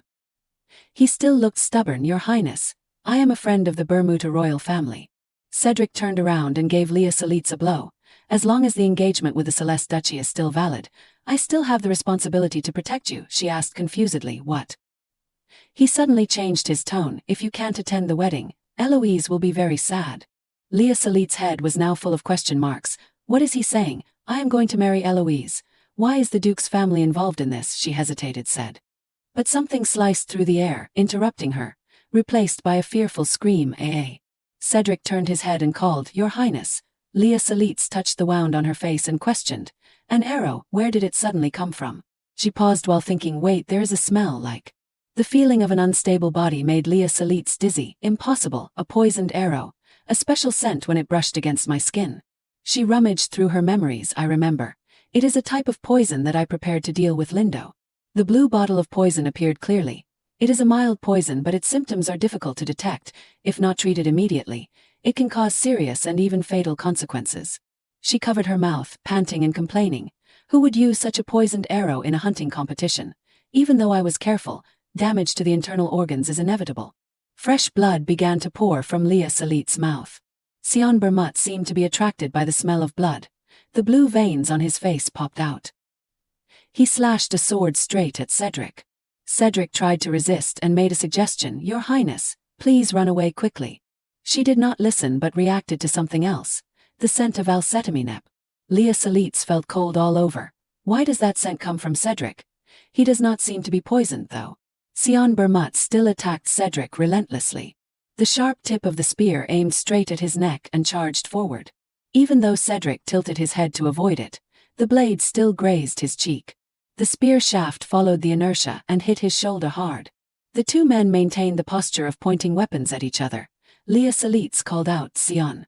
She looked at his soulless state and wondered. It is strange, someone must have taken advantage of him to make him lose consciousness. Leah Salitz bit her lip in anger. I won't forgive whoever did this. Look at how I have been taking care of him. The journey of being by Sion Bermut's side rushed back like a revolving lantern, with sumptuous meals and quality sleep. Leah Salitz burst into anger. I have only just tamed him. I need to stop this immediately. She kept urging herself, think, what should I do? She remembered the book Emotions, Body, Contact that she had read. That red book taught me about soul connections. Leah Salitz decided to take a gamble. I am not sure if it will work, but there is no time to hesitate. She looked at the two who were fighting madly and silently prayed, please, please. Leah Salitz rushed straight to Cedric. Get out of the way. He recoiled in alarm, Your Highness. Leah Salitz's heels left the ground. Then, by mistake, she placed a kiss on Sion Bermut's lips. He opened his eyes wide because of this unexpected incident. The two remained silent in this awkward position under the sunlight. Sion Bermut threw the spear in his hand away.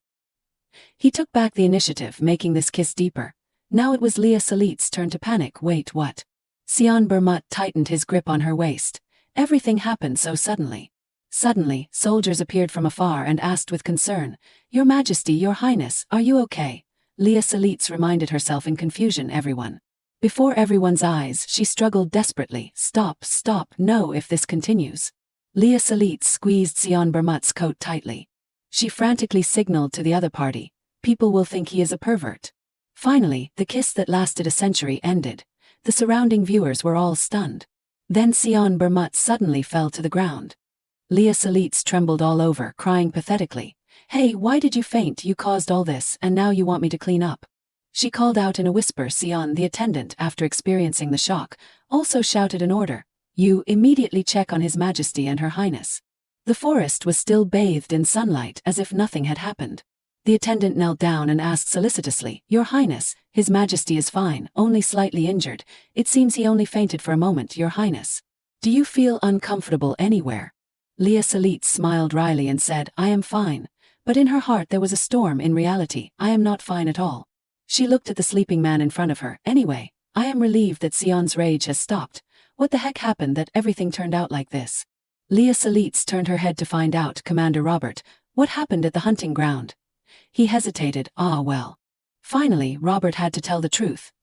His Majesty was hunting with Duke Sylvester. His voice was even. Suddenly, the monster chimera attacked and caused a large-scale massacre. Robert tried to recall the scene at that time. Duke Cedric was also injured in the chaos. A stray arrow shot by the Duke hit a tree and bounced back. It turned out that Cedric was the cause, and unfortunately, that arrow grazed His Majesty's arm, causing him to bleed. It was at that moment that His Majesty suddenly lost control. Robert seemed emotional. His Majesty has become extremely sensitive to blood due to the long-term effects of the war. It is a pity that he was directly injured like that. Leah Salitz shifted her attention back to Sionbur. Wait, there is something that worries me. She remembered what Cedric said earlier while fighting the chimera. I was injured and then His Majesty suddenly changed and attacked me. Leah Salitz turned to question him. You just said that when you were injured, His Majesty suddenly attacked you, right?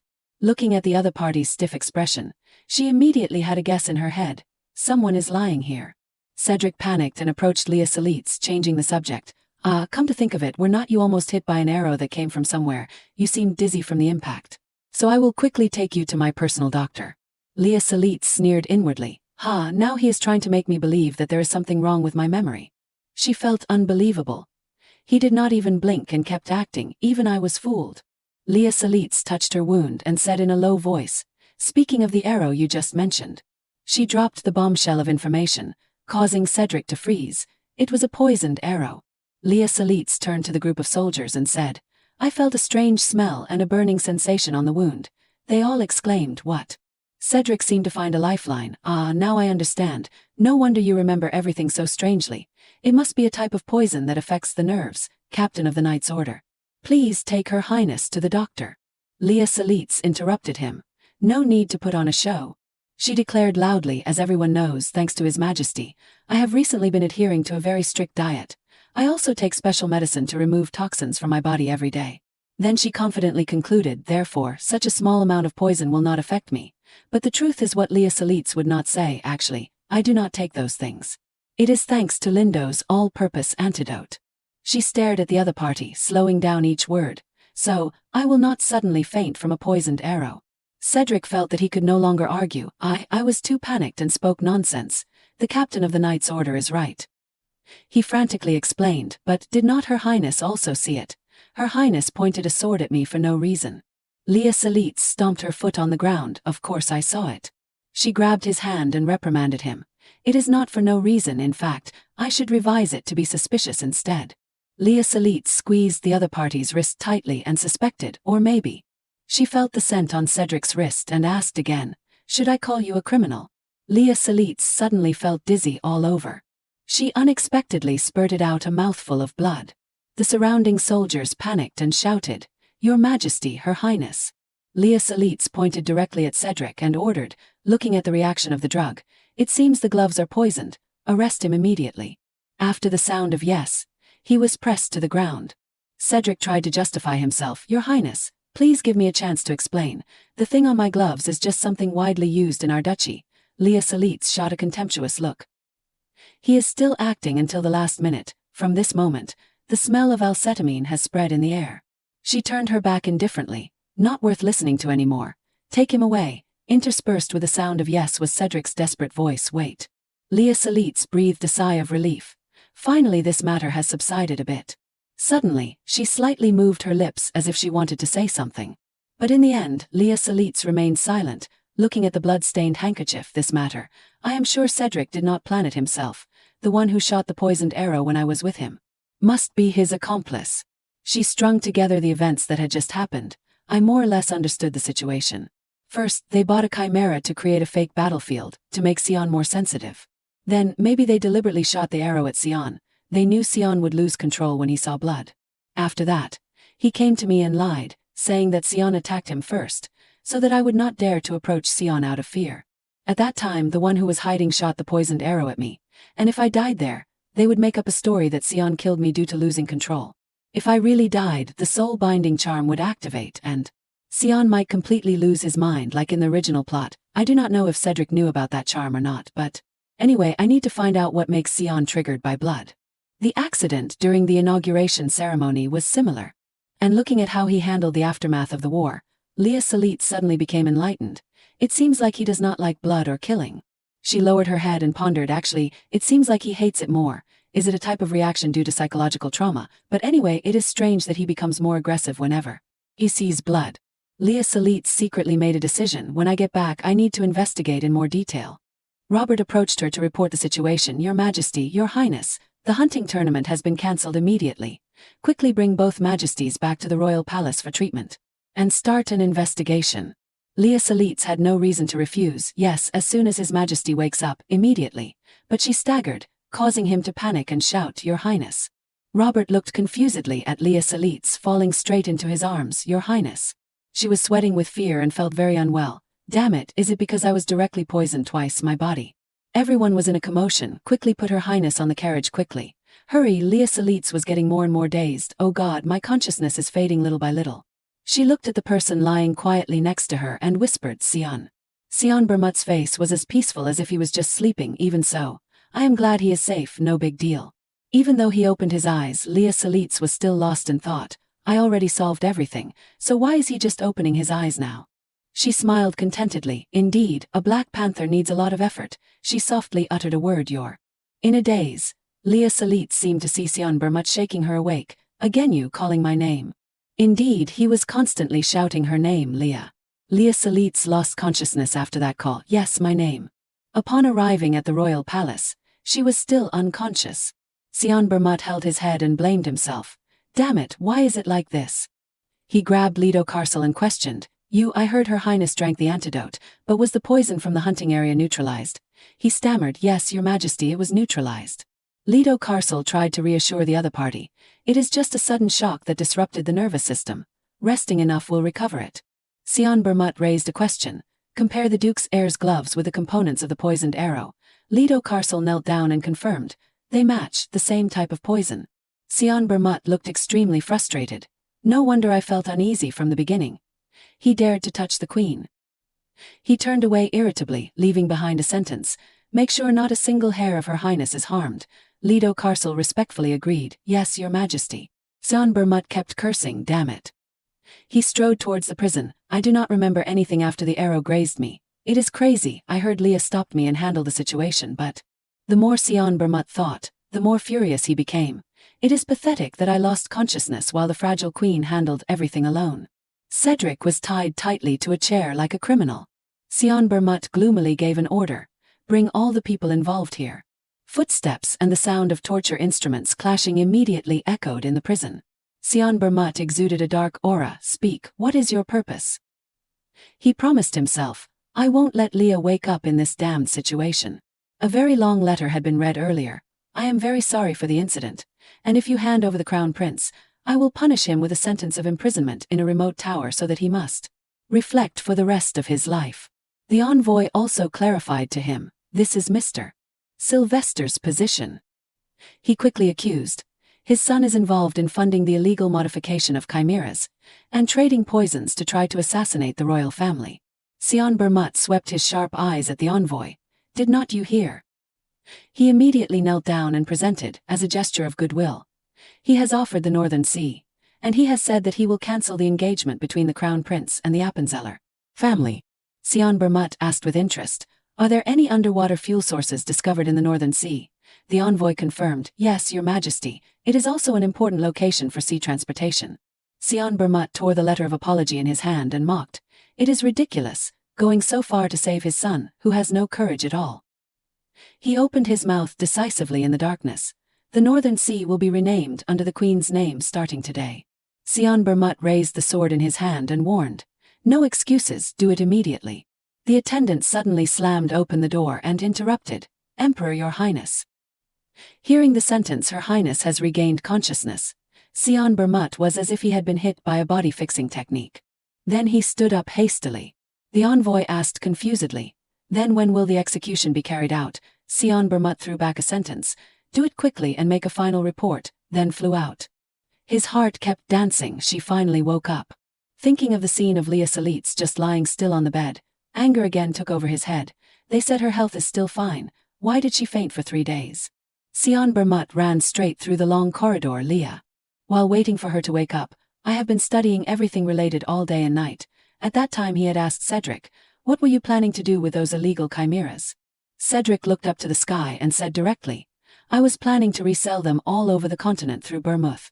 Sion Bermut continued to ask, you chose a trading route through a hunting reserve. He pretended to understand. It is too big, you know. Cedric casually recounted the entire process, but luckily, a mistake by the minister caused one of them to escape. He had calculated very carefully if it continued like that, everything would be exposed, so I covered it up by using your image. Cedric tried to squeeze out a smile on his distorted face, and that is exactly what caught Leah. Sion Bermut grabbed his neck angrily. How dare you mention the Queen's name with that mouth? As if thinking of something, he released his hand. Now Leah is injured, you, of course. Sion Bermut threatened frankly. The Sylvester Duchy will not be safe either. His fist was full of bulging veins, a storm surged in his heart. How dare you drag the Queen in? You will pay for your crimes for the rest of your life. Sion Bermut finally stepped to the door of the room.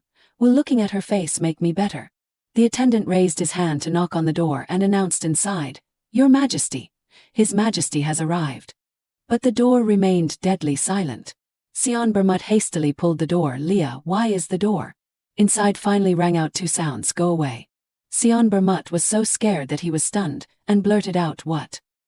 He frantically shook the door and begged, open the door for me right now. Leah Salitz was still very stubborn and shouted, go away, I am too embarrassed to live now. She screamed and fussed, how could you do that in front of everyone? Are you a pervert? Sion Bermut seemed to remember something. He fearfully covered his mouth. Leah Salitz continued to accuse, I know you did it on purpose. Sion Bermut dared to wear this pot. No, I did not, it is not like that. She immediately covered up the story. Everyone sees, he still remembers. He impatiently slammed on the door. Leah, wait, open the door for a moment. The doctor and attendants frantically ran to stop him. Your Majesty, if you continue like this, it will not be good for the Queen's stability. Please leave today. Despite Sion Bermut's trembling plea, Leah, the doctor still stretched out his arms to block the door. The attendants anxiously asked, are you okay, Your Majesty? Leah Salitz was still transformed into an ostrich in the blanket. I do not know, how can I appear in front of everyone from now on? She regretted burying her face in the pillow. I tried to escape being ruined as a queen. Now everything is lost. Leah Salitz's eyes were still glistening with tears. Even if we are a couple, he should not have done it in front of so many people.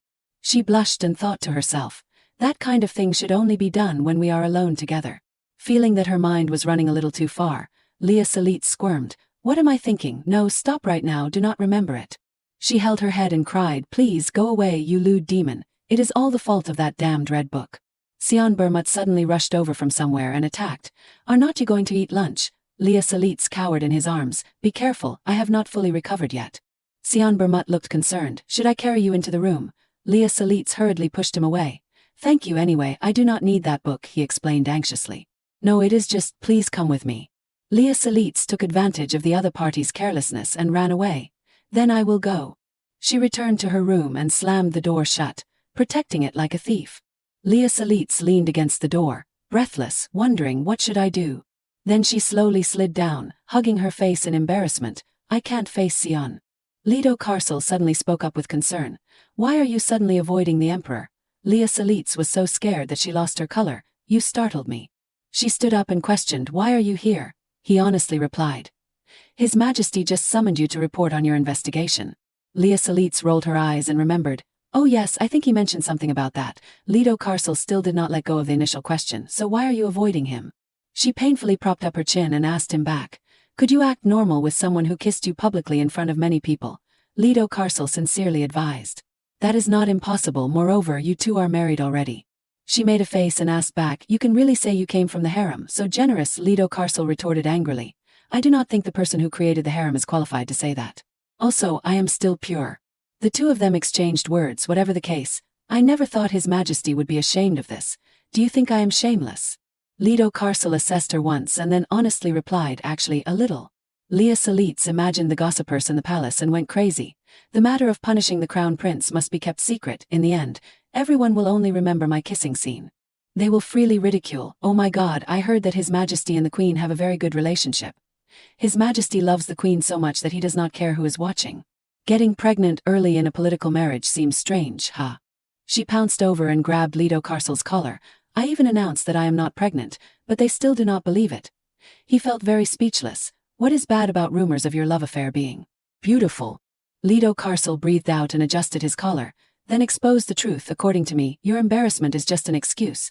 It is more like you are avoiding His Majesty because you can't stop thinking about him instead of ignoring your feelings. You should. Leah Salit stood up abruptly, anger burning fiercely. It is not like that. He reminded her of the first anniversary celebration of Bermuth to remind her. In a few days, both of you have to attend the event. How do you plan to handle it?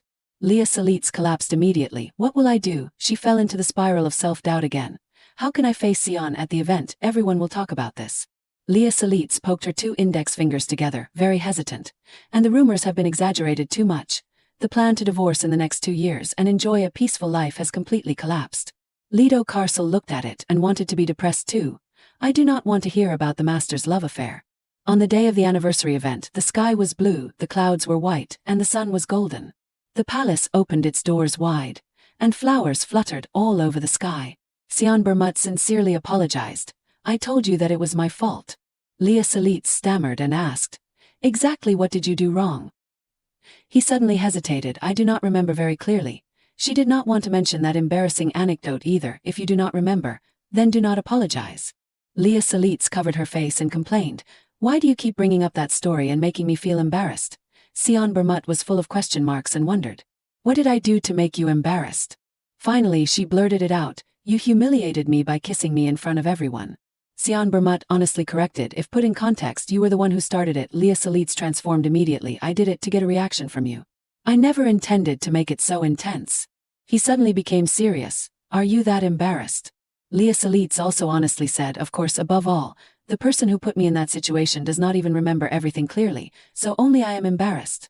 And the real reason she did not want to say, and did something worse, that was my first kiss. Noisy sounds that seemed to urge them had begun to ring out outside. Leah Salit frankly concluded, so from now on do not cross the line. Sion Bermuth pulled her back and made a suggestion, then revenge is an option. He leaned close to her and confirmed, you said you hated me a lot. Then whispered in Leah Salit's ear, I will compensate you. The figures of the two leaned against each other by the door frame, making the crowd below even more enthusiastic. Leah Salit blushed and reminded, wait, what are you doing? Sion Bermuth remained in the same position and replied, if that incident made you so embarrassed. He grabbed her hand and pointed it at his face. Then this time I will be the one who feels embarrassed. Leah Salit slightly touched his cheek and thought, he is telling me to hit him. Her speculation became bolder. Is he planning to pretend to kiss me in public, so that I slap him and humiliate him? Leah Salit stared blankly at the person in front of her. He is really willing to be slapped just to soothe me. What man would do that? She changed her mind, took her finger and lifted Sion Bermuth's chin to tease. Do you think this is enough? Leah Salit scratched the other party's smooth chin, then gleefully switched to stroking his head. This scene appeared clearly before the eyes of the public. The crowd who were showered with dog food shouted, look! His Majesty can't resist the Queen. Leah Salit also felt that it was quite fun to play. Ha ha ha, who would have thought His Majesty could look like this? In her heart, she secretly enjoyed looking at him accepting the punishment. Obediently is also cute.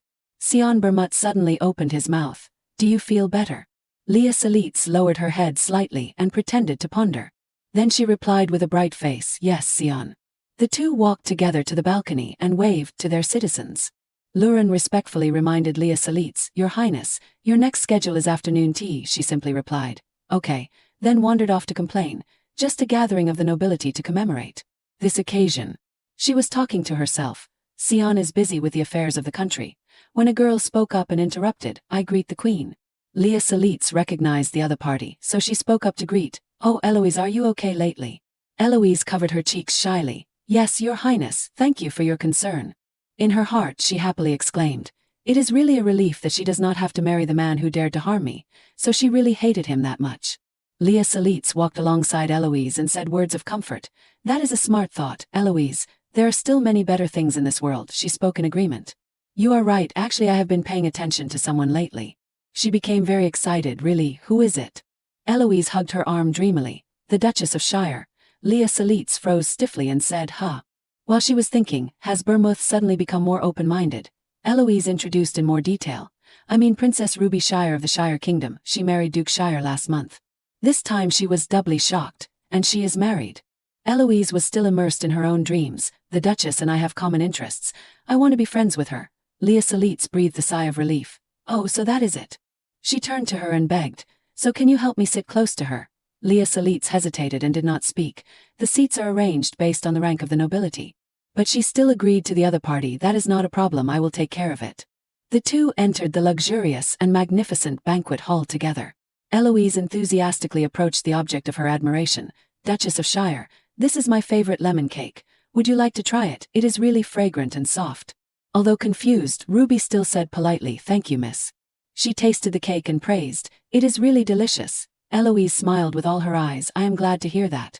Leah Salitz stared intently at the beautiful red-haired girl in front of her.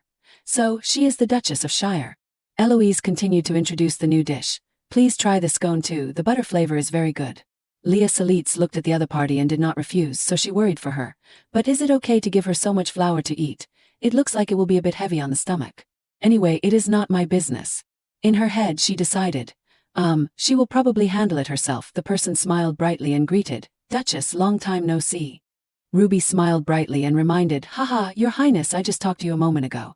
She had just finished speaking when she covered her mouth, causing Eloise to worry. "Duchess, are you okay?" The woman next to her also chimed in with concern. "Oh my God, Duchess Shire, are you not feeling well?" Ruby wiped a handkerchief and explained, It is nothing serious. It is just that I feel a little uncomfortable." Eloise quickly took out a bottle of medicine. "I have also been having indigestion lately, so I often carry medicine with me. The Duchess should try this." A woman wearing a blue dress praised loudly. "Oh, Miss Appenzeller is so thoughtful." Ruby took the medicine and smiled brightly. "Thank you everyone for your concern." Leah Salitz breathed a sigh of relief and put down her teacup. "I knew it. Luckily Eloise brought medicine. Now that we have chatted a bit, we should get straight to the main issue, right?" She opened the conversation. "By the way, it is great to be here with everyone. Next time I want to have more people participate." The girl wearing the orange dress made a suggestion. "How about organizing a tea party at a villa outside the capital? I heard that the royal villa is very beautiful. I would love to see it." Leah Salitz agreed cheerfully. "Really? Then I will ask the emperor for permission," causing the group of girls to clap their hands in response. "I am so excited." But someone reminded, "If it is at the royal villa, those picky noble ladies will also come." Leah Salitz nodded in her heart. "Exactly." She looked thoughtful. "My image is still improving in the eyes of young people.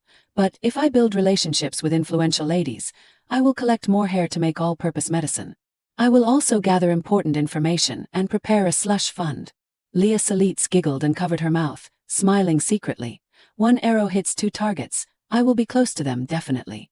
Ruby suddenly spoke. "Excuse me, I will go to the waiting room for a while." The girl next to her agreed immediately. Go ahead." While Leah Salitz wondered, why did she go to the waiting room so suddenly? She looked at the other party and felt worried. Her face looks pale. Could it be that the digestive medicine did not work? Even though Ruby left, Eloise did not notice. I do not think Eloise noticed because she was busy talking. Leah Salitz scratched her chin, curious about the other party. It seems like she is the type of person who silently endures on her own. Actually, there is nothing I can do. Should I help her?" Leah Salitz did what she thought. She walked to the door of the restroom and called, "Duchess of Shire." Ruby stood up abruptly and greeted, "Your Highness," Leah Salitz asked with concern. "You do not look well. Are you still not feeling well?" She stood next to Ruby and reminded her, "Should I call the royal doctor now?" "Sit down." She hurriedly refused. "No, Your Highness, I just need to rest for a while and I will feel better." Leah Salitz was still very enthusiastic. "I know a very effective remedy. Do you want to try it?" Ruby looked extremely surprised. "Really?" "Yes." Leah Salitz turned and whispered in Luren's ear. She left for a moment and then came back. "I have brought what you requested, Your Highness." She held a sharp needle in her hand and asked again, "Did you sterilize it?" Luren respectfully confirmed. "Yes." Ruby screamed in horror. "Your Highness." Leah Salitz winked to reassure the other party. "Just trust me." Ruby trembled like a leaf, unbelievably. "But how can this work?" Leah Salitz did not care whether she believed it or not. Some people say it has no medical basis, but for indigestion this method is the most effective. She grabbed Ruby's finger and reminded, "Close your eyes for a moment." Leah Salitz asked while inserting the needle, "How does it feel? Not too painful, right?" Ruby looked at the drop of black blood flowing out and was so scared that she dry heaved.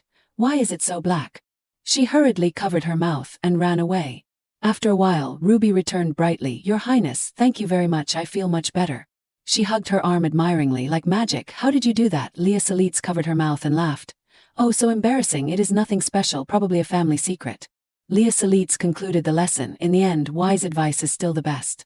The two happily returned to the banquet hall together. Eloise looked regretful. "I am sorry, Duchess, I think I invited you to eat too much." Ruby still focused on Leah Salitz and did not react to her. "Your Highness, I am extremely grateful." Leah Salitz proposed happily. As a reward, I want to invite you to my house to play. How do you feel about it? Ruby eagerly agreed. Yes, if there is a chance. I would be honored. Eloise still shyly tried to interrupt. By the way. Eloise silently looked at the two happy women in their own world. She angrily tightened her skirt. It was late at night. Leah Salitz continued the difficult problem. I think I need to resolve the trouble with Sion. Lido Carcel asked back. Is it because of what happened at the hunting area? She nodded in confirmation. I know Sion is sensitive to blood, but I did not know he could lose control like that.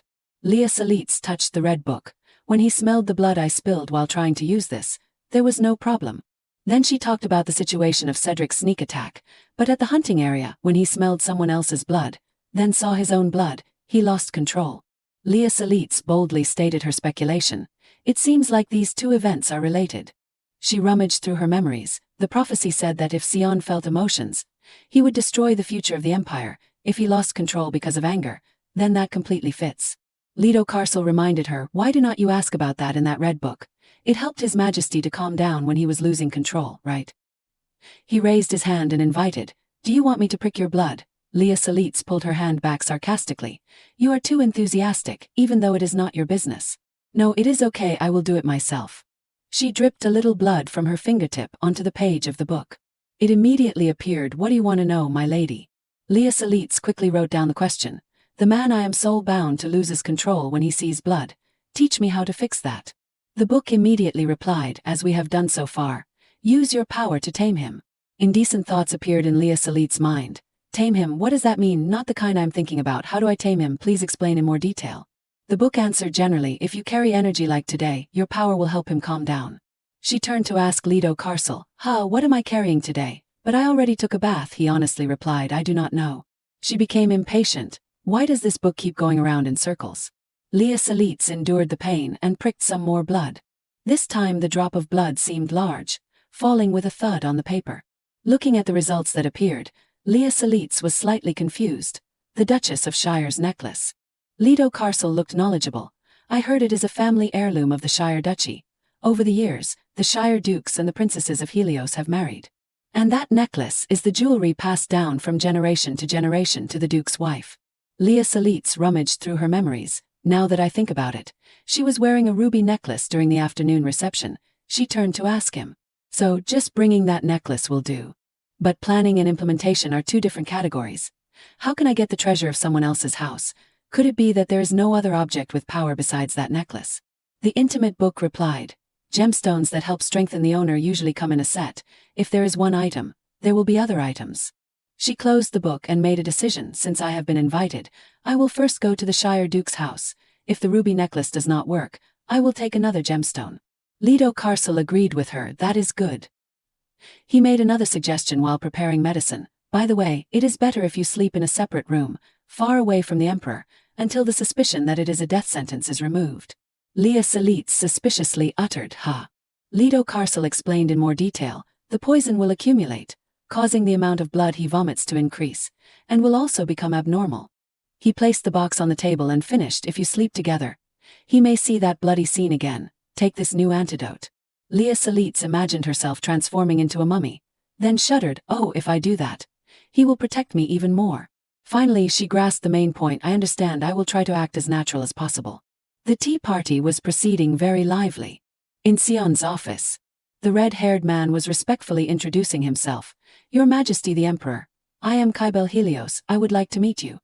Kybel Helios, the second prince of Helios, a kingdom founded by a distant branch of the Bermuth royal family. Sion Bermut uncomfortably wondered. He came today too. Then he bluntly probed the other party. Are not you just here to visit your sister? I told you there was no need to greet me. Kybel naturally poured himself a cup of tea and slowly replied. Should not you be happy to see your cousin again after so long? Even so, I still wanted to congratulate you on your wedding first. Sion Bermut secretly spat. This guy is still as thick-skinned as ever. The more he looked at that face, the more furious he became. Even though we are just cousins, we used to hang out a lot when we were young. That carefree attitude of his always annoyed me. Even now, he appears just because he is a relative so annoying. Sion Bermut ordered the guest to be seen off. If you are done congratulating, then get out. Kybel remained calm. Ruby is probably at the Queen's tea party after that. We will leave together.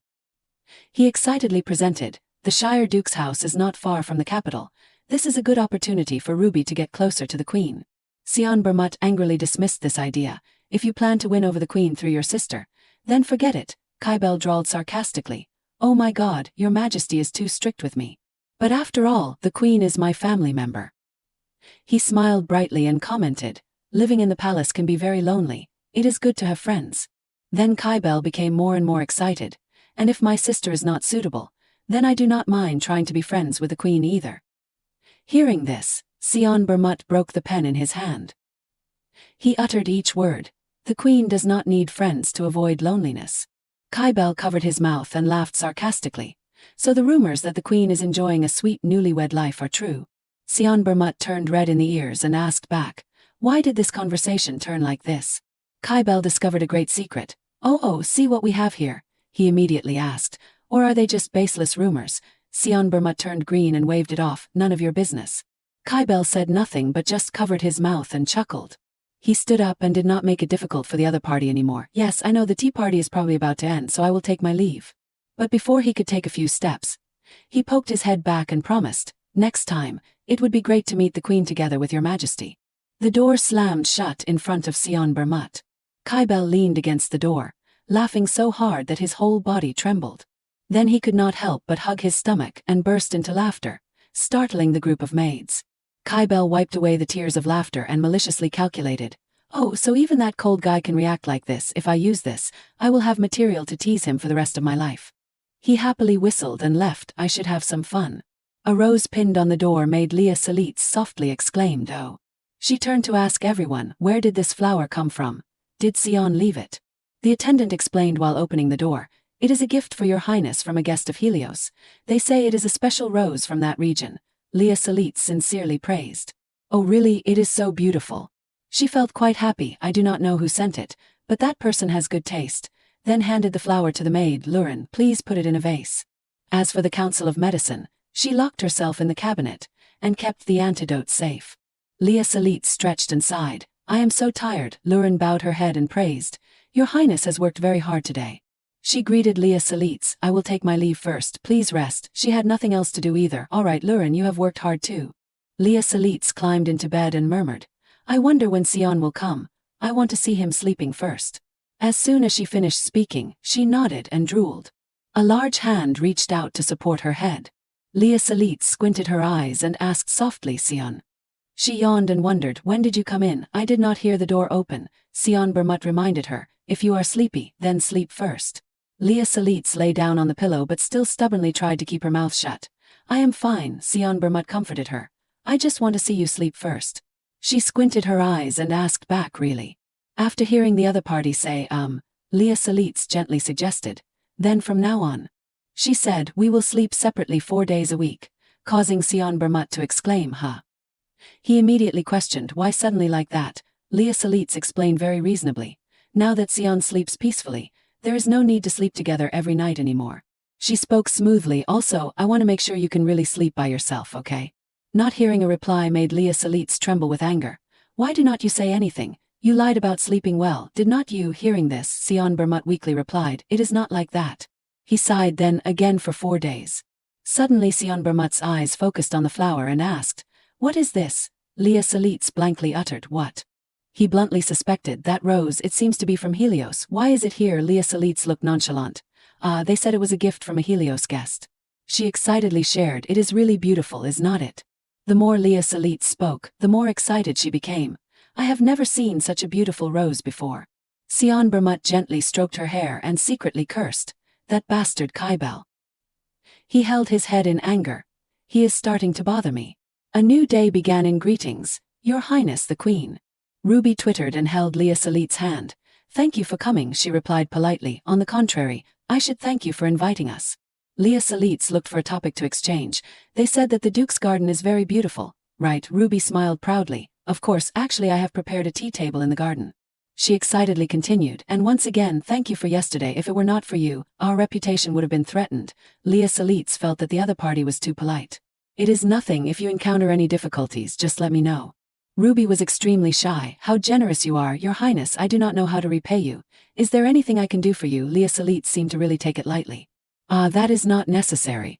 But in her heart, she was smiling from ear to ear. Now is the time, a great opportunity to mention that necklace, then pretended to hesitate if you insist. Suddenly someone interrupted her. Your Highness, this way please. Then a pair of feet suddenly appeared. Leah Salitz was very startled, and softly called out the other party's name, Eloise. In her heart, she screamed madly. Why did she appear at this time?